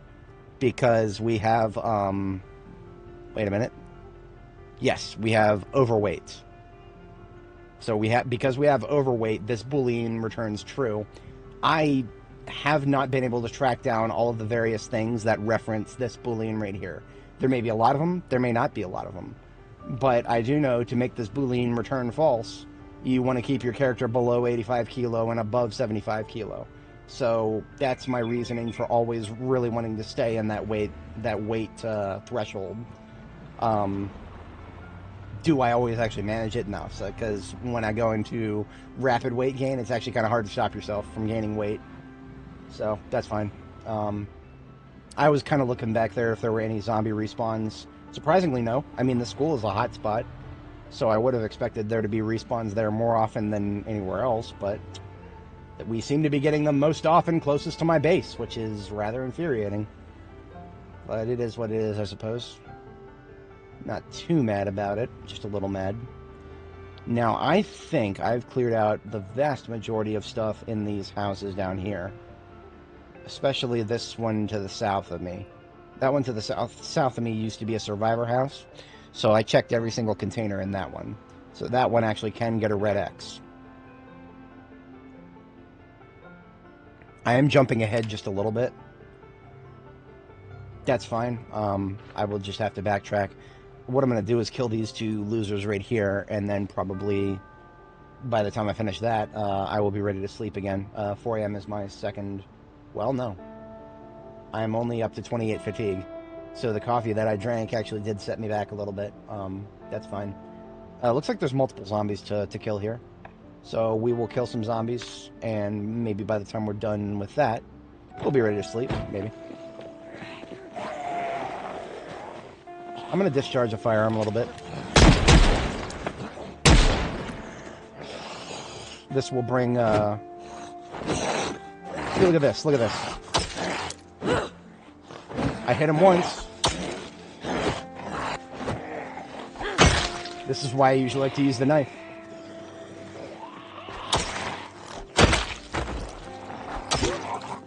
Because for some reason, the ragdolls just Targeting them is a nightmare. Okay. Who else do we got? We got one north. A fast and a slow south.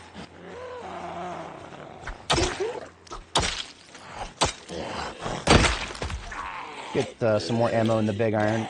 Is north of Fasty? Yeah, we got somebody fast to the north, but she's not. She's not locked directly onto us. Now she is, though.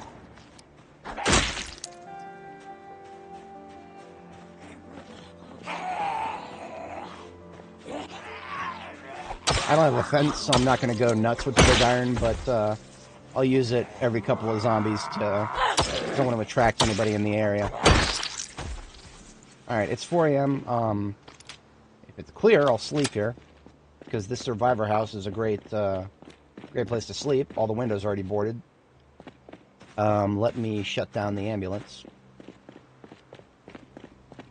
I really wish we could turn these light bars. Just go in there as a electrician, you know. I'm level 6, why can't I do this?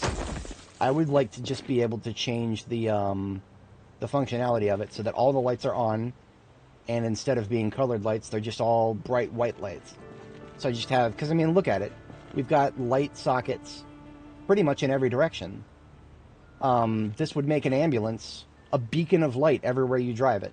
To just put solid white lights in all of it. Why can't I do that, Indystone? Why can't I have a mobile light rig to drive around? Is it because that would be very convenient? I think it's because it would be very convenient, and therefore the Indystone is never going to add it. I'm sorry. I wasn't going to talk shit about the devs too much today, but sometimes I just can't stop myself. They only add things to the game if it makes our lives miserable.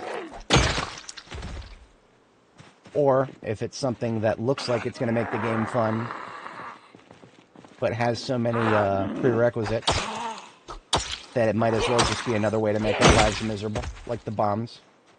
Aerosol bombs are great. How many of you can find sparklers reliably?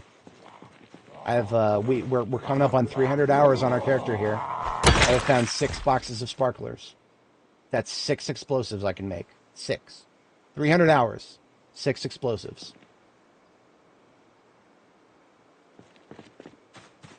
You know, the Indystone played a big old trumpet saying, hey, explosives work against zombies now, guys. And then they never give us more ways to make them, so whatever. I just if you've ever watched The Dark Knight Rises, hope is truly a way to kill a man, because you can make a man despair very easily. But if you want to torture a man, make him feel hope, and then show that hope to be nothing. That's when you truly torture somebody. I don't know why these pillows are on the floor and not the bed. I was going to use this place as a sleeping outpost. Alright. Rant over, I promise. Nah.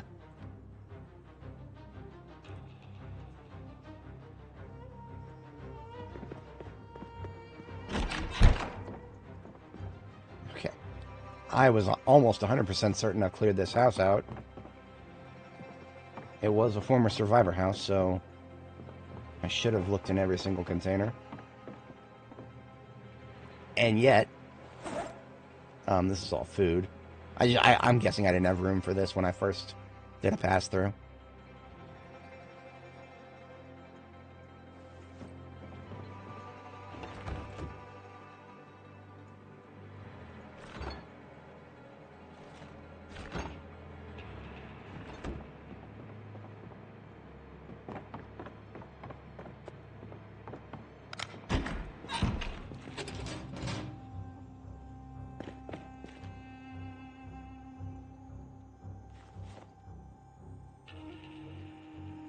Okay.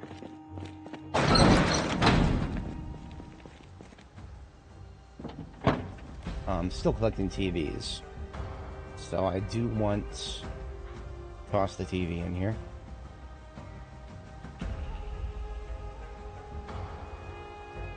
The stuff that goes upstairs can go straight into the trunk. For now.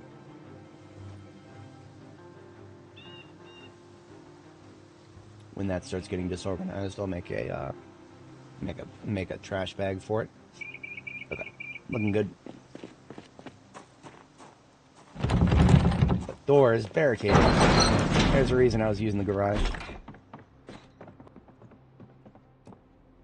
There's a small part of me that actually wants to take these wall lamps. Okay, so we actually do get light bulbs that come out sort of grayish if we take them out of these dark lamps. Interesting. I've never heard of a gray light bulb before.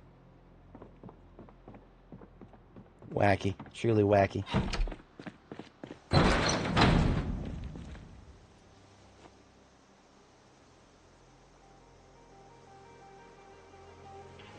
I might actually use those dark wall lamps as decorations instead of just dismantling them. This hand axe is about to go. Are there any weapons that I could be using in place of it? There would be a lot of weapons just laying around in here, because there's a bunch of stuff I never even took back with me back here. This being a survivor house and whatnot.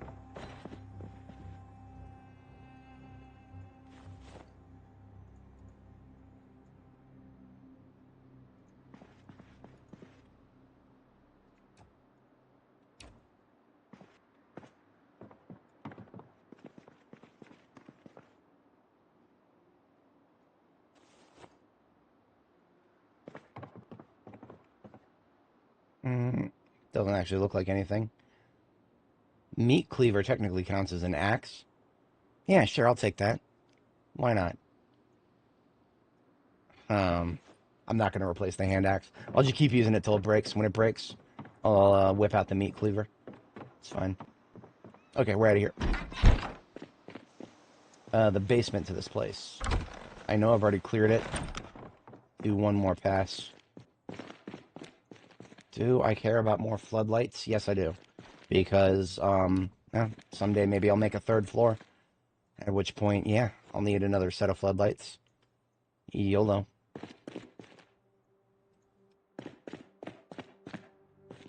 Okay, this house can get the red X now.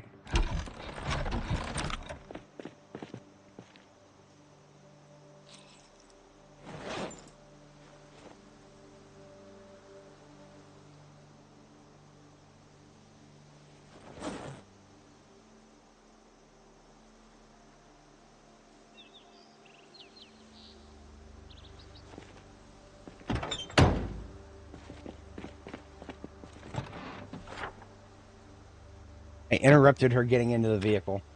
Oh, wait, I already gave it a red X. We're fine. Okay. I can give it an S, though.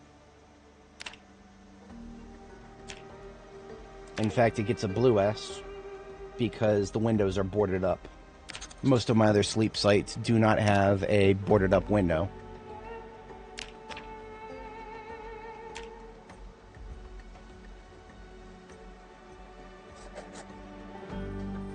A little bit of overlap there.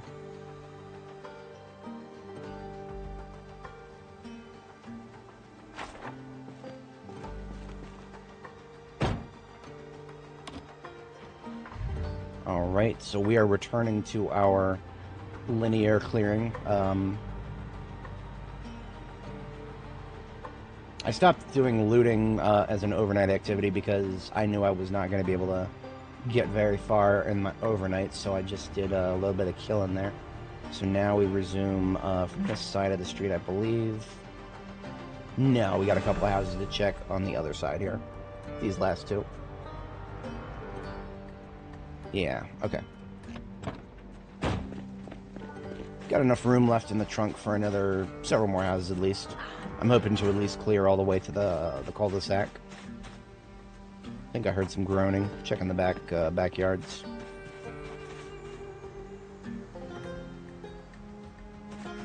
No?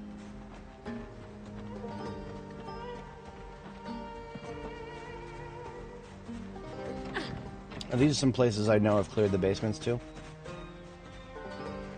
So I don't even need to bother with the basements now.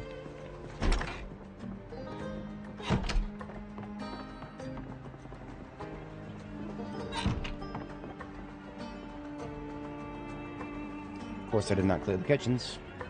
That's why we're here.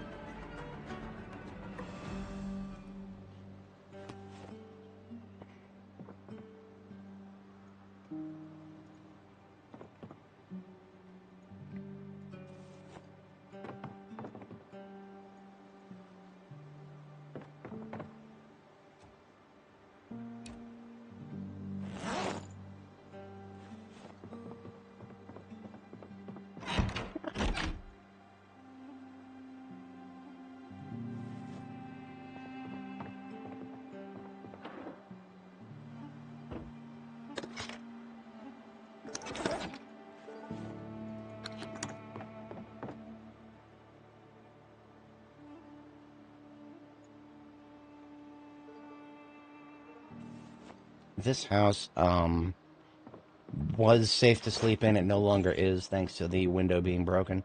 So if there was an X, or if there was an S, there's not. Okay. Now it gets the red X.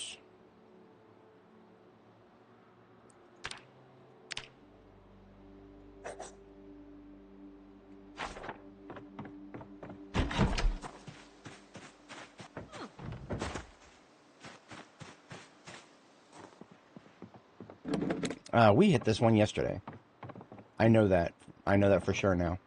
I remember seeing that, yeah. We hit this house yesterday. What about the kitchen? Yes. Yeah, okay. This house I just forgot to mark.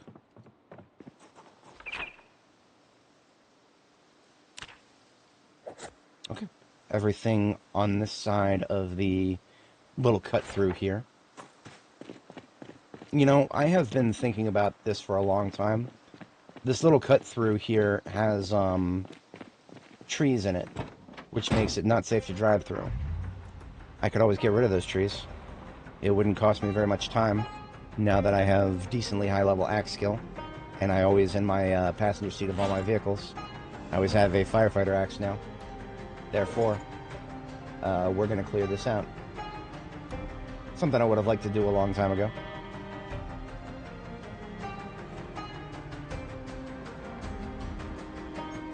All the stupid little saplings back here, and the bushes would have slowed it down tremendously too.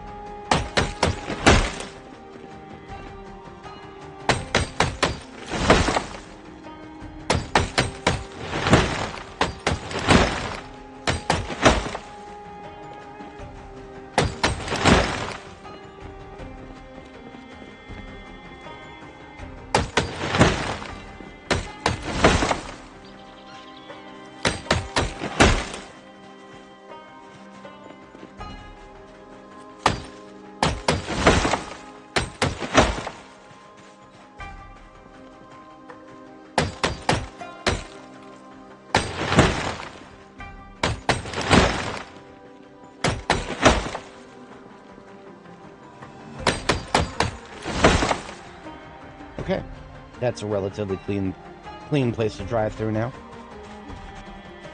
I am going to give our girl a break, because she has worked up quite a sweat from that. Let's just have a seat here in the laundromat and read a book for a minute.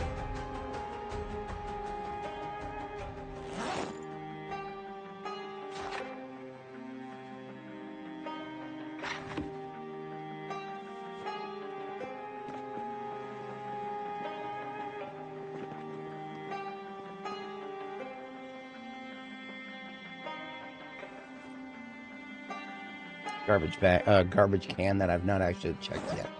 Always check your local garbage cans. You can find almost anything in a trash bag these days. I could not even begin to tell you all the random, up to and including, you know, infamously this game, if you play it a lot, you'll notice some people, including me, will have trouble to find generator magazines. You can find them in garbage bags in the trash. So, never let a garbage can go unchecked if you are looking for something like that. I have seen skill books in garbage cans too. Now, of course, you know, targeted stuff like that, that's always going to be a long shot. Because of the sheer amount of stuff that you can find, it does work against you if you're looking for something specific. But if you're not looking for something specific, all all the various stuff you can find is pretty cool.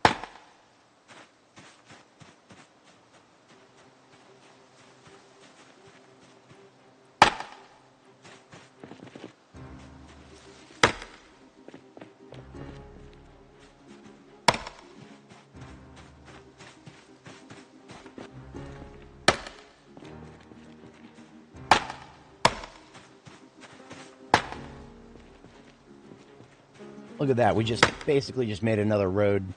I should have done that a long time ago.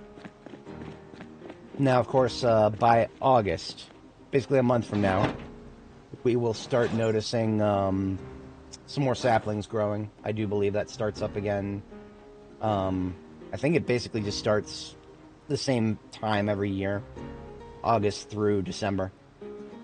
That's when your stupid little saplings and bushes start growing. It is what it is. I'm not too mad about it. I hate it, but I'm past the point where it just actually makes me mad. I have learned to deal with it. I'm squarely within the acceptance phase of grief dealing.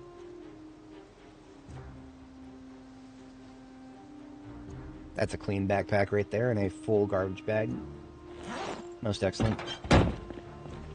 Now all these clothes on the floor everywhere. I've been kind of putting off picking them up because I have recently found better ways of leveling my tailoring.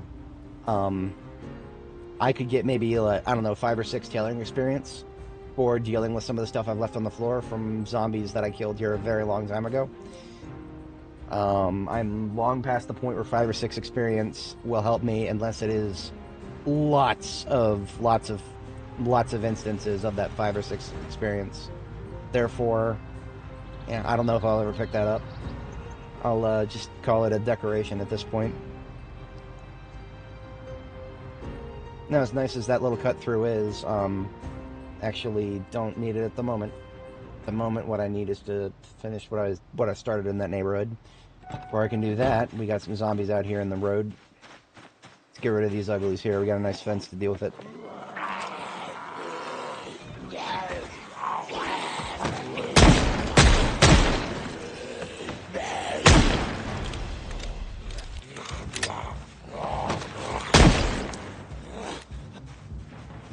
No, no.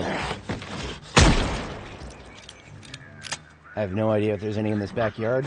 I ain't sticking around to find out. That's a backyard right there, full of trees. I ain't deal with that.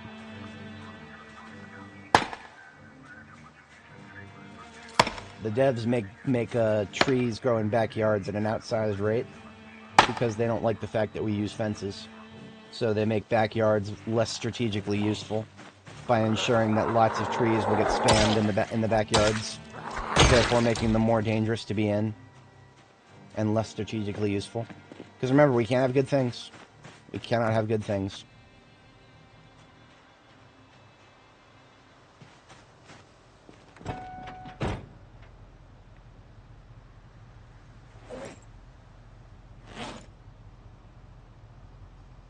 What was I trying to do? I was going to try to... You know what? I also would like a way through here. And I don't have a very clean way through here. So, these saplings over here weren't here to begin with. I'm going to make it so that they're not here anymore. Because, get out of my way. I hate trees in this game at this point. This is blanketed into a full-grown hatred of trees.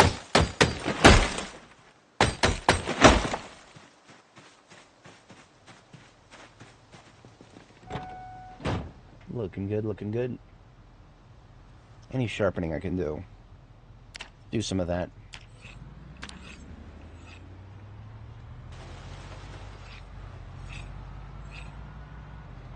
See, look at this. You cannot look at this and tell me this shit is just luck. It's just, the trees just happen to grow a little bit denser in somebody's front yard. Fuck you, dude. That's intentional. There's java.lang.spam trees in somebody's front yard. Parentheses. It's absolutely intentional. Maybe it's gambler's fallacy. I've been susceptible to that in the past. I don't even gamble enough. I'm susceptible to that. I don't know. All I know is that looks pretty sus. You're never going to tell me it doesn't.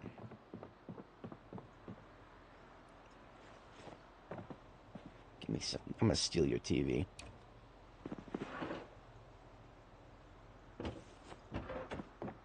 What is that on the floor? Iron Age metalworking. So this house, despite being looted and trashed, sometimes every once in a while you'll find an interesting gem on the floor. But your regular loot prospects are shot.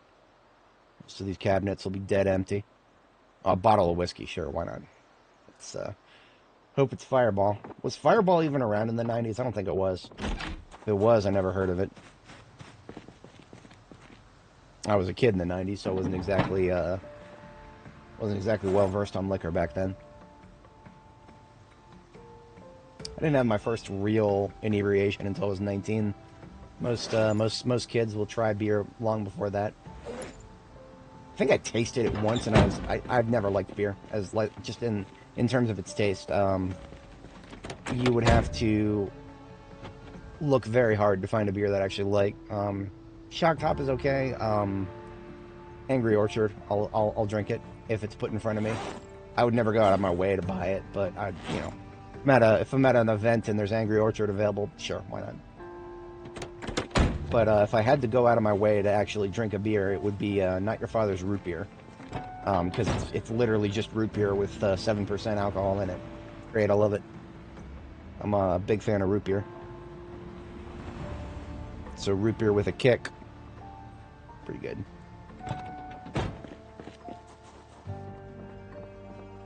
I don't know if I've ever hit this particular house.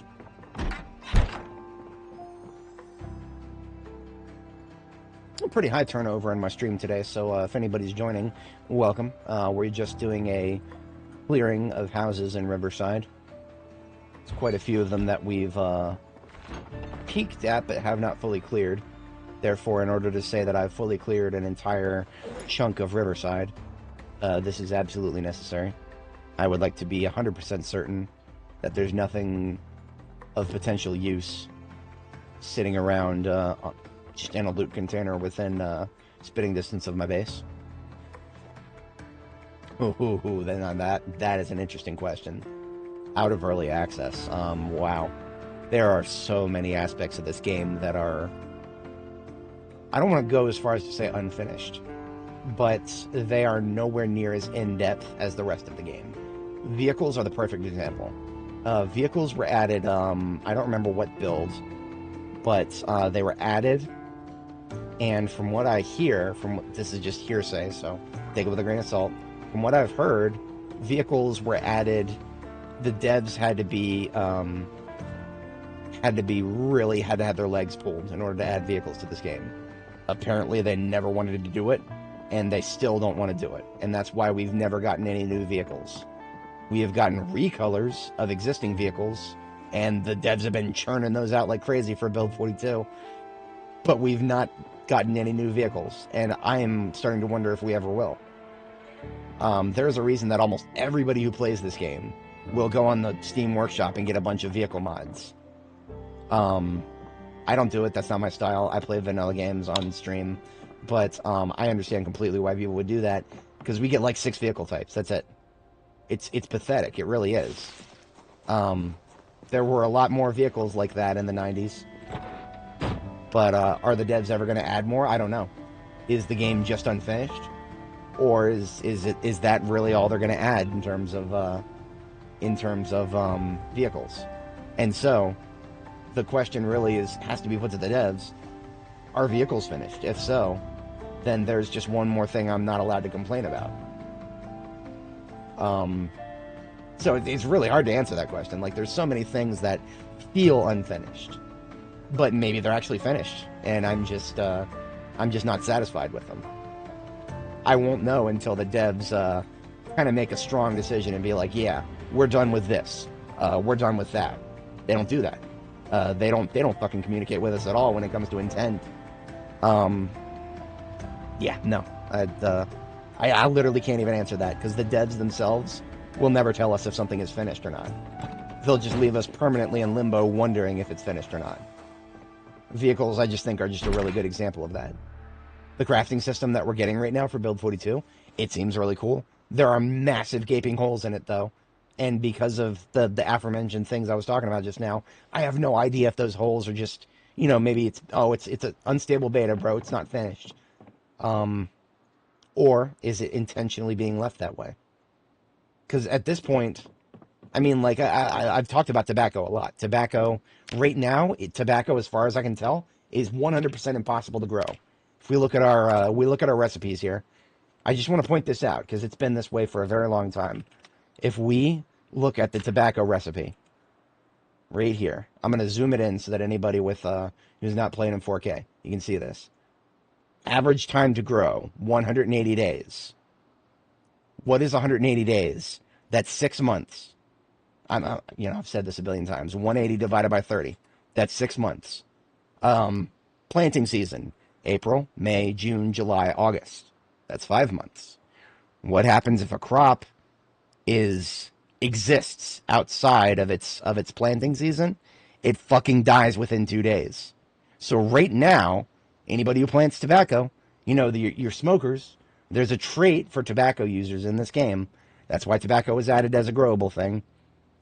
You guys are fucked. You can't grow tobacco. It'll literally fucking die, assuming you survive all the way to April to plant it, and then survive all the way to September to harvest it. You get to watch it all fucking die. And I reported that 3 builds ago. The devs didn't even fucking look at my bug report. It's gone completely unacknowledged. So, when we get that little communication to the point where I don't even know if they're ever going to finish something so blatantly, it's so hard to answer a question like that, because I would consider the game finished if they added, a lot of if they finished all the added more vehicles, finished all the crafting, no more gaping holes in the crafting. And honestly, that's asking for so much. No more gaping holes in the crafting. That is such a tall order that I don't know if we'll ever actually see the game finished. If that's the standard. The game may never be finished. Sorry, that was a really long-winded answer and not even an answer. But hopefully that gives you a window into my perspective on the game, which is that the devs have added so much and then not finished it and then moved on to something else. Ragdoll's another great example. This game, I'm not against ragdolls being in it. Cool, have your funny ragdolls. Why are you adding something new, like a ragdoll system, when there are 200,000 things about the game that are unfinished and need your effort? Why are you putting effort into something that nobody asked for, that will get you, 15 minutes at best of meme posts on Reddit for the people who, haha, the zombie did the funny ragdoll thing? That's not going to last very long. People are going to get tired of it, especially when they realize how hard it is to target a ragdoll zombie. But I don't know. At that point, I'm just talking about shit that bothers me specifically. Yeah, I don't use them. I don't use a gamepad. I know multiplayer. They're definitely going to add it back. That is something that we know 100% certain. They are actually working on it. When they won't even pretend to give an estimate for that. So that's just, when are we going to get multiplayer? When are we going to have world peace? That's about an as easy question to answer right there. I am just about to finish filling up the trunk here. Yeah, trunk is basically full now. Once again. So we are going to put a moratorium on looting for the moment, and we are just going to, a moratorium on looting. I do want to see if I can clear this cul-de-sac without having to empty all of my van.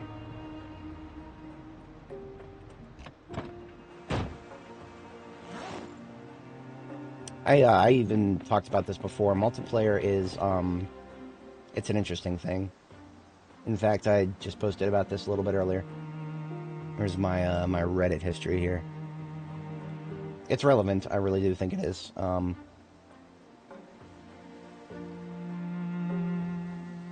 Okay, yeah. Bro did a bit of a rant.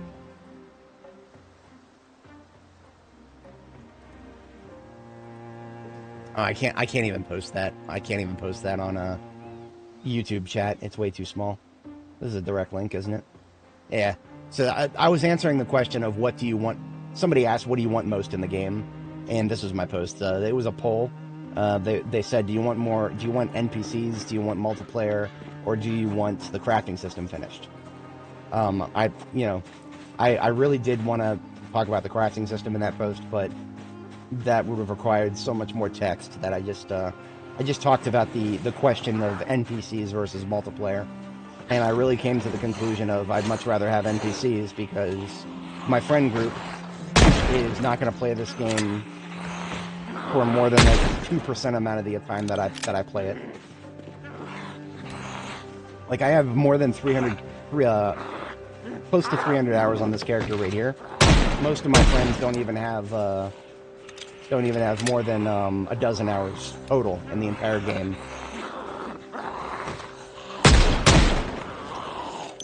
So multiplayer is great, but it's just not going to cut it for people who play the game insanely long like I do.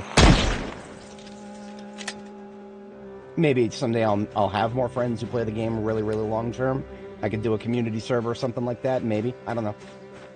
All I know is right now, the folks I trust enough to actually join me in a multiplayer setting and not fuck things up, they'd be done with the game within 6 to 12 hours. They just got so much other things going on in their life. Nothing against them. It's just I can't play a game like this with them. They would lose interest very, very quickly. Which is always eyebrow raising for me because they're some of my homies are tabletop nerds, which if you can get into tabletop games but you can't get into this game, I have a few questions, but I don't know. It's just the simple fact that tabletop games require you to use a lot of your imagination. A game like this requires you to use a lot of your imagination to keep having fun with it. But I don't know. Maybe it's just not their cup of tea. Oh, come on now. You almost had me. Get over here.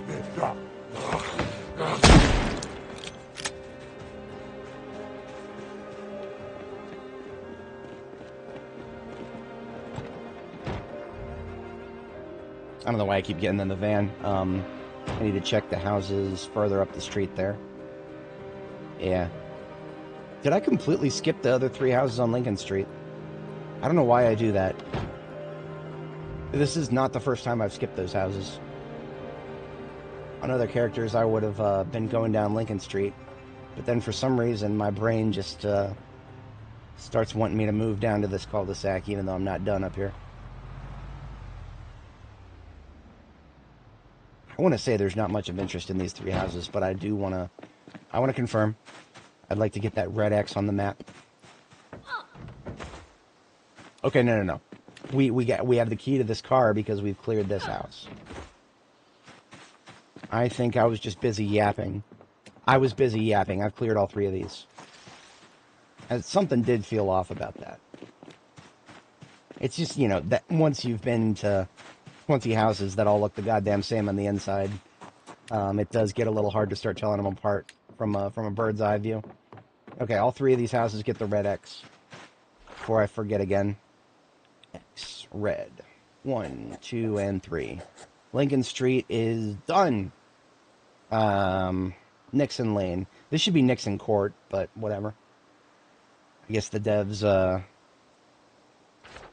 I'm not going to finish that sentence.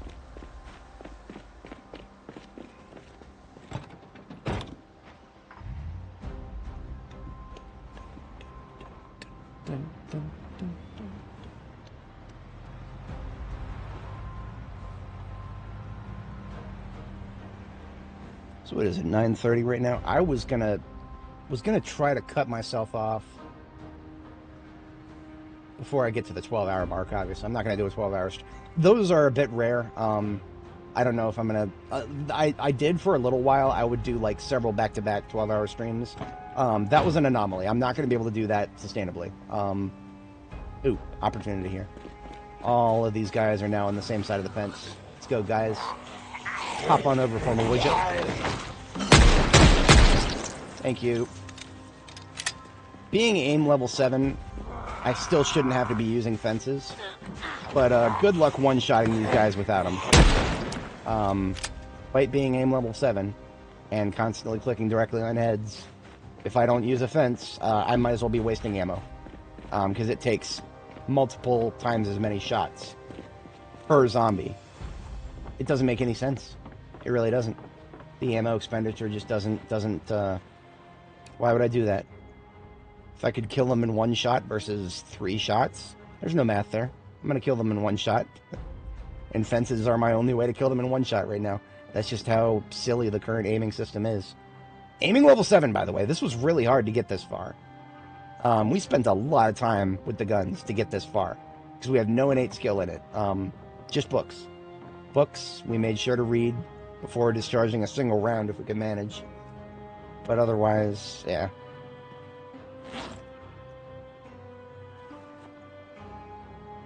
Bro started yapping again. No wonder my voice is so dead. Way too much yap. Some more black hair dye. I could use that. I only have 6 or so. Only. Hello.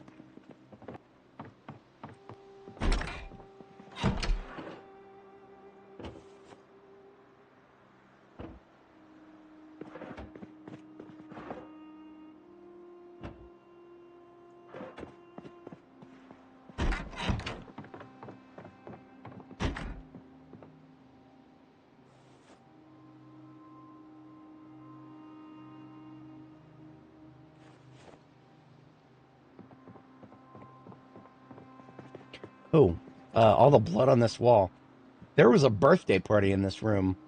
A whole bunch of zombies inside this room for some reason. Only this room. Like this, it wasn't like there was a whole birthday party in the whole house. Just this room. I don't know why. That was a little wacky. That was a bit of a wacky moment.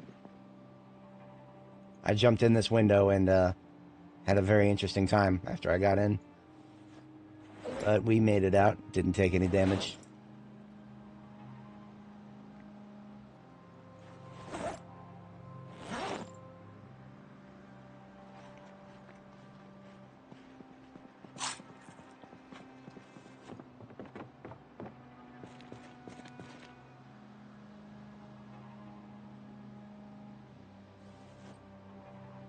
One left. Hello there. Look this way, please.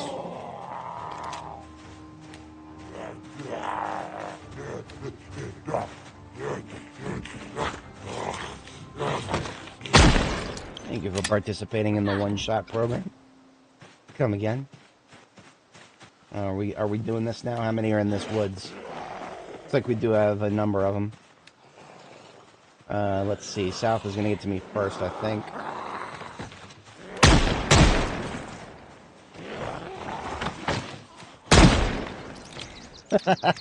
Not sure why Karen did that, but okay. Come back on over.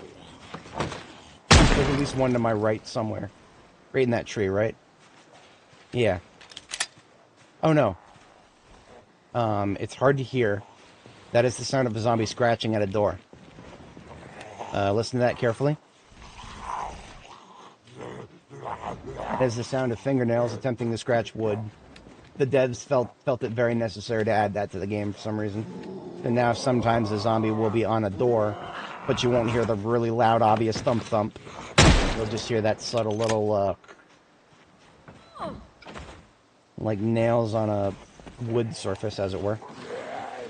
Thankfully, the devs have not added the sound, a unique sound for zombies scratching metal. If they had added that, there would probably be a riot.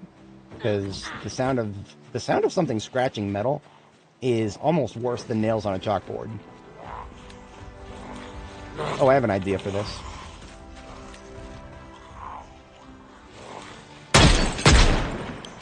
Shooting zombies through windows is surprisingly effective.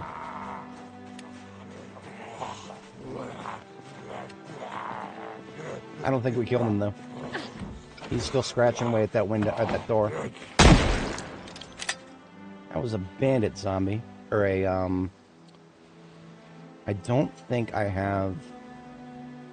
I already have iron rodents in a vest, I think. I'll take it. Why not? Okay. This guy is starting to get on my nerves. I'm going to kill him. He really likes using his claws for some reason.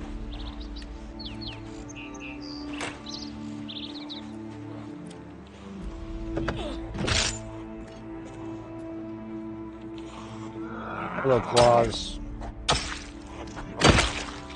Santa Claus over here.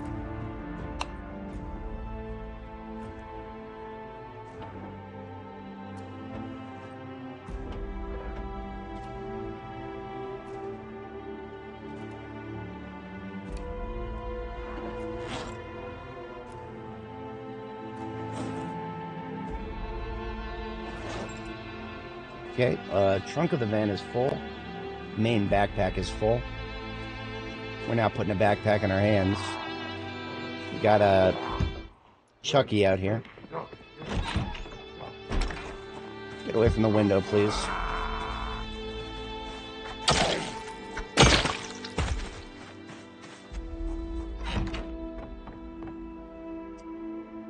Sure, I'll take some of this booze. Why not? It's all unopened.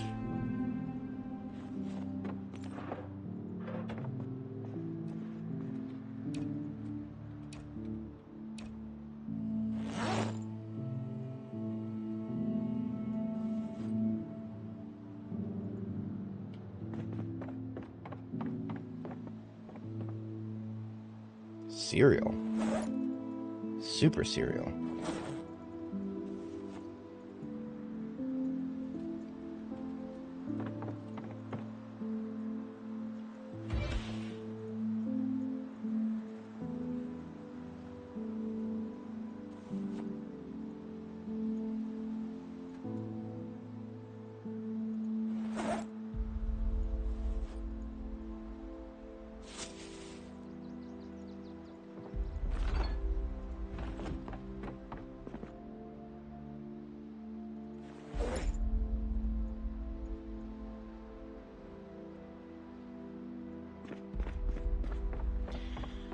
Okay. These houses in this cul-de-sac are significantly larger than the houses we've hit so far.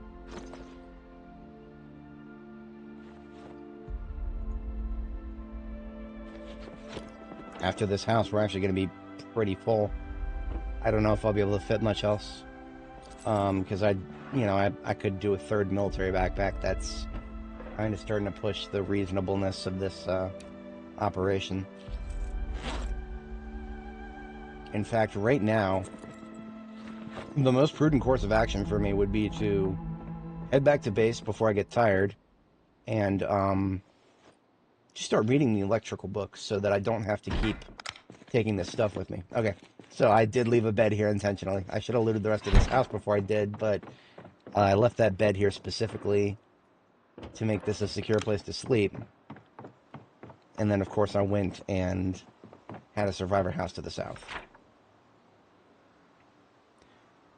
So, these three houses are now red X's. However, that green S can stay there. In fact, that was slightly off. There needs to be a green S here. 3 safe places to sleep in this neighborhood. Threaten me with a good time.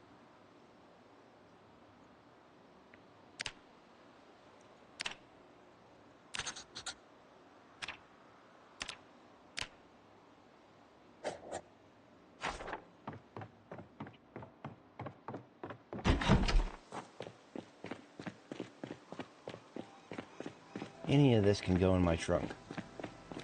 Got room for, like, I don't know, 5 more encumbrance? No, I've got room for, like, 2 more encumbrance. I can't even fit the gray lamp in, so not even 2. Damn it. How about 1.5? I can't even do 1.5. Yeah, I'm not getting any more loot out here. We're full. I would have liked to have finished this cul-de-sac, but no. Not this time. And it's mostly because I haven't read the next electrical book. if I had read the next electrical book, we would not be wasting a fraction of what we're currently wasting in the trunk. Because right now we're taking all the electrical stuff with us, as opposed to just dismantling it right away. So we're going to head back to base. We're going to get that book read. By the time I finish reading that book, I am going to need to refuel the generators again. That zombie is too close to my base. He's going to die. For real this time.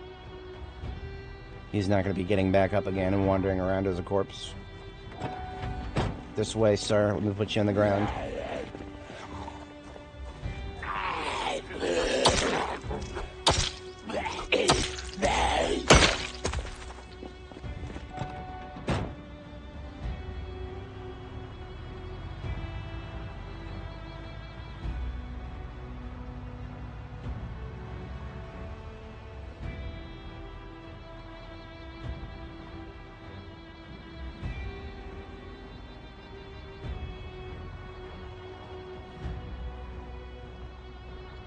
Okay, here's what I'm going to do.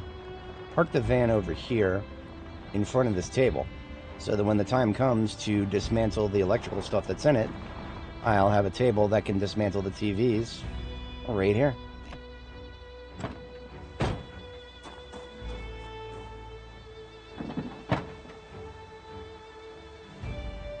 So that actually means that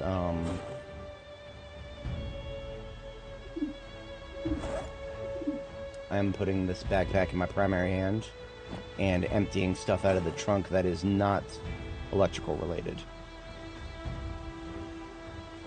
So all that's going upstairs.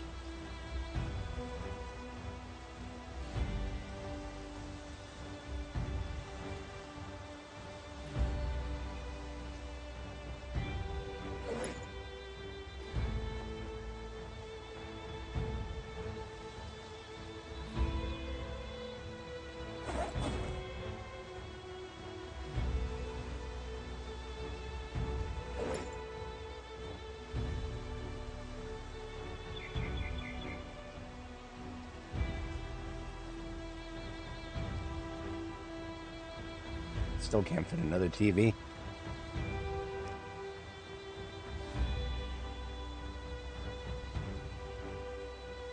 Just drop those on the ground, that's fine. They're not going anywhere.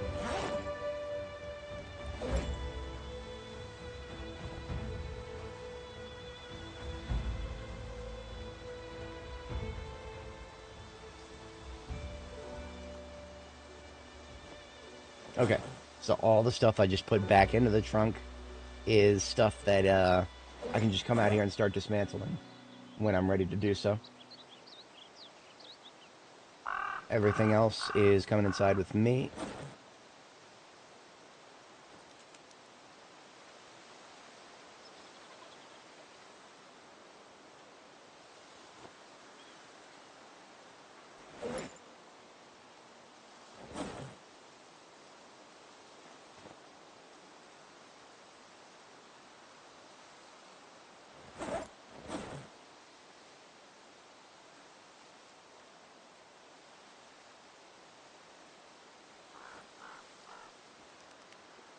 This empty bucket just get tossed on the ground here. It needs to fill up with rainwater.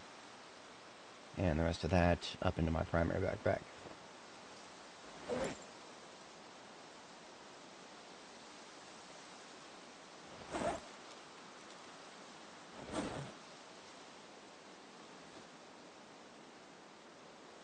Yeah.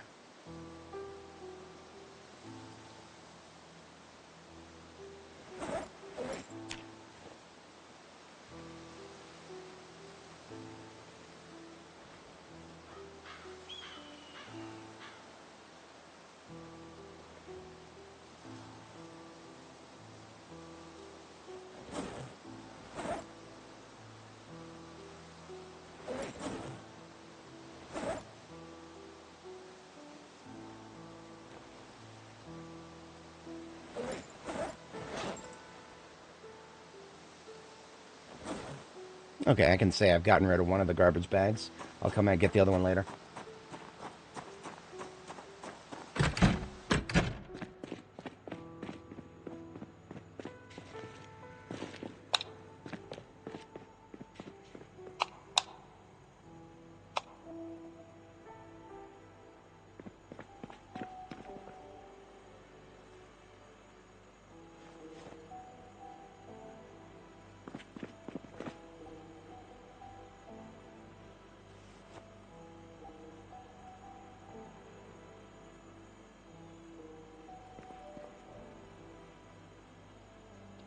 Once again, this entire corner is full. 25 units of pepper. No wonder it's full.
Okay, we need to stop by the wardrobe, drop off the leather coat as a big heavy item.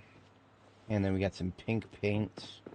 I don't even know why I picked this up, but yes, I do need a second pink paint here to complete the visual collection.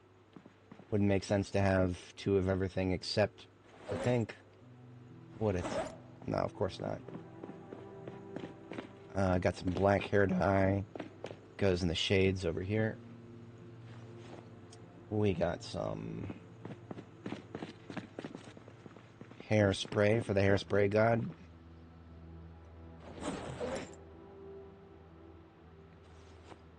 Alright, we're going to make a visit upstairs because we got a whole box of stuff to go up there as well as some furniture items. Let's get those out next. 1 and 2 more low tables.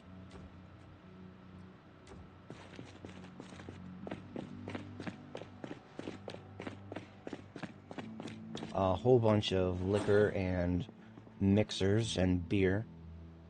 Pack beer bottles and some beer. White wine, I think. Okay, we do still have some room in the white wines. Yes, good. The red wines have been filled a while ago. The white wines getting pretty close to filled. Whiskey, we're pretty close to filling our second shelf full of whiskey here. We're on our second shelf. The first shelf of whiskey, completely full. Second is, that's got room for, I don't know, 4 more bottles or so.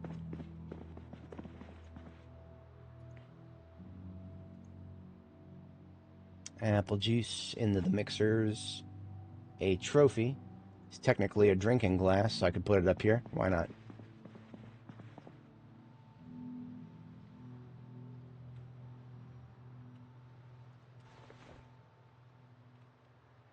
And then the rest of the soda is considered overflow. Going in the corner here for now. Last of what goes upstairs here is CDs. Most likely some duplicates. But at this point, I'm not worried about duplicate CDs as much. Okay, everything for upstairs. We are done up here. Wait a minute, there's another CD. Damn it. Almost done up here. Remember, the bigger your base gets, the more farther apart certain things are. Sometimes size is not always a good thing for base design.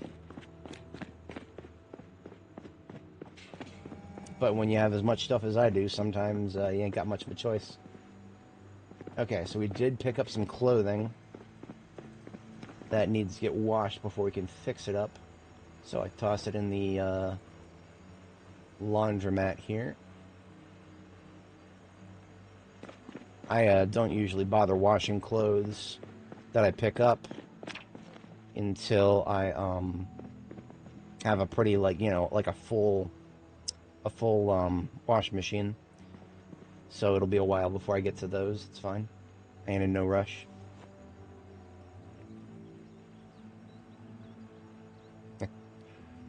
Out of room in the light bulb bin for the red and blue lights. Alas.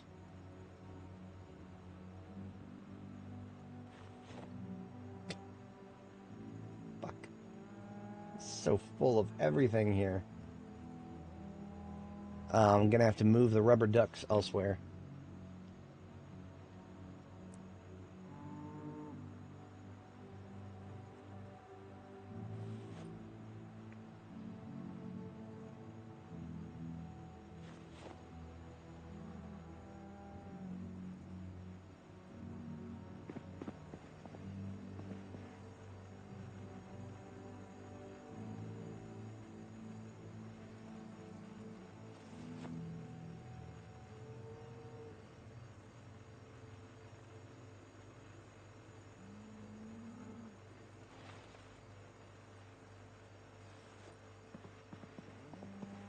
At this point, crowbars are basically just steel bars. I take them so that I get more steel. I steal them for the steel, as it were. I don't even know if I wanted this meat cleaver to begin with. I was going to use it as a field weapon, but... so the rubber ducky is going... the rubber ducky collection, as it were, is going to go in this... I have a little crate off to the side here for memorabilia overflow. Because a lot of things nowadays need overflow in my base.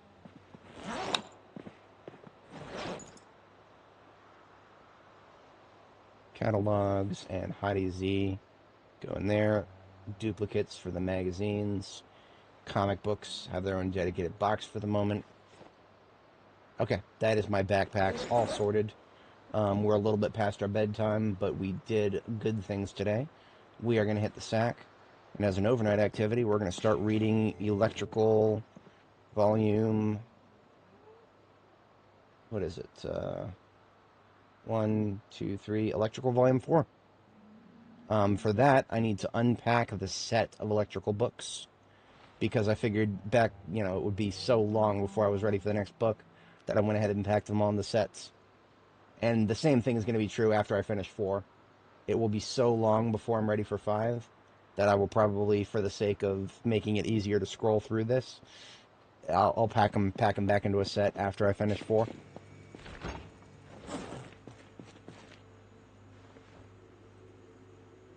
All right, past our bedtime, but into bed we go.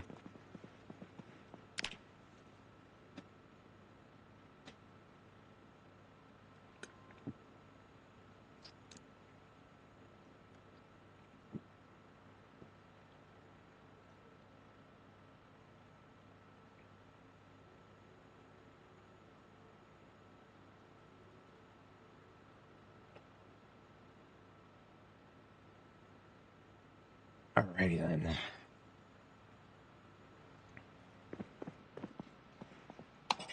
So we're going to be reading for pretty much the entirety of the night here.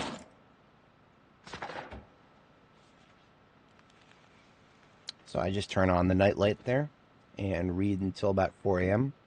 And then we go get our second sleep.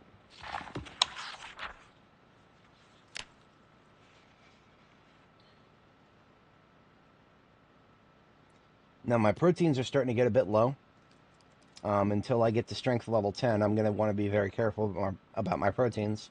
Therefore, I want to keep them above 50 and below 300.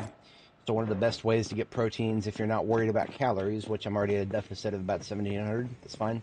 I'm just going to drink a 2-liter of cow's milk, which I got one sitting around here. When I no longer have any, I'll just go milk them fresh out of the cows.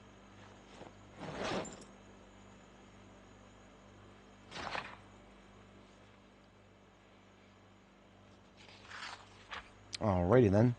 Fast forwarding a bit as we read Electrical Volume 4.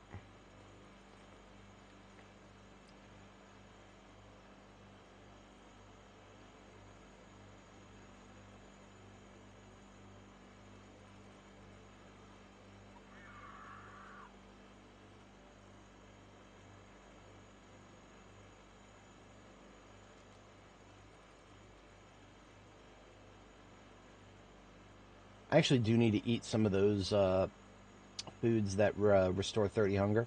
So I'm going to wait until I'm down to like 70 hunger, and then I'll just eat one of those straight up. they're at the point where they'll start going bad if I don't eat them soon.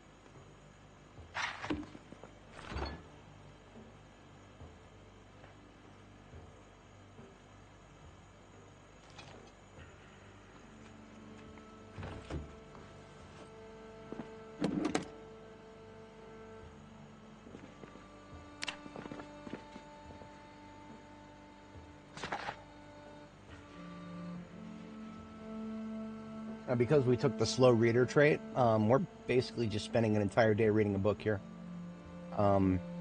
We started reading it after midnight. We've spent all morning reading it, and it's already up to about 1,800 hours.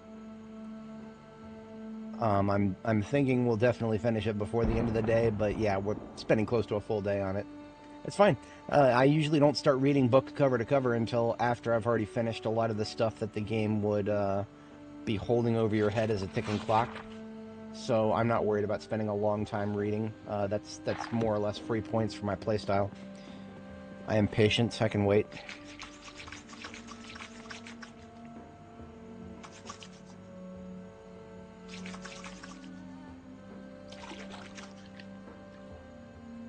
Alright, electrical level 4 and the rest of the set is going to get packed back up. Because even if I would dismantle every single electrical item that I'm capable of dismantling right now, it would still not even take a fraction of the current level. That is how absurd electrical leveling is. You just don't have a lot of good options. You're dismantling everything in sight, or you are pissing away your materials on stuff that you don't need to be making too many of, like radios. I could make like 50 radios and get a level. That would burn through most of my supplies of things, and it would not even really be worth it. So it's much better to just dismantle and dismantle and dismantle.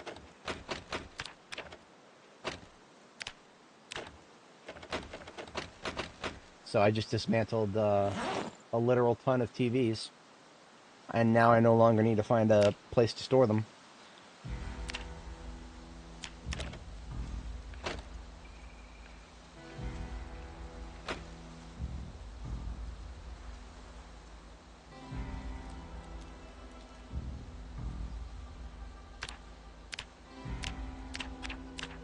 All these light bulbs, and I can't pack them into boxes because I don't know. I don't know what's going on with light bulbs in this game right now. All I know is, for some reason, sometimes you can pack them into boxes. 90% of the time you can't. It would be really nice because I have a lot of light bulbs. They take up a lot of space. Anything to take up less space would be A-okay in my book.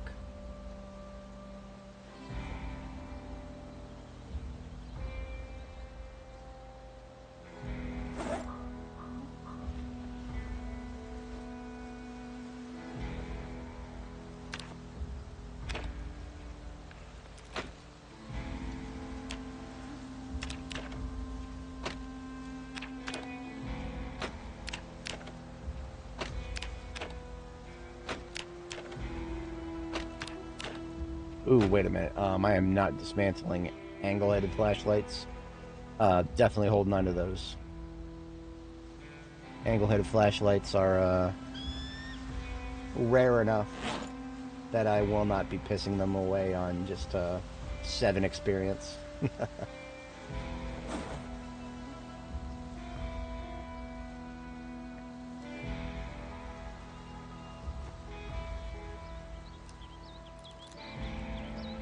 And believe it or not, that is most of the contents of our trunk.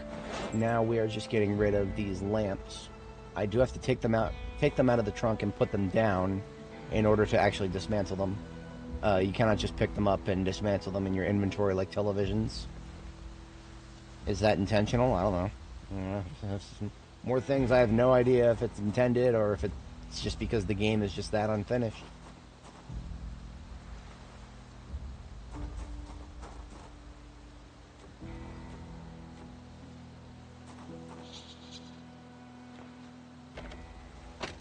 Okay, 22:30. It's our bedtime. First bedtime of 2.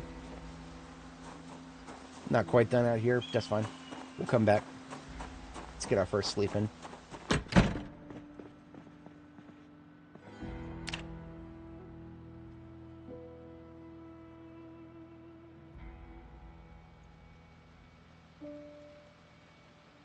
Now you might think leaving a bunch of lights out in the rain would make them less useful for electrical disassembly, but nope, that's no problem.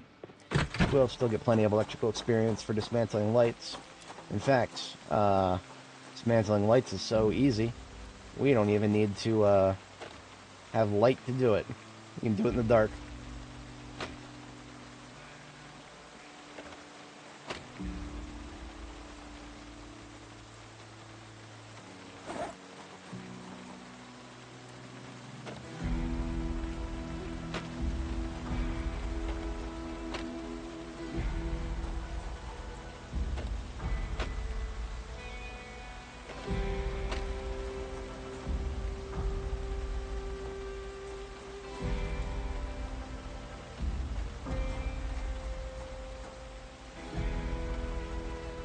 These floodlights are going to go upstairs with me, and these wall lamps are going to go in the, whatchamacallit, in the, second floor.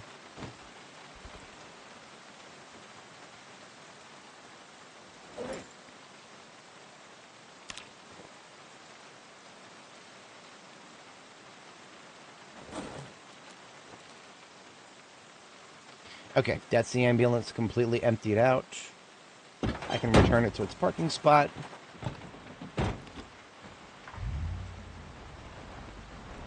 And then I just got a little bit of sorting to do through the base.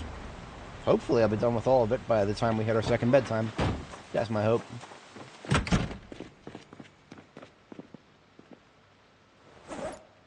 Did we have any? Doesn't look like it. Okay. Kitchen first. A little bit of canned food.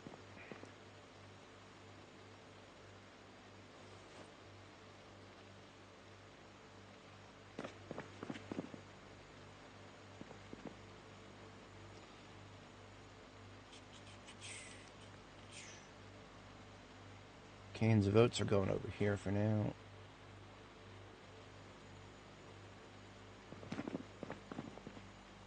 We got some sweets and some savories. Mostly just sweets at the moment. Sweets container is about to be full again.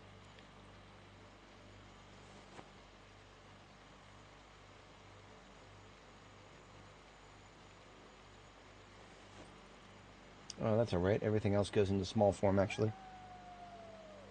Graham crackers go into savory. Yeah, that feels right.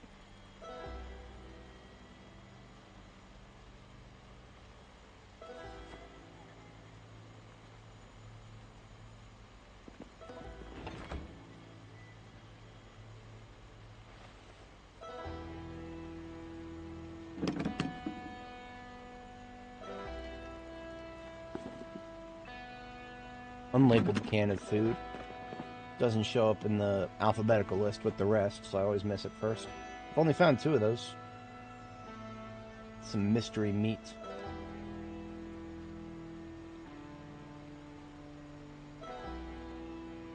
That is everything for the kitchen? Yeah. Making a stop at the dye station. We got some blonde hair dye. I think that's a bright enough blonde to go in the center. Yeah. So I've actually, what I've done to some of the hair dye is I've consolidated it into these 15-liter jugs here. So all of the reddish brown and all the regular brown and the light brown, I've basically just merged all of them that I've found together into these three 15 liters. Unfortunately, it doesn't show up properly, the color. These dispenser bottles just look like they're empty or full of water. Couldn't tell at a glance. Hopefully that is not intentional, and the devs are going to add color display to all liquid containers. I look forward to that. Here's hoping, fingers crossed. More sewing stuff goes over here. A clay sculpting tool. These are relatively rare. I've only found several. I would like to have some on all of my pottery-related workbenches here. A clay sculpting tool is required for a couple of obscure things to make with your pottery. Here's household. We get soap. Then at the top of the stack is containers and fishing, among other things. Caffeine, band-aids for the first aid. I think the paintbrush was supposed to go upstairs, but no, I'm putting paintbrushes downstairs now, because paint is going in the dyeing color area over here. Got some ID cards for the cenotaph. Shell suit pants in teal. I did not already have a pair. I don't have either. This is the first of the two teal pieces. If only. No.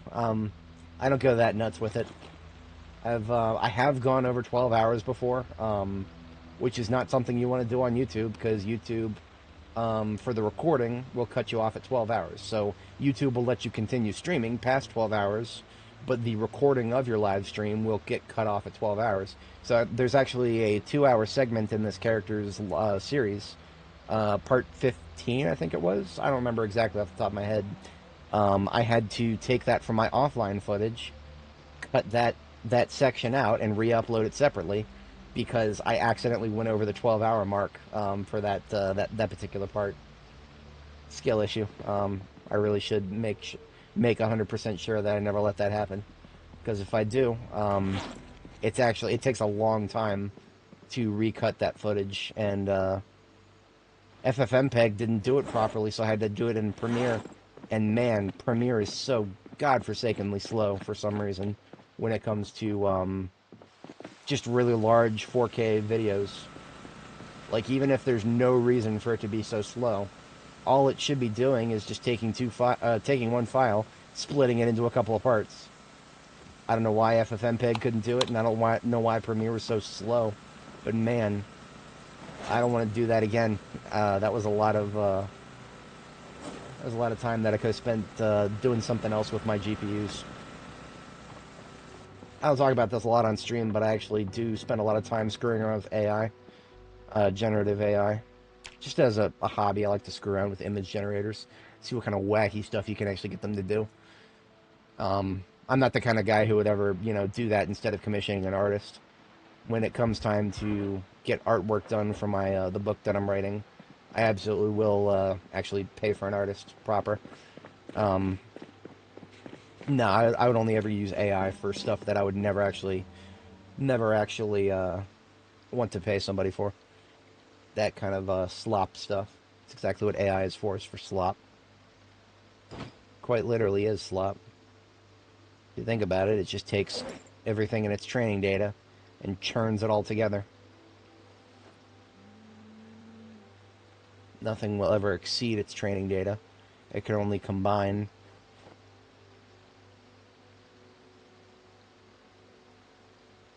So these three boxes are full of electrical stuff that needs to be dismantled. So I am taking it away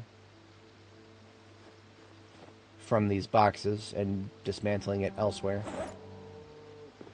because otherwise I won't be able to fit the rest of the electrical stuff in these boxes. So let's get these TVs dismantled. Any simple stuff that's on my person right now, with the exception of the angle-headed flashlight.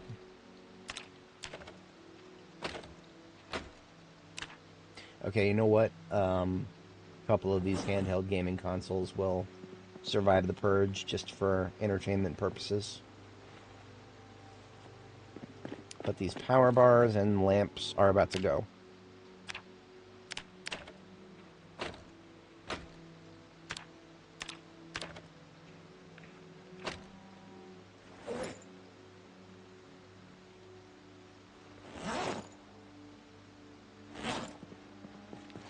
Doesn't really matter where I put these, because they just got to be put somewhere so that I can dismantle them.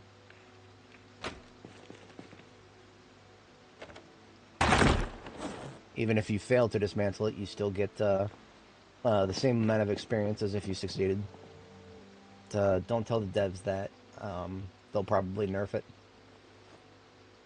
They've already shown their hand that they're very willing to nerf disassembly experience gains. I guess it was too easy. I don't know.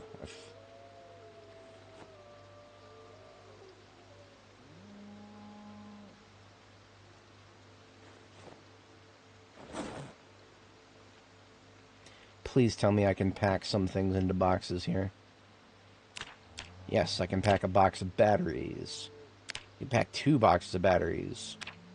Boxes of cold packs, apparently. That's it. All the light bulbs that I'm carrying are not compatible to pack into boxes. Okay. Okay. Whatever you say, game. I'm over it. I really am. Well, I'm not. I'm not exactly over it, but I'm kind of over it. So I'm putting white light bulbs in the bottom bin here. I'm putting colored light bulbs of certain varieties in the center here. And then I'm putting red and blue lights on the top. Not really for any, particular reason. I just like to keep them separate. According to the game, most of those are just called light bulb. There's no differentiation.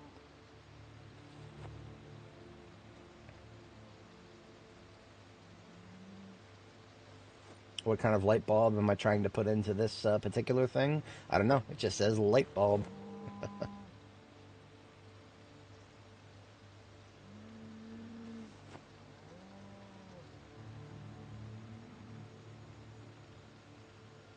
I have started storing amplifiers in the top, because if I don't, I will run out of room in the bottom very quickly.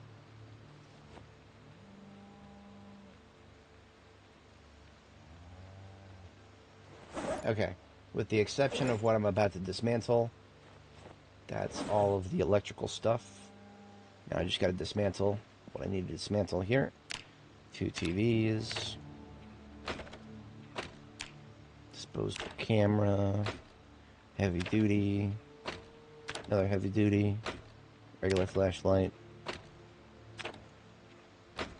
Angle-headed ones are not getting dismantled. I'm putting those just somewhere else. Somewhere out of the way. How about over here in the overflow for random stuff?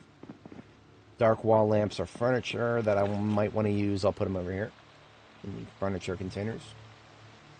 Dye bottles. I found a black dye, or at least like close enough to black. It can go over here. I found some yellow right here in the middle. Now, in order to keep the yellows and the greens separate, this is why I hate the fact that dye is all named the same thing. So I've got to take the greens out and then put them back in, and then they're at least separate in the list here. Because dye just has the same appearance, it looks like.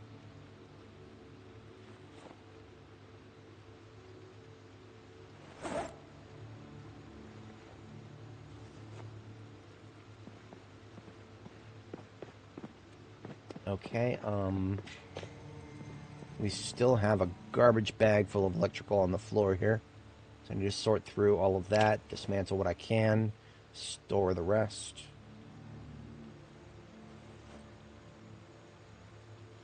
Get some of these boxes out of my backpack and into the containers. We've got a box of cold packs. With cold packs, you can make smoke bombs. You find so few cold packs that the number of smoke bombs I could make is probably like, I don't know, 4 or 5. Fuck am I gonna do with that? 4 or 5? I mean, like, you get so few of these electrical based nifty looking utility items. You get so few of them that trying to come up with a strategy to rely on them is asinine, because if you rely on them for anything, you'll always fucking run out. There's so many encounters with zombies that you're gonna have in this game, that if you come up with a strategy that relies on something like any form of explosive, any whatsoever, explosives are so fucking rare in this game to find the little niggling items that you gotta find before you can make any of them. Cold packs for the smoke bombs and boxes of fucking sparklers for the regular explosives. Yeah, you might as well just not plan to use them, because you're not gonna be using them. If you want to use them, good fucking luck. That's all I can say about that. Good fucking luck. Maybe someday you'll find enough parts for several bombs. I sure as hell haven't. And what are we, close to 300 hours in? If I haven't, and you do, well, you just got a hell of a lot better luck than I do, I guess. I ain't gonna knock it. Or maybe you're using a mod. That is a lot more reasonable right there. I would be very reasonable to just use a couple of mods that increase certain spawn rates. Or, much better yet, there's other ways to craft IEDs than fucking boxes of sparklers. I don't know of any single IED that has been used in like a terrorist attack in the past God knows how long. I don't think any of them have used fucking sparklers. And yet, the devs of this game would have you believe that, no, that's the only way you can do it. Fuck you, dude. There are so many ways to make improvised explosive devices without sparklers, but I digest. What can I say? The devs of this game have very, very, very weird hang-ups. Some of the weirdest hang-ups I've ever seen.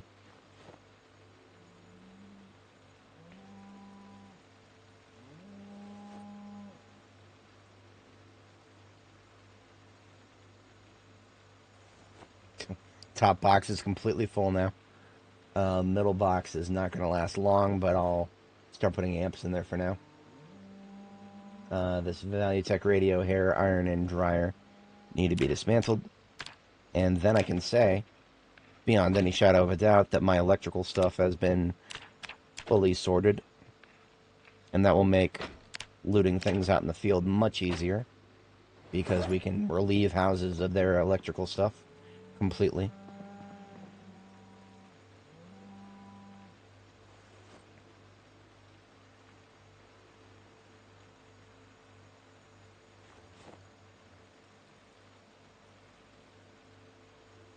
Okay, the aluminum scrap is also going to go, because these boxes are getting way too full. I'll put the aluminum scrap over here. No, no, no, this box is getting too full as well. Fuck. I'll put it in here for now. I'm getting to the point where I'm starting to question picking up certain loot items. I wish I would never get to that point. This game really does reward you very well sometimes for being a hack rat who picks up everything. But sometimes certain items are just so hard to use up that maybe not.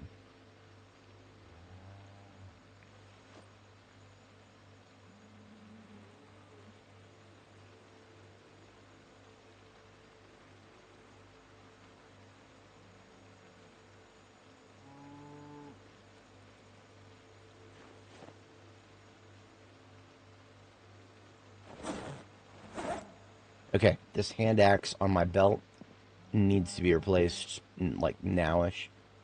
I'm replacing it with this hatchet here. And the one that I'm done with is slated for disassembly over here.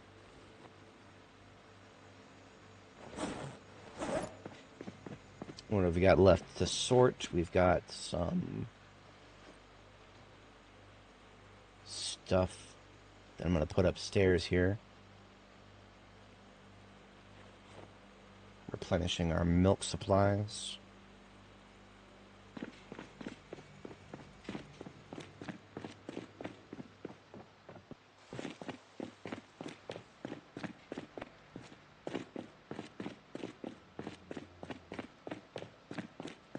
Premium Tech radio collection goes up here. With the CDs, because Premium Tech radios have CD players in them. In fact, as far as I know, Premium Tech radio is the only way to play a CD, aside from a portable CD player.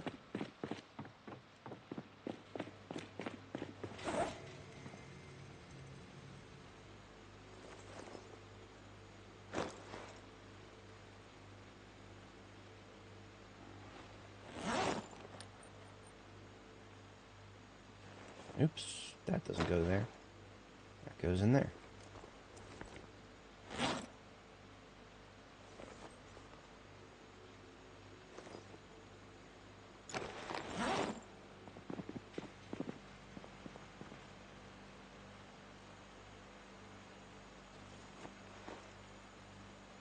Get a refill of water.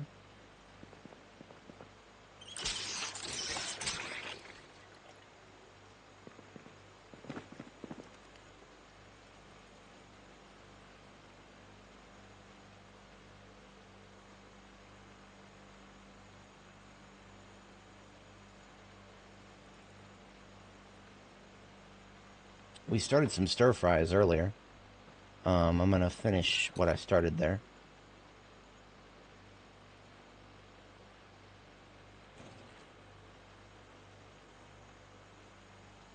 Looks like these carrots are starting to go bad. I should use those up.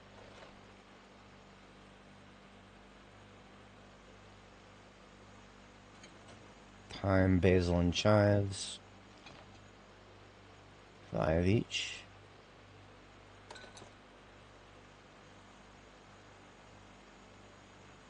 And we'll put some pork in there.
Alrighty then. There's some more stir fries going into the oven.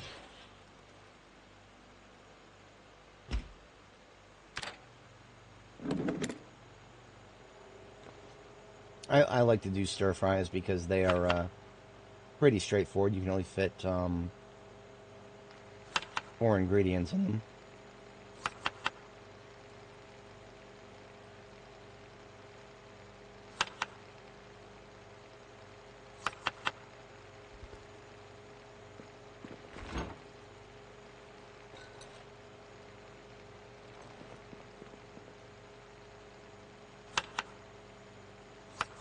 It's also a way to get rid of all these herbs that I have piling up here. Okay, the pork goes back in the fridge. There's still lots of that left.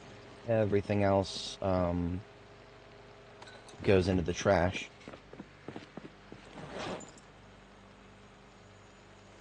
So that it can rot, and I can eventually empty the rotting stuff out into the compost.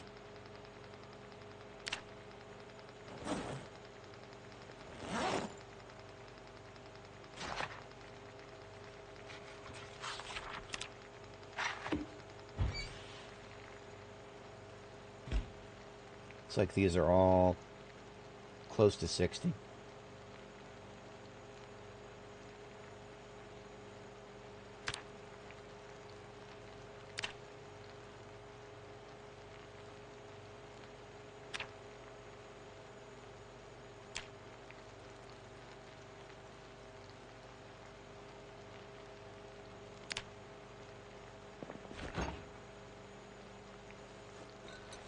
Now, the 30 fries that are in the fridge right now need to be eaten first.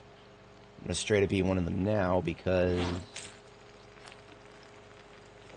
yeah, that's fine.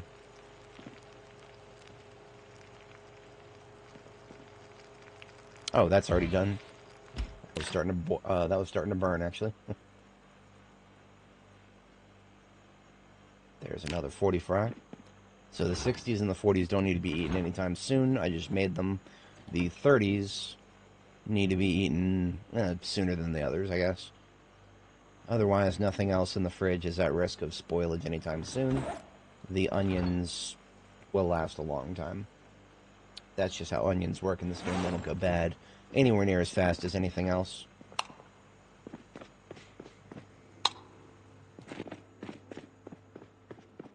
Okay, I am overdue checking the generators, so we're going to do a generator sweep. Anything that needs fueling or fixing.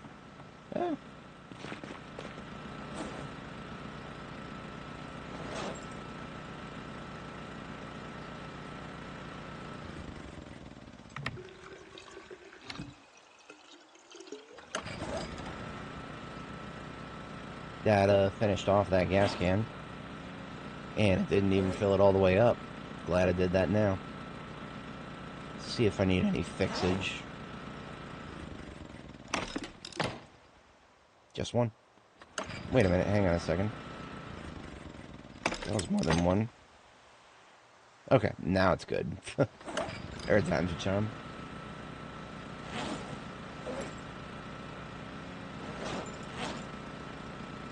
Okay, so what that means is if we have any gas cans that are about to be empty from the other refuelings for the other generators, we'll need to finish that off by bringing it upstairs.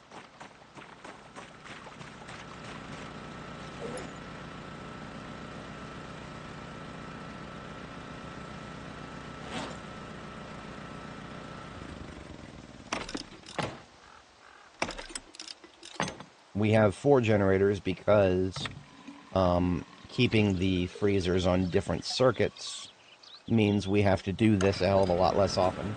If we had all of our freezers on the same circuit, we would have to be refueling and repairing pretty much every other day.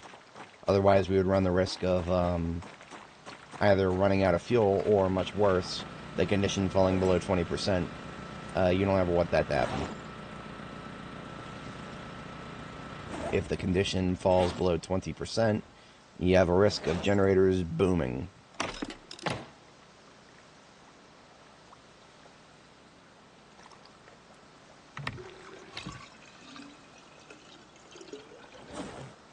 That is another empty can there.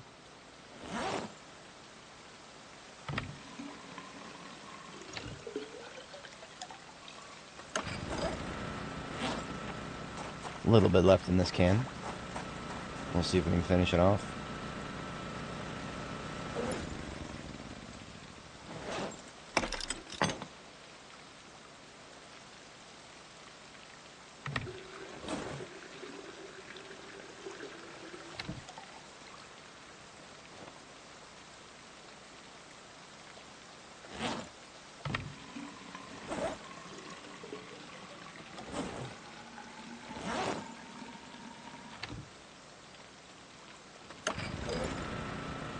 Okay, that is 3 empty gas cans to be replaced.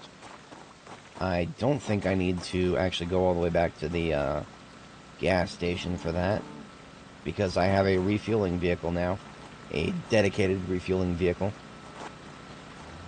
Oh, we got chamomile. I don't know if chamomile has a blooming phase or not. Yes, it's gonna have a blooming phase, because we didn't get any seeds just now. Therefore, it's got to bloom. So those 2 we harvested, we'll leave the rest until they bloom.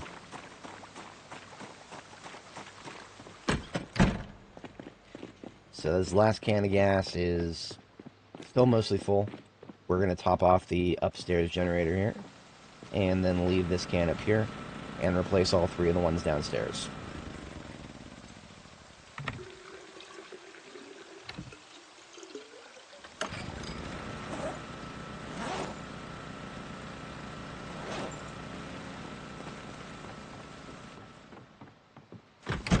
Refueling vehicle is the fire truck here.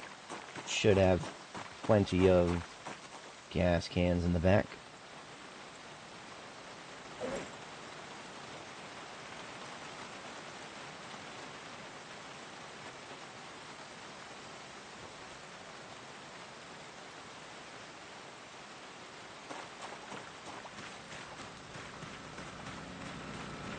These little duffel bags that I keep right next to each generator are for storage for the gas can I'm using, but also for repair electrical parts. It helps me keep my electrical stack from overflowing. It's just so many electrical parts in there. Distributing among all these duffel bags is a storage space saving measure, just as well as it is a convenience measure out here.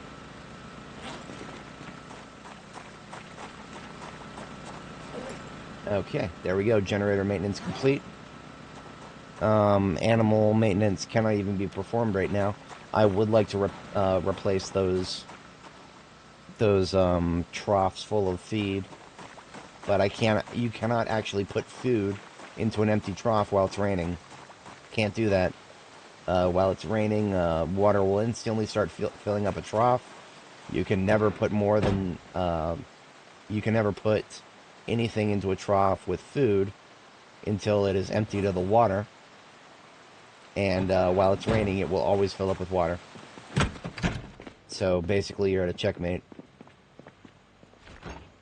I do believe chamomile can be used as something to spice things up. Yep, I can put it in my coffee. Hell yeah. Coffee with chamomile, baby. That's how we roll here. My coffee will now actually reduce my stress. Pretty cool. Okay, we resume our operation of cleaning out the houses of Riverside. What my current goal right now, I would like to hit, well, we're absolutely going to hit the rest of the houses in this cul-de-sac, and then we're going to hit the bottom of Mousetrap Street here. Maybe we'll hit South Riverside. I do not have it in me to do the entire gated community here. That's a lot of, there's a lot of loot. Each one of the houses in here are 2 stories, so that'll be a future stream. For tonight, it's getting a little late. My target is usually between 6 and 12 hours. Definitely not a full 12-hour stream tonight, because I do have some other stuff I want to work on tonight. So we will go ahead and hit the Nixon Lane cul-de-sac here, Mousetrap Street. Maybe we'll hit Kennedy Street. We'll see how that plays out. See how full we are on loot.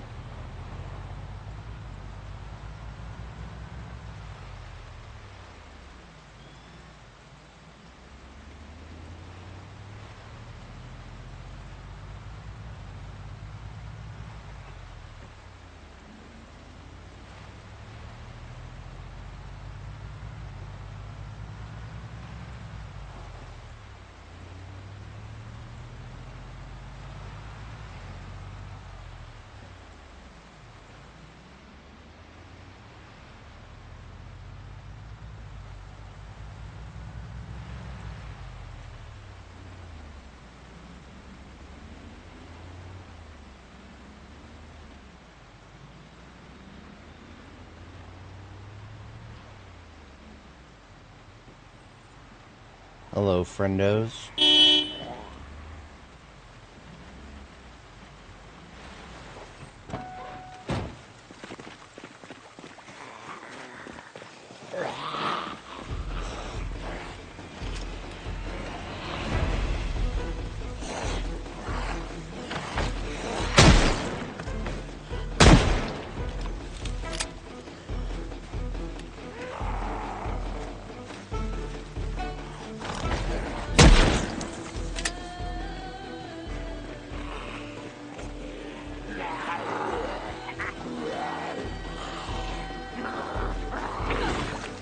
I did not want to do that. We're good. Come on over that fence, would you? Thank you, sir. I appreciate your participation.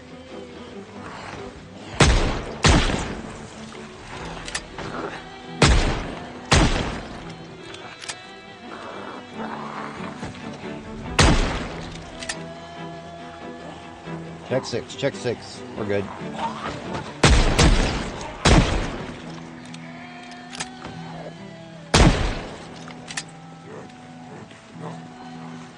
We're making Uncle Robbie proud right now. No Arizona Ranger, but we're doing all right. The Kentucky Ranger right now.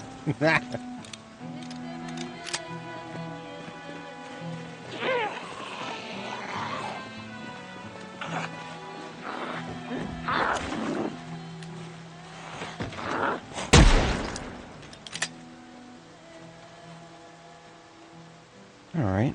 Oh yeah, we still got plenty over here. Look at this. We got a whole cavalcade of losers smacking their heads in the fence. We're keeping our distance from that nonsense. Our stress will go straight from 0 to 100 if we hang out too close to them. Smacking their stupid fence heads against the fence. Every time they do it, +1 stress. Even if we're this far away.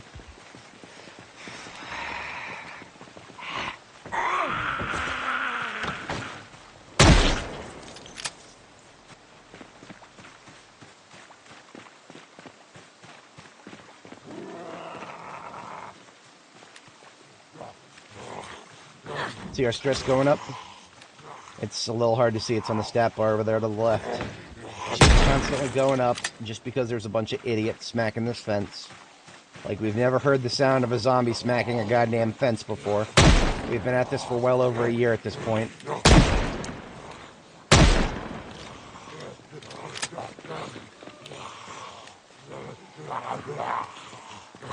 Ralphie the Ragdoll over here.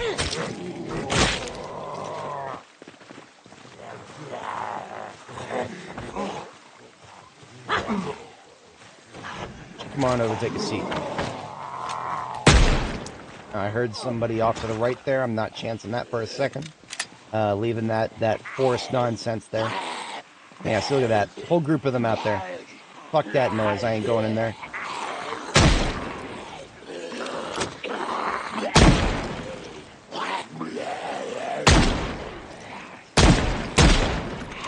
Three shots to hit a standing target. Why? Because fuck you, that's why. He's standing up. You can't hit him. This is why we use fences. Level 7 aim, everybody. Level 7. Still can't hit a target standing up 1 cell away. There's a reason I don't do firearms very much in this game. That's chief among them right there. And I have no idea if that's functioning as intended or not. Is that functioning? Is that really what the devs want? For a level 7 aimer to not be able to hit a zombie a tile and a half away from them? Are you sure about that? I don't know. I don't know. I have no idea what the Indie Stone are doing sometimes. I mean, especially because they give us shotguns. Shotguns work great. I could have shot that guy with a shotgun. It would have been a guaranteed 1 shot. If shotguns are a model for what they want eventually for all guns, I have several questions. Chief among them, why the fuck aren't we there yet? It's not that hard. If you've done it with one gun type, you can do it with the others. I believe in you. There's a little thing called copy and paste. I do it all the time when I'm doing stuff. Control C, Control V. Really good key binding. You should try them sometime. Alright, bro's done yapping about the devs, I promise. I promise I'm done for now.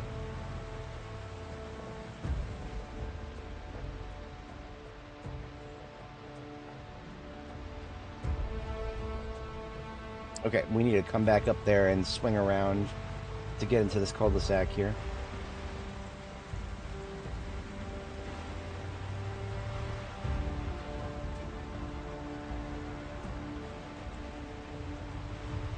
Focus for this area is the 3 to the south here. Looks like we definitely killed everybody for the moment. For the moment.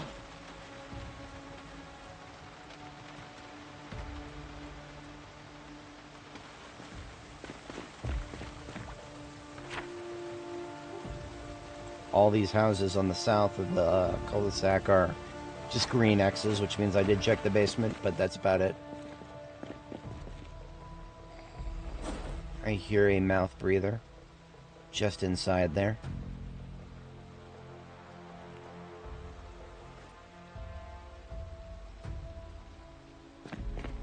To such an extent that I'm going to check my windows.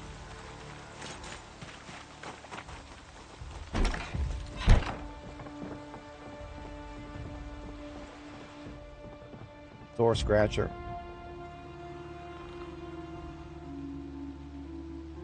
Right? That sounded like a door scratcher at first.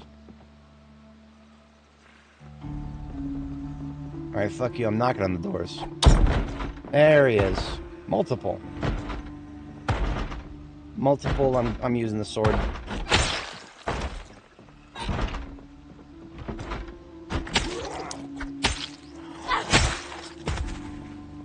Never taking no chances if there's multiple inside the house.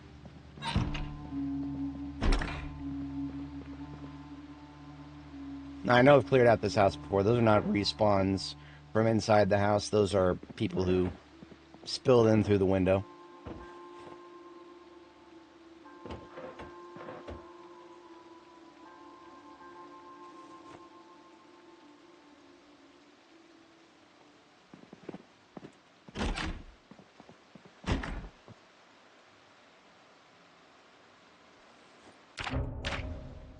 Tried to hit escape before I transferred that. I do not need a sweater right now. I need a battery.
Knox News for July 6th.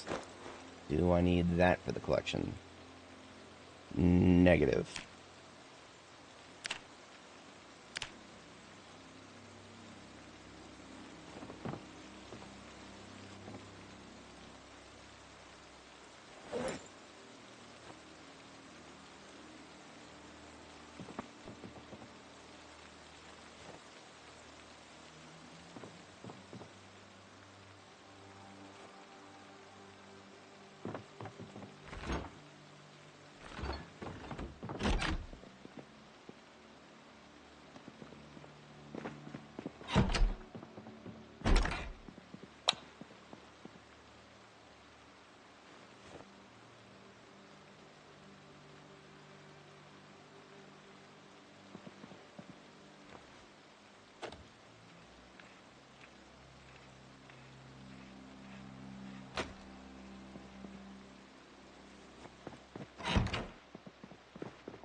Alright, bedrooms are cleared out. We steal the TV. And that's this house sorted.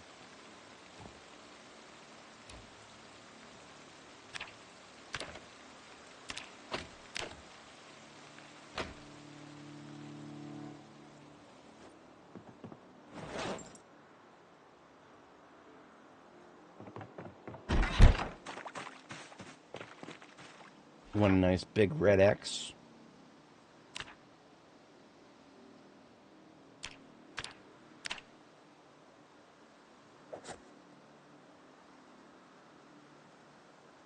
And we have already cleared the survivor house here, so that means we just need to worry about the last two in this neighborhood.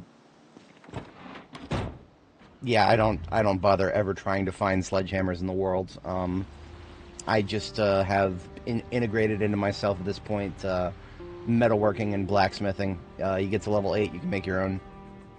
I don't rely ever on finding sledgehammers. We only got on this character 278 hours prior to the start of this stream. We're now up to 280 something. I don't mental math very well. We have found one sledgehammer out in the world. In all of those hundreds of hours, one sledgehammer has actually been found. That's why I just went to straight to making my own. Fuck trying to find sledgehammers in this game. It is a meme. Trying to just actually find one is, ugh, no way. I'm not about that life. Devs graciously gave us a way to make our own. We just gotta grind a skill all the way to level 8. And all the implications of that. but it is, I find it much easier than actually trying to find one. That's how bad it is right now. It's just like with Generator Magazine. If I don't find a single Generator Magazine in all of Riverside, I will usually just go ahead and grind electrical to level 3. Now, usually Riverside, you've got Electromax out there. The vans are a great resource for Generator Magazines, so that has not... It's very rarely been a problem for my characters.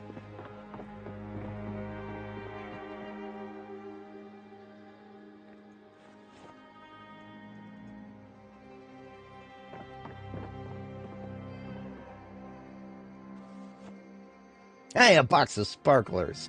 We can make one more explosive now for a total of 6.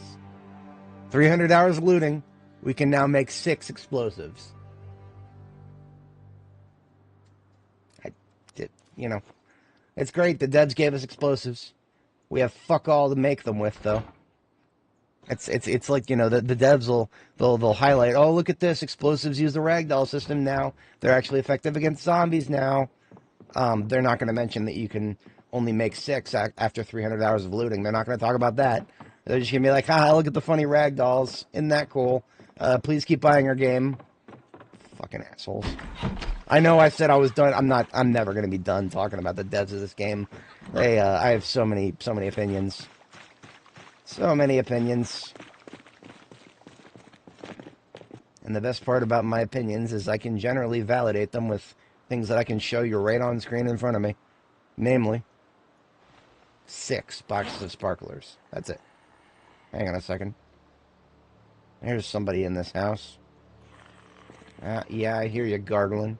Where you at? Show yourself. Ain't going in there. I'll go around. Fuck you.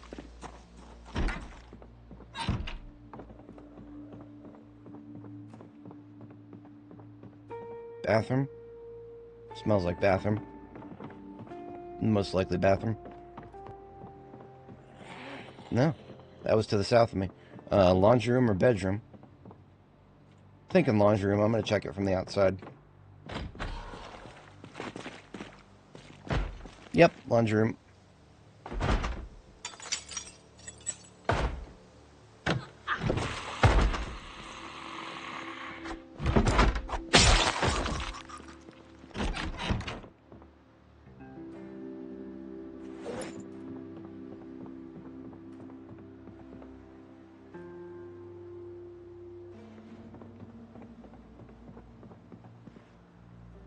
Yeah, it's a sad fact of reality.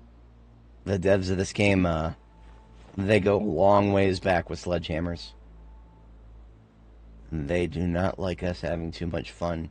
And, you know, even, I hate to tell you this, if you are not a very, very, very strong long blunt user, and I don't even know this for certain, all I know is that me, without having long blunt, I can use a sledgehammer twice before I get red muscle strain.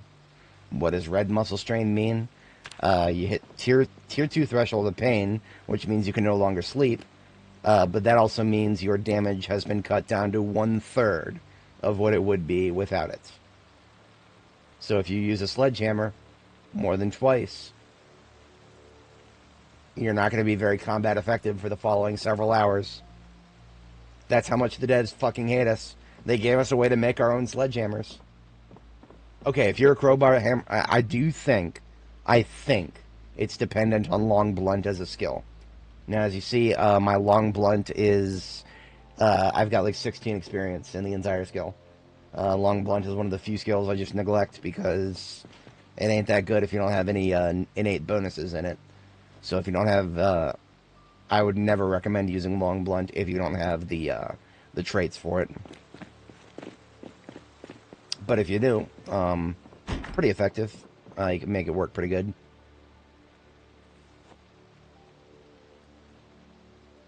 And it may work to make your sledgehammers go better. Maybe.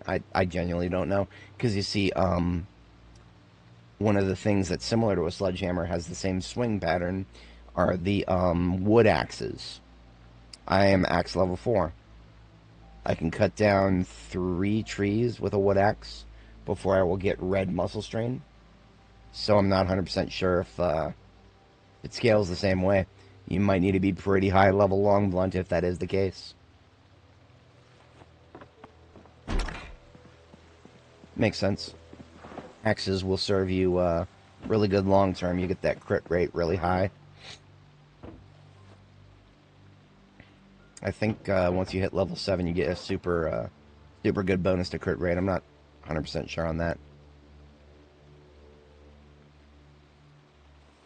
I mean, the crit multiplier for axes is insane. Basically, a crit with an axe is almost always going to be guaranteed one shot.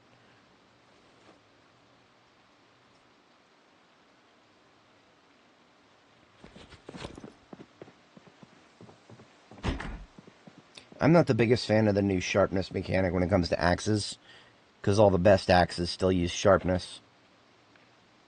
And that means if you don't stop and sharpen the axe every several kills, you run the risk of it breaking much faster.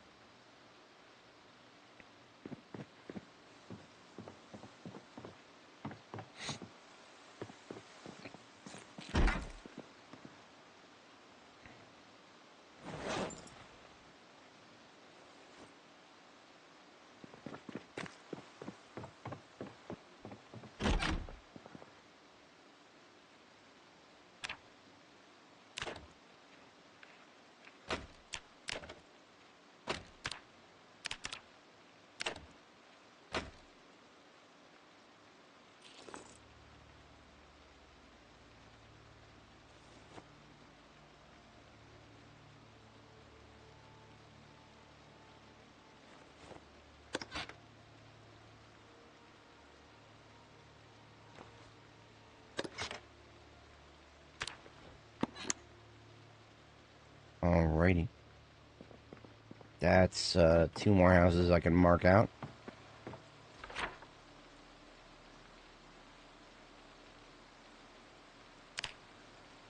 Boom and boom. Nixon Lane is complete. Wait a minute. Why did I not mark these 2 in Kennedy Street? I am gonna take a vote of confidence that those 2 are clear. I'm almost 100% sure that I hit those. I don't know. That's a question. Very hard to answer because 42, 41. I don't want to say that it feels complete, but there's not anywhere near as many gaping holes in the game. Right now, there are just in build 42. There are so many gaping holes in the game, and what I mean by that, there's just like things that are just so obviously unfinished in such a way that will, I mean, it hampers my ability to have fun with a lot of things. And then there's, I guess, some of the worst parts is that there's things that I don't even know if they're unfinished or the devs are just fucking done with them, and that's what we're going to get. Like electrical, the thing I've been bitching about most recently, the fact that we can only make bombs if we happen to find a couple of boxes of goddamn sparklers. I don't know if that's how it's always going to be. If it is, God help us, we're never going to have fun with explosives in this game. Not without mods, at least. And I would say that if you are anybody who enjoys mods, if you enjoy mods, I don't recommend Build 42 with mods just because that is going to your mods are going to break your saves. The mods themselves are going to break. You're just going to have a bad time every time an update comes out. I generally don't recommend it unless you can tolerate that. Like if you can tolerate the fact that your saves might die every month or so when then there's a major update, maybe. Gotta have a strong stomach for that. I don't. I could not tolerate my save being broken by a mod. Not that my save gets broken because the devs just changed something too fundamental to migrate it. Okay, fine. I'll deal with that. But mods are at least something that I have the autonomy to prevent. So I just deal with the game in its vanilla form. It's fine.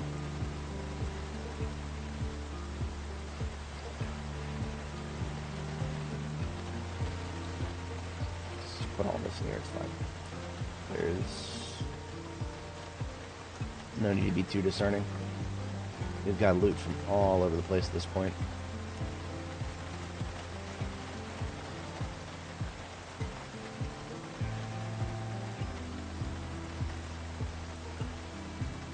None of this needs to go upstairs, so we're good on that.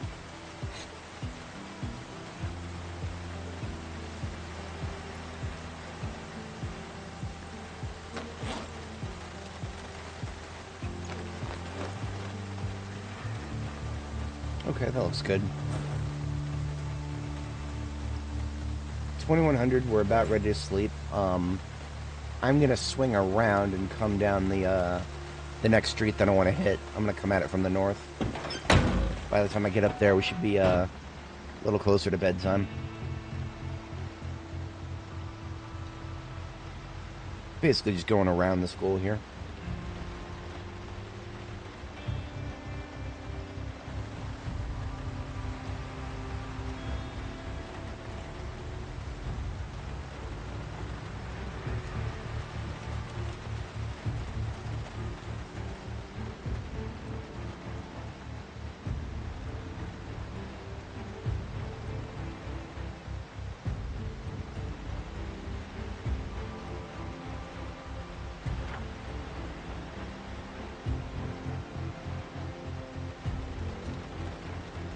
I definitely already shot some zombies on Kennedy Street here, but it was a little further down the road.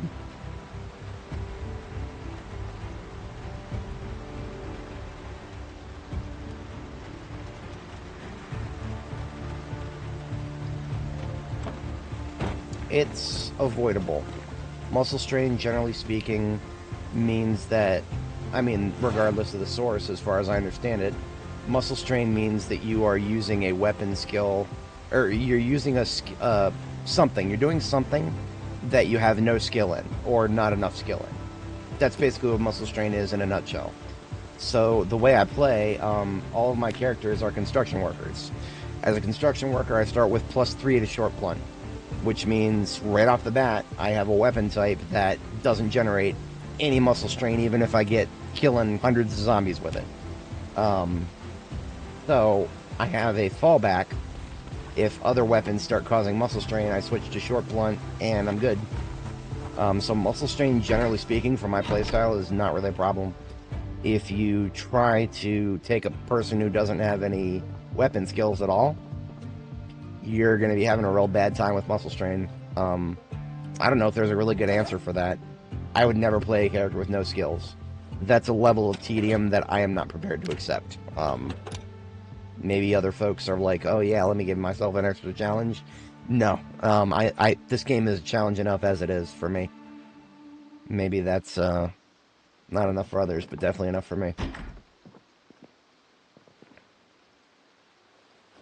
I mean, because remember, I don't play this game necessarily for the combat. I think if you try to play Zomboid for the combat, you're gonna start running into diminishing returns very quickly with that.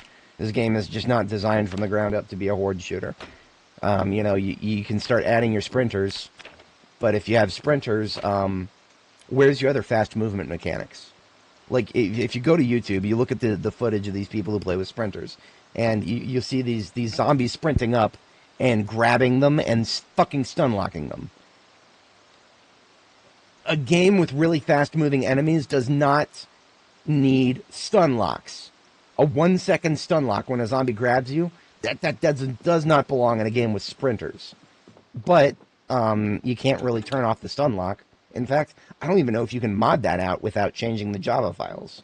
Stun lock is kind of really deeply ingrained in the game. Maybe you can make it work, but I don't know. It's just one of those things where, you know, you try to play Zomboid as a game that it was not designed from the ground up to be, you're going to run into problems with that. And that's going to really limit your enjoyment of the game long term. But I digest. That is my 2 cents on that.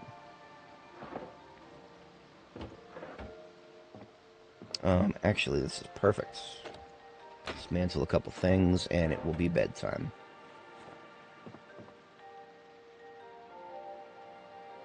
Nobody outside. Yeah, we're good.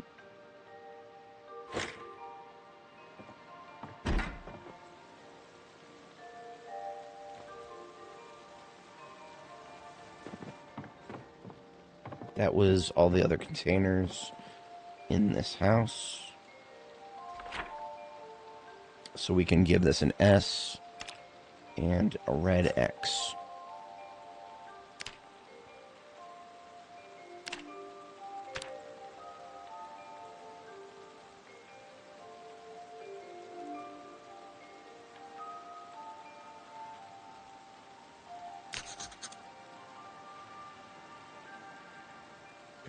Bedtime.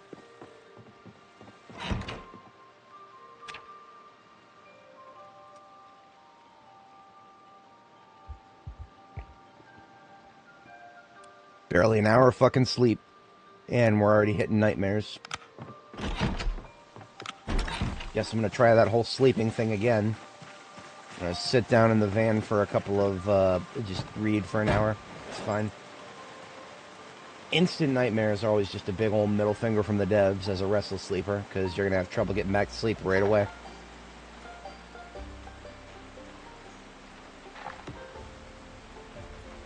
Okay, I can sleep now. Best part. Definitely the crafting. I mean, just as I mentioned before, we can do our own sledgehammers now. Now, at Build 41, sledgehammers weren't quite as hard to find. Recently by comparison, this year, back in February, I think it was, my friend and I were traveling. We were on a ski trip, and I brought my MacBook with me, a really low quality thing. Could not handle Build 42 to save my life, so I actually booted up Build 41 on it. And in that multiplayer game I played with my homie, I found a sledgehammer, like just straight up in the first couple of days on that run. So could have just been sheer dumb luck, I'm not sure, but definitely felt like it was easier on Build 41. It's much faster than any of my Build 42 characters. I think I've accrued about, hang on a second, where's Steam? Steam. It just doesn't fucking show up sometimes. There it is. 2,014 hours of game time. Approximately 90% of that was spent on Build 42. I think I had maybe 400, so a little bit less than 90, but still. Most of it has been spent on Build 42, so a lot of my knowledge about Build 41 is pretty outdated. Okay, we're not... Oh, no, hang on. For a second, it was... There we go. I don't understand what's going on with flashlights right now, but it worked. I'm not going to question it.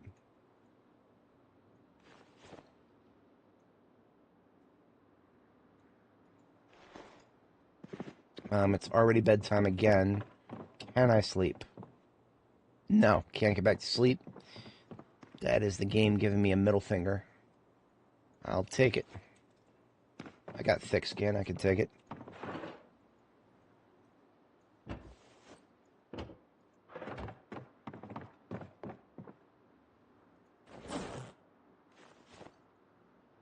We'll finish looting this house, then we'll try again. Be a little late for bed, it's fine. Ain't no thing.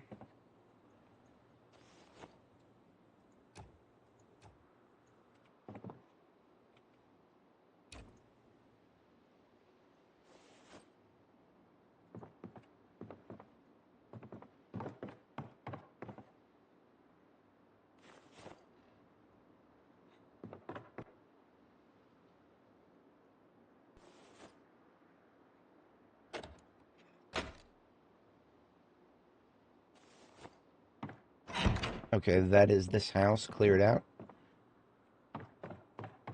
I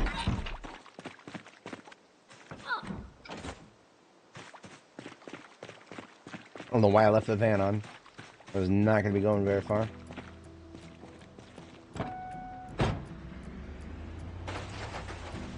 Literally to the next house.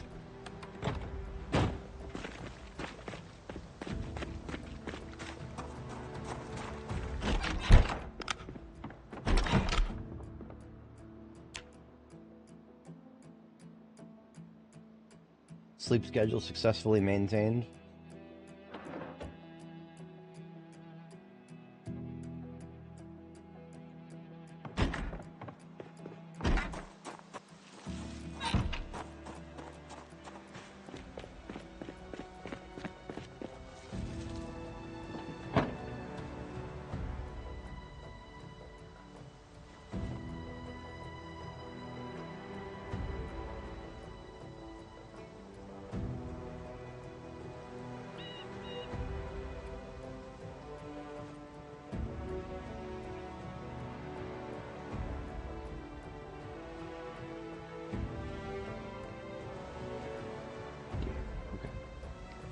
Trumpet goes upstairs as well, so I can go in there. Speaker, I don't even... Okay. Just gonna put that in there for now. It's a very rare thing. That's the first speaker I've seen as an item, as opposed to a movable or a structure. In how many hours? Many.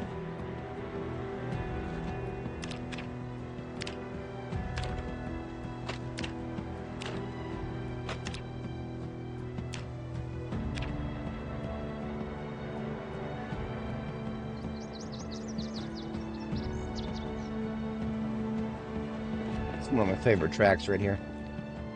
Keep Moving. Epic version by Armin Haas.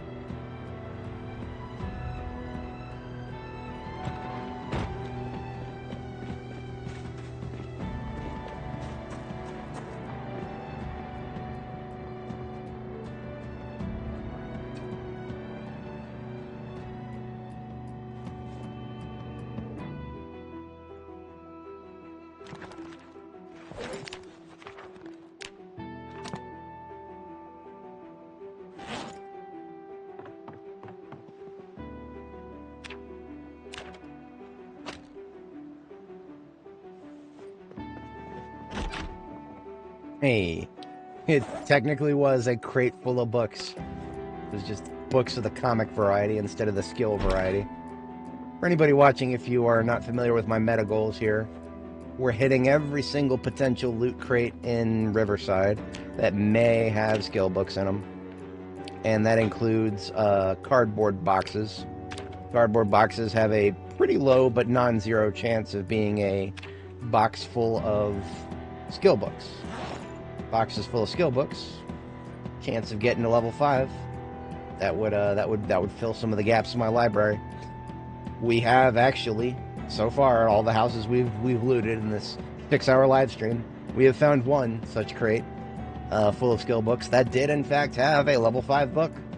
It was just a level 5 book that I already had several copies of so far. So the theory has been proven correct. It's just, you know, we're at that stage where we're looking for things that we're not going to be able to reliably find anywhere. So, it is what it is. I ain't mad about it. Ooh, that was a cold pack in the freezer. I'm glad that I glanced. Cold packs are one of those things, bitching about them earlier. Can't make smoke bombs without them. Now, would I ever use smoke bombs? Probably not, but it's the thought that counts, really. I like to be able to do things that I might not even need to do. Okay, there's another house, Dunzo. Dunzo, Washington. That's a couple more red X's for the map there. I do believe the shed for this house has already been looted and trashed, as it were. Oh no. Just a zombie busted through it. Not that it had much in it. A couple of screws and a couple of nuts. Screw you too, I guess. Haha.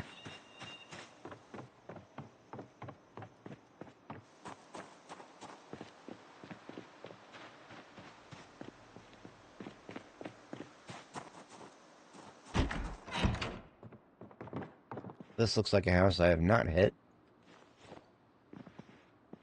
For all the residential loot that it's worth.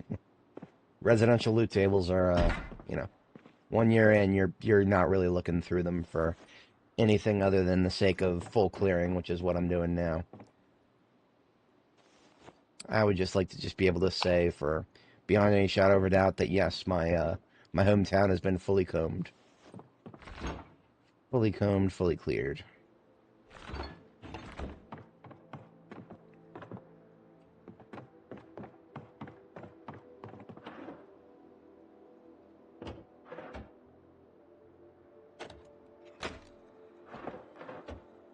I hear somebody making the mouth noises, most likely outside and to the right there.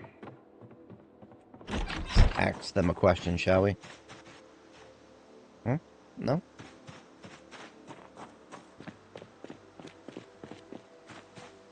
Sounded like it was to the right.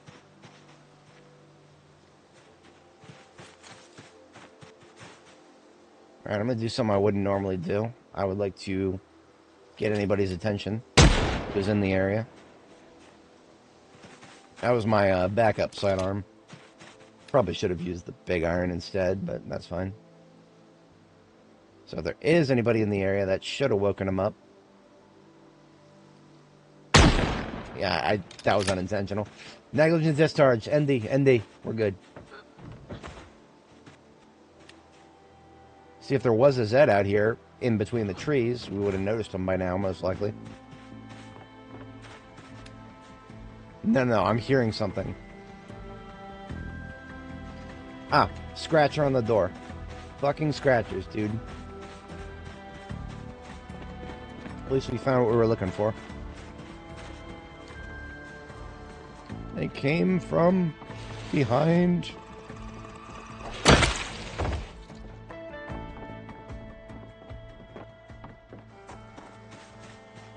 I really hate how the music does that. I step inside for 0.5 seconds and the music goes away. Come on, guys. I not asking for much. I just want my music to be consistent.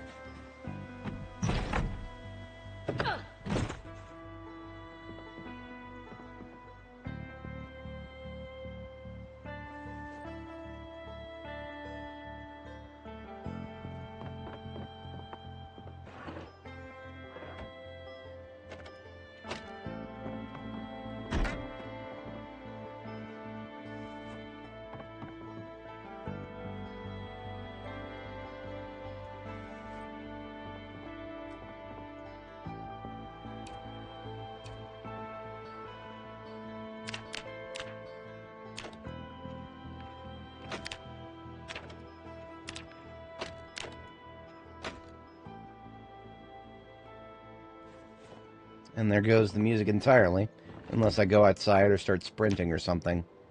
It really doesn't need to do this. This low version of all the tracks, I really don't like it. I'm gonna be honest with you guys. I like the medium. I love the high. I love medium and high both. Really do. Time and a place for both, of course. But low is just so. It's way too quiet at this point. If I come outside, I start sprinting, it'll kick back up a little bit. I shouldn't have to, though. It should just keep playing. Like, keep my flow going, guys. Don't stop it. Why you gotta stop it like that? What's that? Bro's complaining about the devs again? What else is new?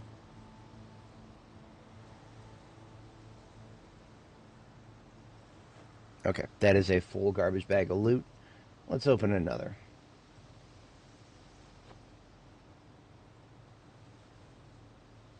Anything non-electrical for now.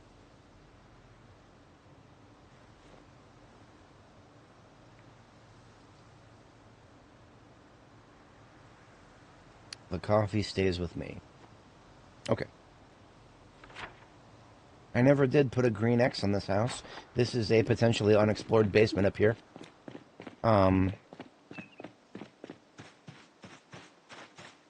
Of course, just covered with trees out here. Can't stand that, but the door itself is clear. And it's locked. Definitely unexplored then.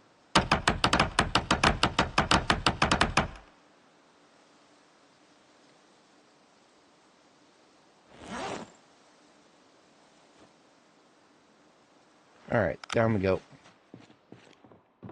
Ah, it is a recording artist Beautiful. Absolutely beautiful.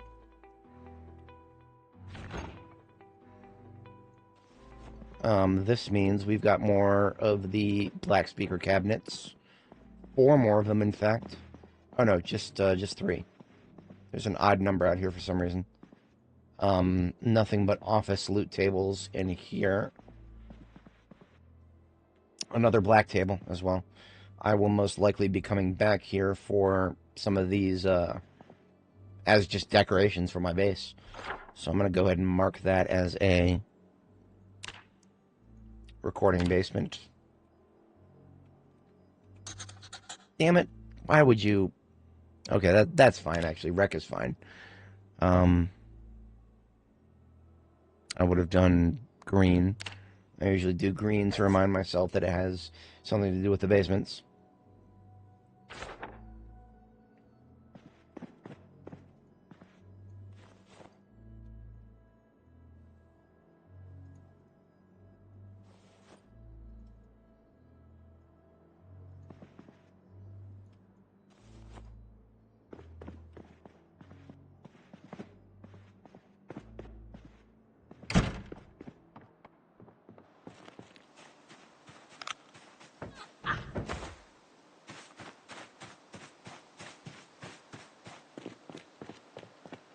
Alrighty. Did I actually check the upstairs of that house? Yes, upstairs is clear. Of both of them.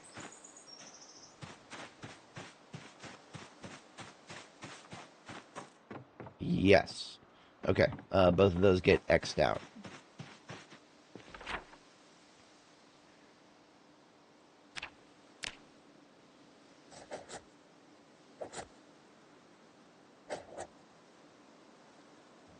Off to the other side of the street here. These 2 bad boys.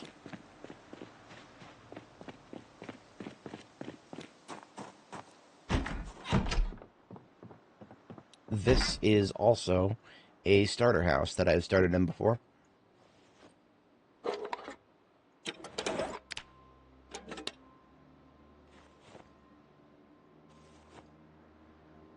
Always take medical shears.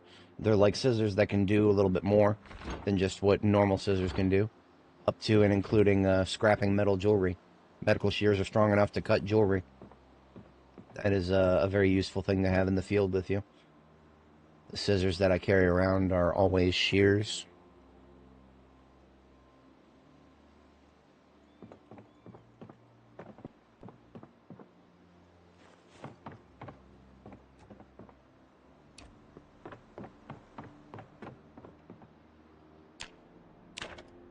Oh, there's a basement to this house as well. There's another basement I have not potentially looked at yet. Let's take a peek at that, shall we? Finish clearing upstairs here.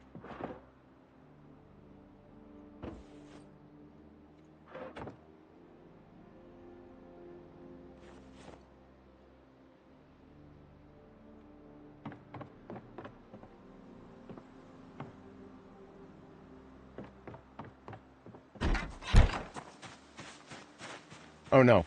See how I cut... See how there's a bunch of logs on the floor? What that means is there were trees blocking this basement, and I cut down every tree that was in my way. I hate blind spots in front of basements. Yeah, Jack shit down here. And Jack left town. So this house should have had a green X on it. But because of a skill issue, I did not mark a green X. We get a green X and a red X for this house.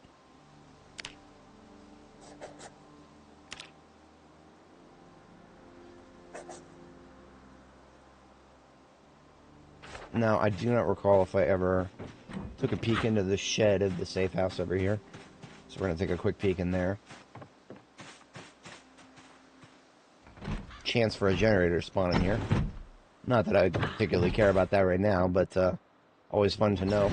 Or if you're starting out in Riverside, knowing your local generator spawn tables is always a helpful thing. Do I need... No, I really don't. I don't need any of that. I have actually reached the point where I no longer I no longer pick up boxes of nails. I have so many back at base. We're up to like 6 cartons now. I don't need any more. We're good. Because, I mean, you know, beyond that, I can make my own nails now. So nails are not just a question of finding them easily where I can. It's also a question of I can make them relatively easily too. Steel or iron. Ah, a vinegar container. Not very full though. Damn. Unfortunate. I'll get a couple of jars out of it maybe.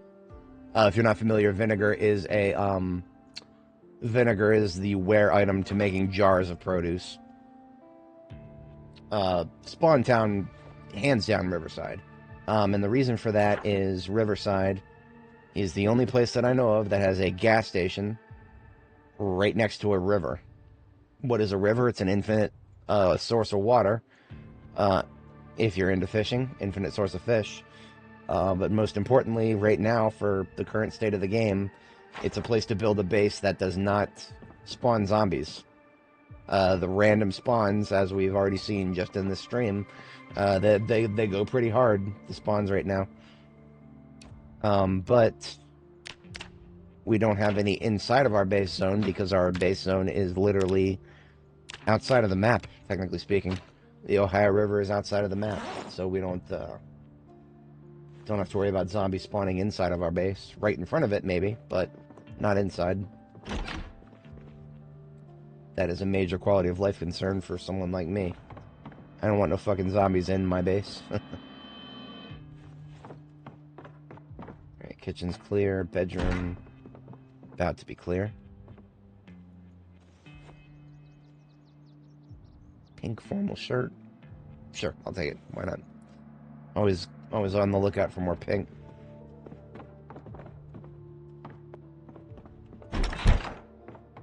Okay, done with this house. There's another red X for the map. Oh, fun story. That van right here, very briefly, was my primary vehicle. I don't remember what I found here, but it made me want to switch. And look at that. There's actually some miscellaneous loot that I completely forgot about in here. Nothing particularly compelling, just miscellaneous, low priority stuff.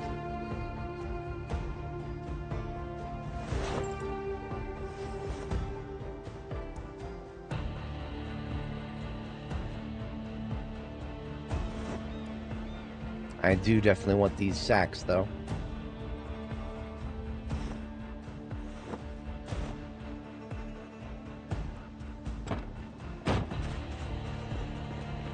I know I have the key to that van.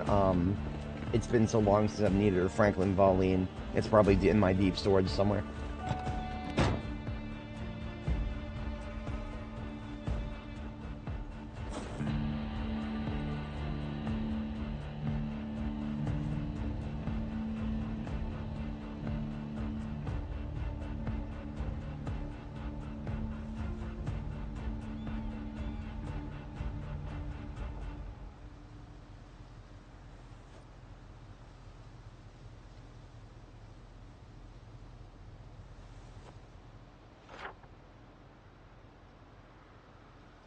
Big old red X for that one.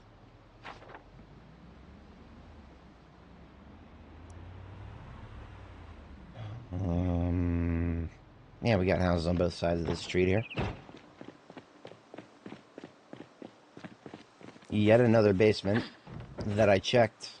As you can see, I cut a bunch of trees that were blocking my line of sight to access this basement. And what was in it? Something that I probably can't even talk about on stream was going on in this basement. Yeah, we don't talk about basements like this. Unless we want to get demonetized, which I'm not even monetized, but I am trying to keep this channel. I'm practicing. I guess the best way you could say it is my primary YouTube channel is so squeaky clean. I like to keep it that way, so I'm practicing being a good, clean YouTuber. I don't know if I'll be able to actually maintain that. I do tend to say some spicy things on stream once in a while. No gamer words yet. Always a potential yet there. Spend enough time live streaming, it'll probably happen to just about anybody.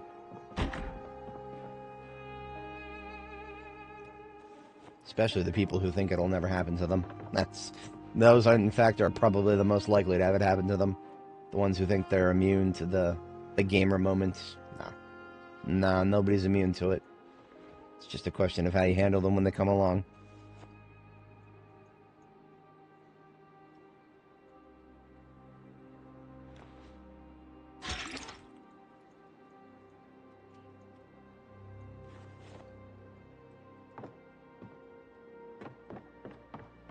Alright, this place gets a red X and a green X.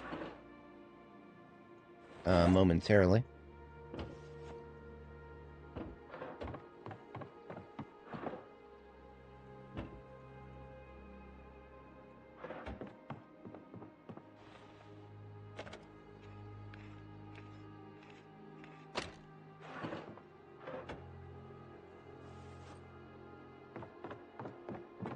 Okay, yep, red X and green X coming right up.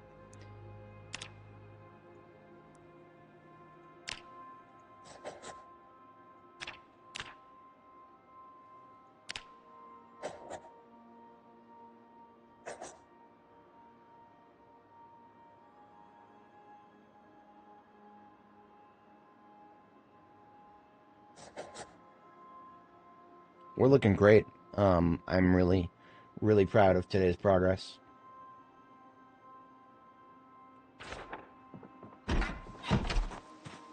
One of the reasons I don't want to be leaving Riverside for the rest of this month, I do have some harvests coming up. So I do not want to be starting anything long-term in another town just yet. At the very beginning of this stream, before I really got my bearings, I was like, oh, maybe I'll edge in the direction of West Point or something. No.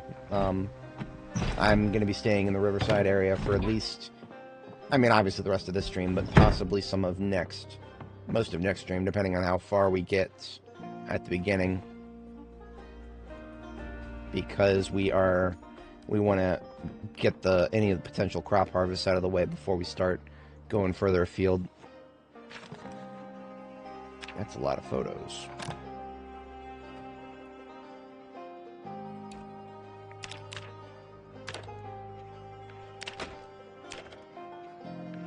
Multiple.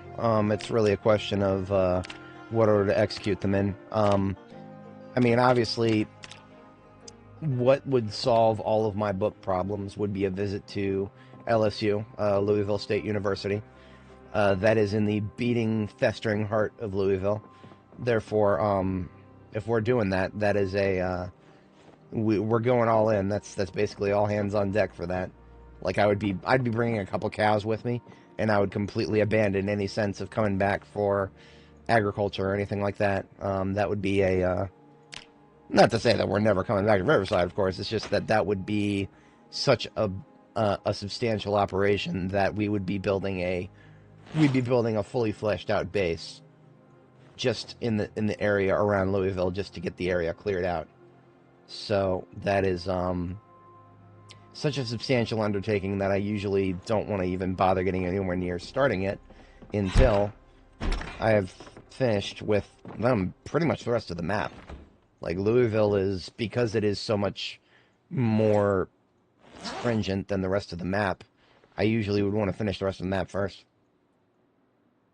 If we pull up, I have a little list here called literature. We are looking for level 5 aiming, glassmaking, pottery, welding. Welding specifically. Well, Louisville Post Office. Interesting. Definitely going to take a look at that too. Napping 1 and 4. Long blade, I'm not quite as worried about because I am well over the halfway point. I'm about to 2/3 of the way to Longblade level 6.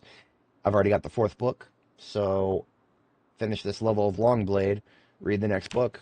We are powering through it at that point. Okay, this house is another red X, I believe. What about this closet? Nah.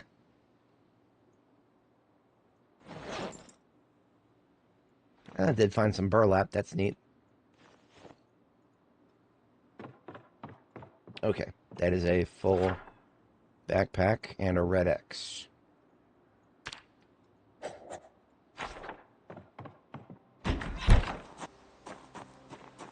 Let's get some of the backpack emptied out here.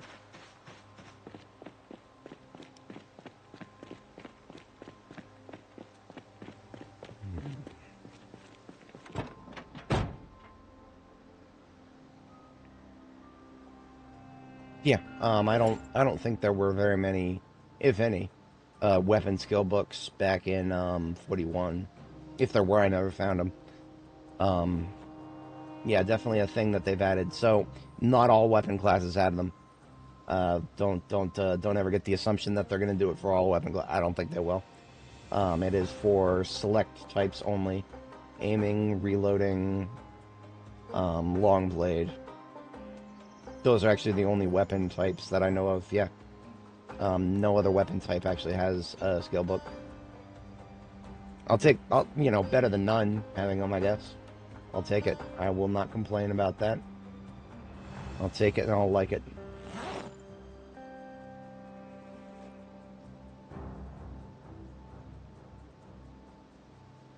That there be another bag of loot filled all the way to the brim. Start another garbage bag and put nothing but electronics in it. Because that basically is a full bag right there. Picked up a lot.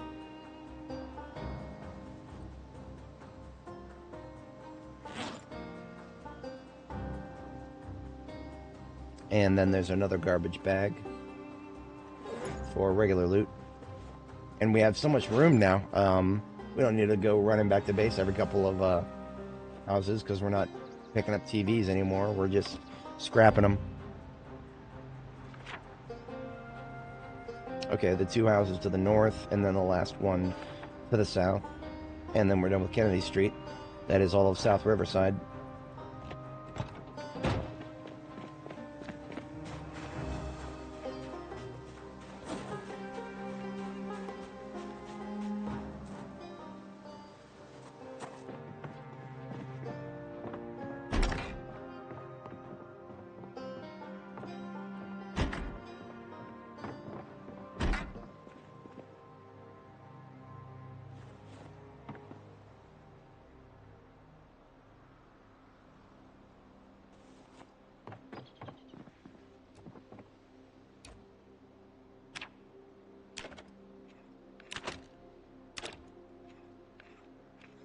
Yeah.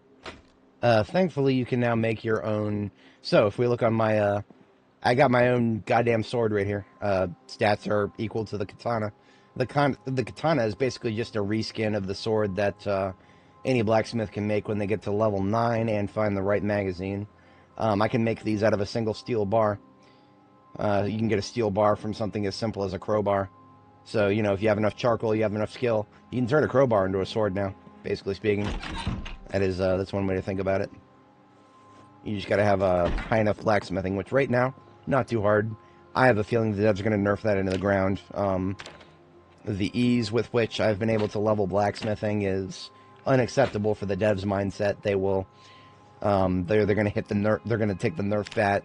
They're gonna take the nerf sledgehammer to that. They're gonna do what they did to drying racks times 10, most likely. That's what I'm expecting. Like drying racks, pretty hefty nerf. They immediately came out and said, no, you're supposed to be able to do more than one at once. Didn't see fit to fucking put that in there. And of course, the moment I started criticizing about that, I said, this feature is not ready for a push to production. And these fucking pencil-necked pocket devs coming out in the comments being like, no, technically an unstable beta is not production. Fuck you, dude. It's code that users are interacting with. Who fucking cares if it's opt-in? It's production if users are interacting with it. I can't stand agile trained developers. I really can't fucking stand them. I shouldn't say that too loudly. I know that some of my coworkers actually watch my streams, but sorry guys. I cannot stand the certification process that you guys have to go through. I would credit I would credit the agile software development system as possibly 1/10 of the reason that so many technological aspects of our lives are getting worse right now instead of better. And shitification is being actively encouraged by agile. I'm just gonna come right out and say that. Who the fuck is making noise?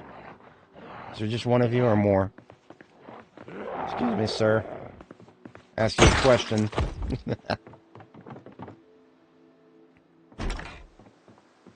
No, he must have been a loner. But yeah, that was Sunder Rants about programming. I don't do that quite as often. I'm not a developer. I do cybersecurity for fun, and I do a little bit of modding here and there. So generally speaking, I know what good code looks like, and I know what bad code looks like. That's about it. Couldn't even begin to tell you how to actually write good code. I just know what it looks like when it's not good. A lot of that going around these days. And the worst part is, most of them are like, oh, who fucking cares? Users aren't going to know the difference, right? That's not the right mentality to take. Just isn't.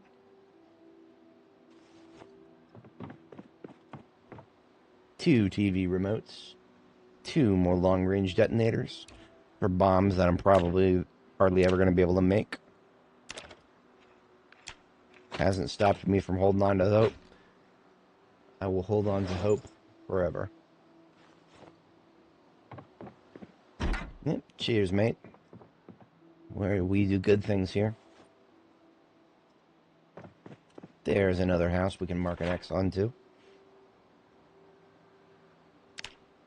I haven't hit both the ones up here yet, have I? I think I did hit this one. Yeah. That's both of them. Last house on Kennedy Street coming right up.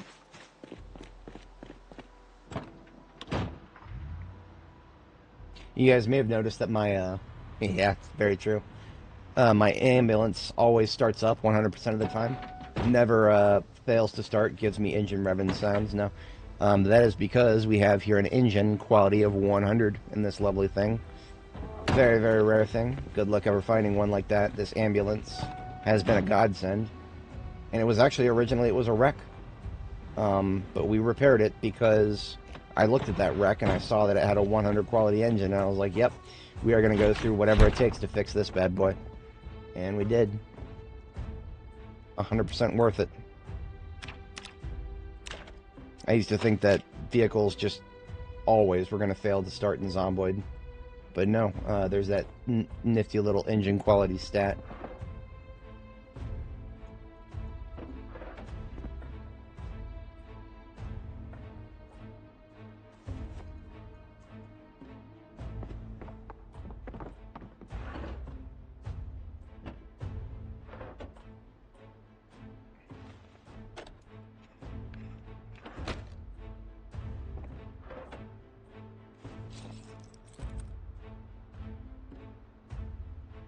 This house needs a pillow in it because it is right at the edge of town.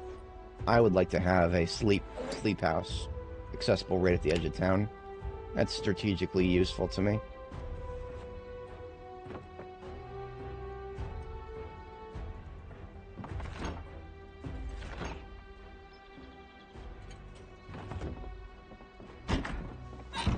Any propane left in the tank here?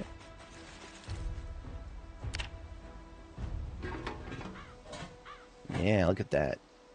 Less than half, but still a few refills there.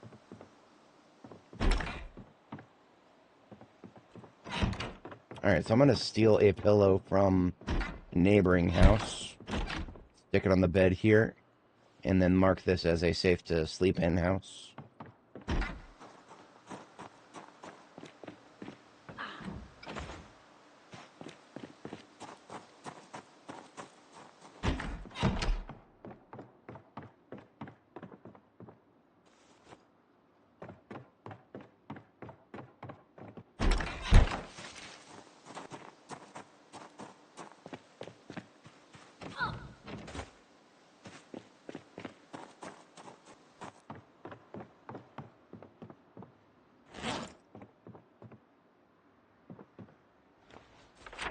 Oops, well, jumped the gun there, but let's give this bad boy an S. And a red X. Look at all those beautiful, beautiful red X's. We have made great progress here.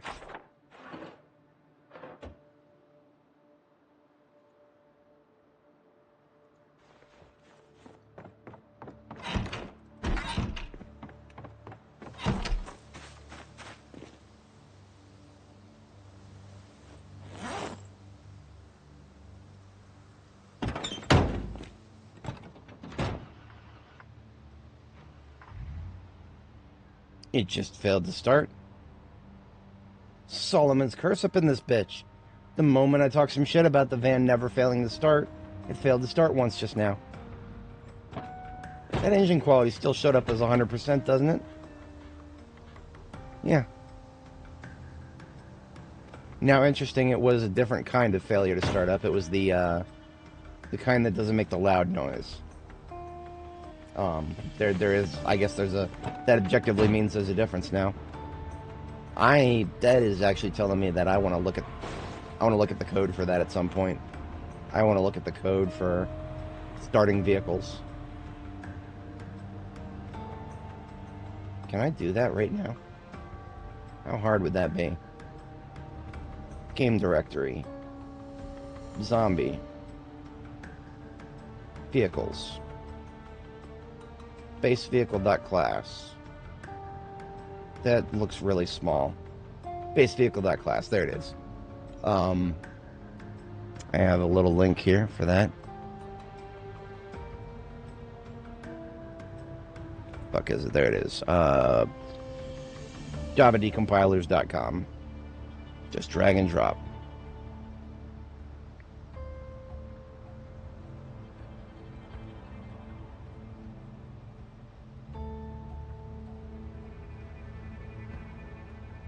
$231 kilobytes, going to be a bit chunky, but we'll see if we can make sense of it.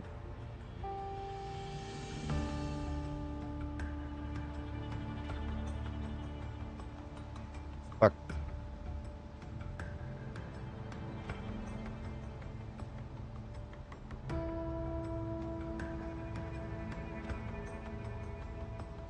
That's really big. Takes a second to load.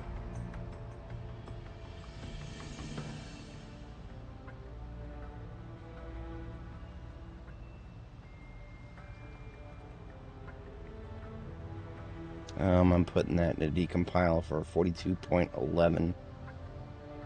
This is actually the first time I've decompiled for 42.11. But forgive my random tangent here. I want to find out why that happens. Because I thought that was not supposed to happen. Alright, here's the Java class for vehicles. Let's do a search for start. Public float start time.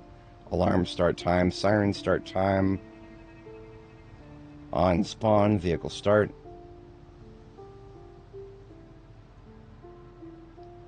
Check a vehicle fails to start with zombie targeting. I feel so unbelievably fucking vindicated right now.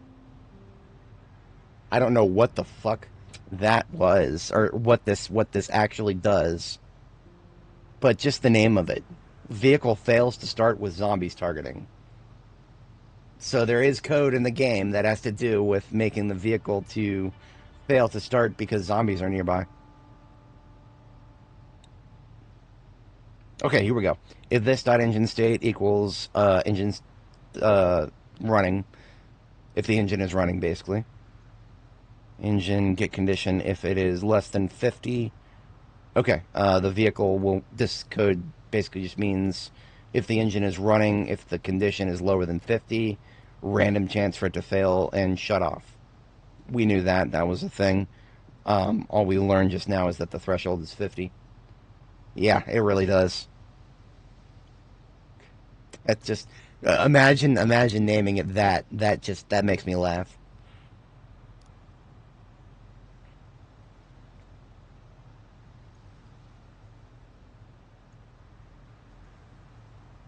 Okay, look at that. Um, zombie vehicles, base vehicle, engine state types, retrying starting, and system dot current time in milliseconds is less, or sorry, minus this dot engine last update state time is less than 10 long. 10 L is for long. Um, engine dot start. Starting success. Do running. Okay. Starting failed. I don't know what 500 long means. That could mean anything. Because I don't really know the game's timekeeping system. Starting failed, no power. So, failed to lack of, if there's no charge in the battery, that's a different thing. Stalling. So, stalling is a different concept in the game code from starting failed. So, we've got starting failed, we've got stalling. Fascinating. I'm not standing outside, am I? No, I'm good. Okay. I don't pause the game when I do this stuff because it's just that's how I roll. It's fine. We're just gonna have a drink of milk. This is all part of the game for me. Okay, so all we've really learned so far is that there's two types of failures. There's stalling and there's just straight up starting failed.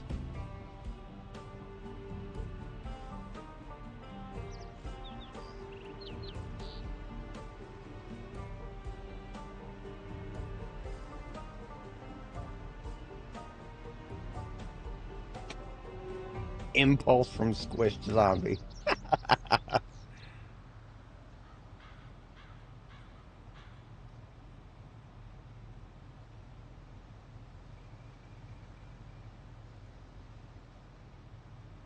Interesting. There is a line of code that will shut the light bar off if the battery runs out of charge. Yeah, that we probably should have known that was going to be a thing. Here we go. Update engine starting. The battery charge falls too low. Engine fails, no power. That's straightforward. Vehicle running out of gas. That's not relevant. Literally never relevant for me. I the number of times I've run out of gas, like one in a thousand for me.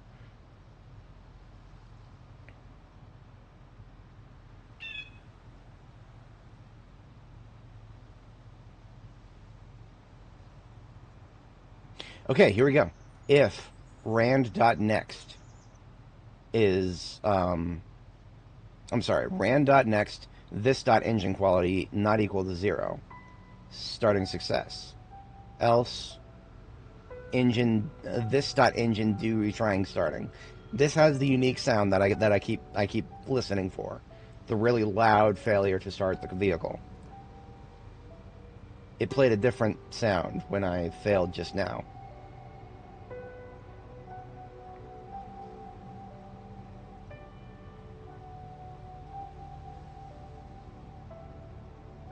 Engine quality must be less than 100. But wait a minute. Okay, so engine quality versus engine condition. What is the internal code for that? Let's do a search. Is there engine condition? Yes, there is. Engine condition is being calculated separately as a parameter. But I'm not seeing a referenced anywhere in the code. Like the number of times engine condition shows up, it's 6 times. There's just engine quality and engine condition.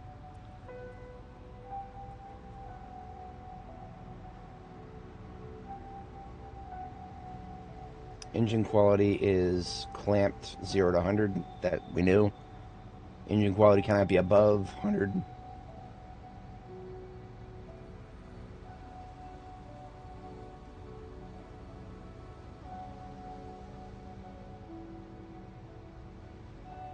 Yeah, I'm not seeing anything that would now this I want to look out for this engine.do retrying starting. Where does that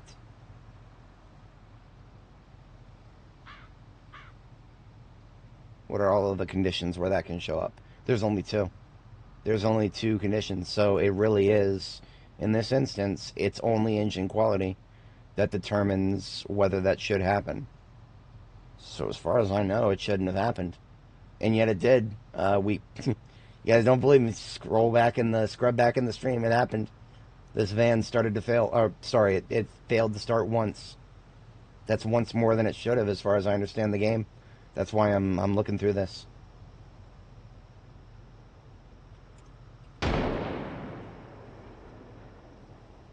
Oh no, a spooky sound.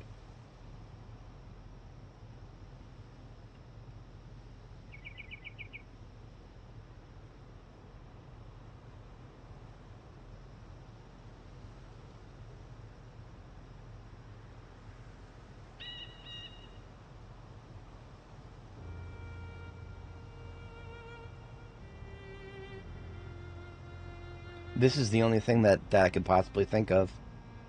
This check vehicle fails to start with zombies targeting. The worst thing is there were no zombies targeting me that I know of.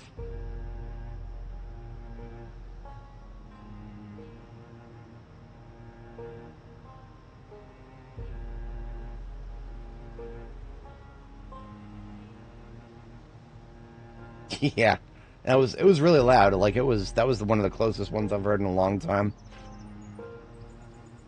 But I have actually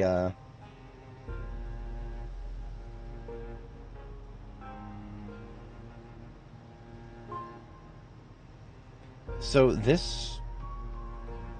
Wait a minute, I need to remove the period. Otherwise, I'm trying to see where this is defined. If it should be in this class. Okay, here it is. Private void check vehicle fails to start with zombies targeting. If not, game server.b server, that's multiplayer stuff. For int vary, var1 is 0, less than get max passengers. Zombie.vehicles.base vehicle.passenger, var2, get passenger. This should only apply to multiplayer. Oh, no, here we go. If var3 is null, var3 is dot is local player. So this segment right here should be equipable to var4 is var3 to get stats dot music zombies targeting dot nearby moving. So it's doing it based on the music that's playing right now.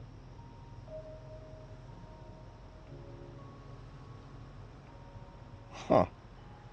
That doesn't seem like it was applicable. Oh, there's two different versions of it. How does that work? I don't understand Java sometimes. Wait a minute, no. Check vehicle starts with zombies targeting. Check vehicle starts fails to start. Okay, so this is success right here. This is failure.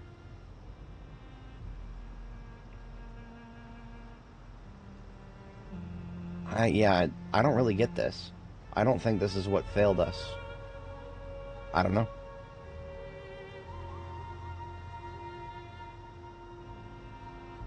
And that's, we didn't find any other instances of, fails to start. Yep, I don't know.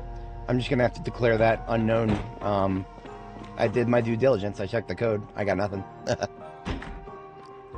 Sorry about that if you guys aren't interested in the Java side quests. I do them once in a while. Very rarely. Maybe once every 5 or 6 streams.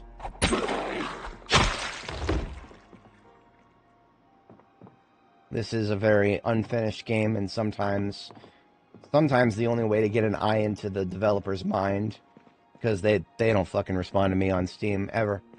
They've ignored several bug reports from me, so I can't go in there and ask them questions. So the only thing I can really do is look at their code. Sometimes I can get information from that.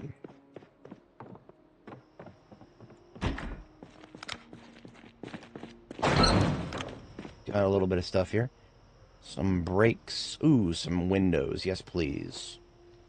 Perfect condition windows. Always glad to take those. Box of canned tomatoes. Mashed potatoes. Alright. That is this house getting an X. After we check this empty closet. Yep. There's another red X for us.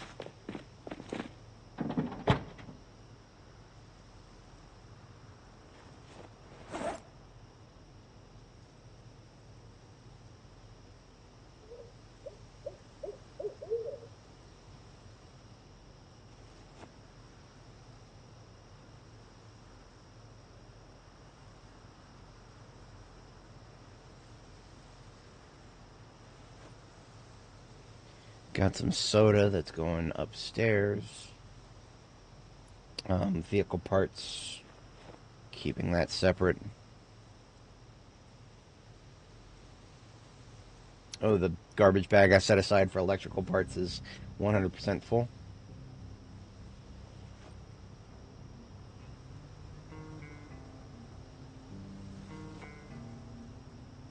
Okay. That looks good. Several bags of loot there. Still plenty of room for more. Red X coming right up.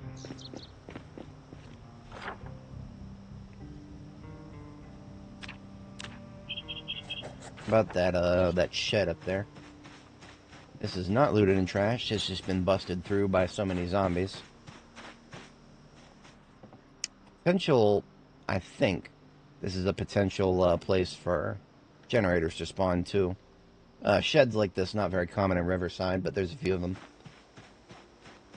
I usually don't expect there to be many generators spawning in Riverside, but I did come away with a few on this character.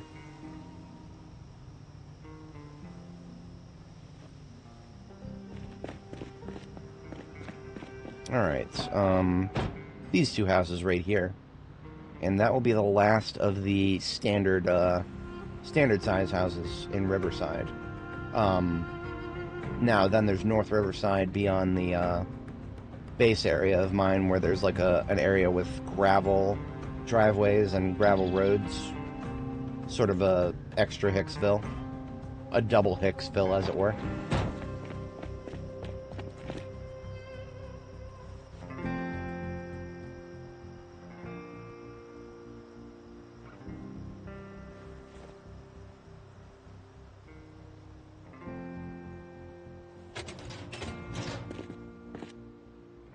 Ooh, standard vehicle performance brakes? Yeah, absolutely. Perfect condition. I'll take a perfect condition anything that's performance. And another blue generator. I think I've already straight up ignored one of these. Sure, I'll take one.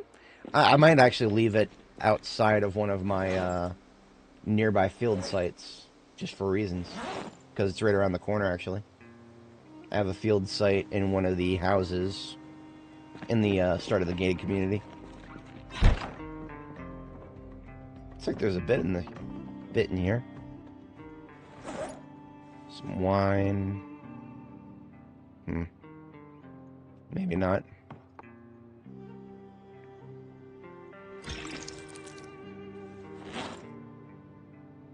Oh, it's already past my bedtime.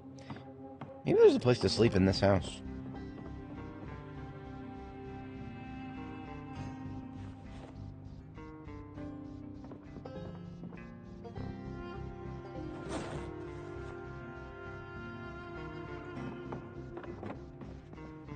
Beds without pillows. Hey, another multicolored pen. I don't think my current one is at risk of running out, but if it ever runs out, now I got a second. Ooh, bright pink knee pads. Knee pads can spawn with multiple colors now. So I'm always down for some rare colors of those.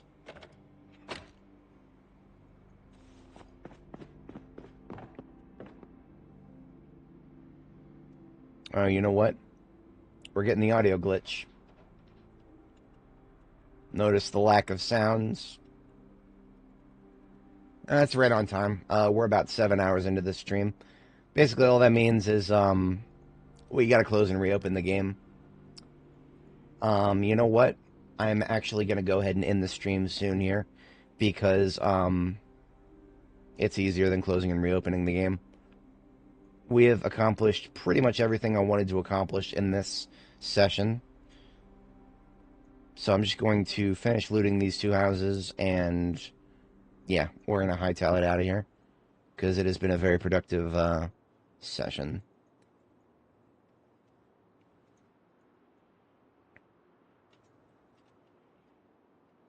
Ooh, look at all these. Threaten me with a good time.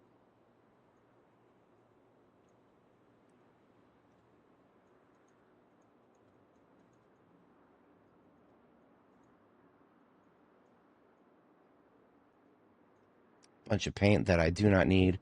I'll take the green. Wait a minute. No, I don't even need that. I'm good. Good on paint. Okay, the metal baseball bat, sure. Those, I think, are some of the best in slot for long blunt users.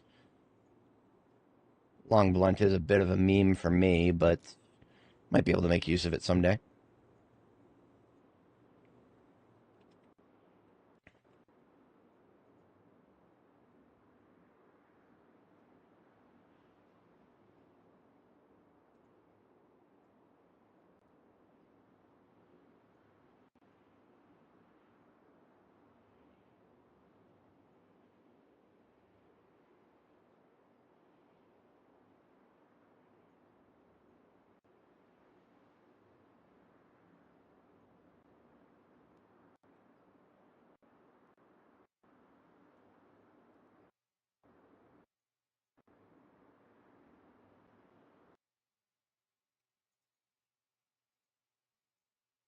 Oh, shit.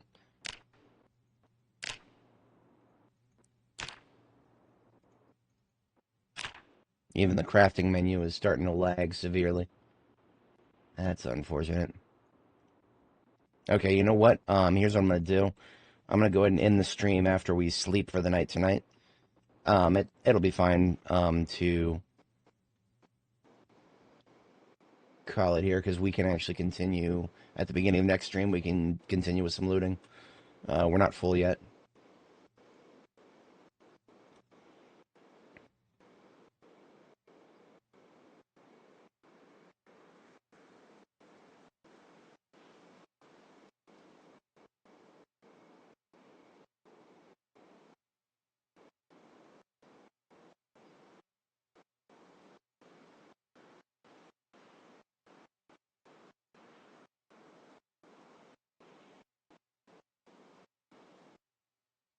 Well, actually, we are full.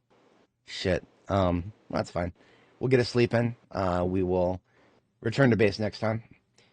Get a little loot sorting start at the beginning of it, and then continue onwards with clearing everything out of Riverside next time.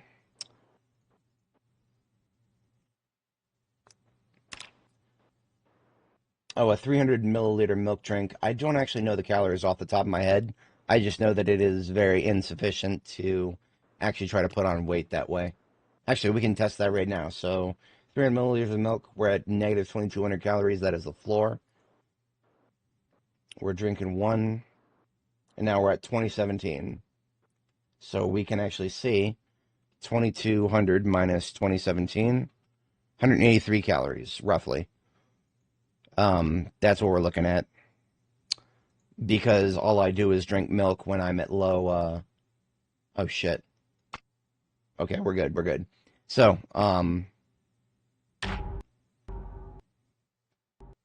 can I at least get... Yes, okay.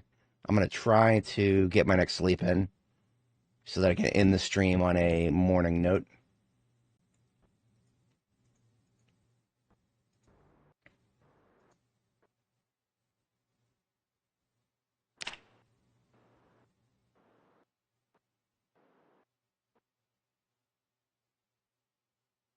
Okay, looking good. That's a success right there. 15, exactly 15. That's actually why I do that. Oh shit. Oh, don't crash. Please don't crash. I may have put that off way too long. Fuck. Well,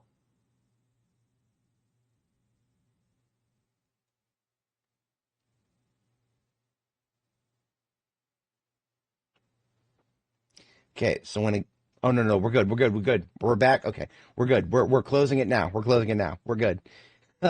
So, normally I'd have the character wave and everything, but no. That's a good game. We're done for today, folks. I will just show you guys the last thing I always do whenever I play a long session of Project Zomboid. Back up your save. Always do that. So this is the 30-second save backup that I've made. I will create a new folder here called 32 and just copy my entire save folder into that. Our save folder is about 270 200, sorry, 250,000 files. Yeah, about 300,000 files across 762 megabytes. Yeah, absolutely. I appreciate you guys sticking around. I shall catch y'all in the next one. I'll definitely be streaming sometime tomorrow.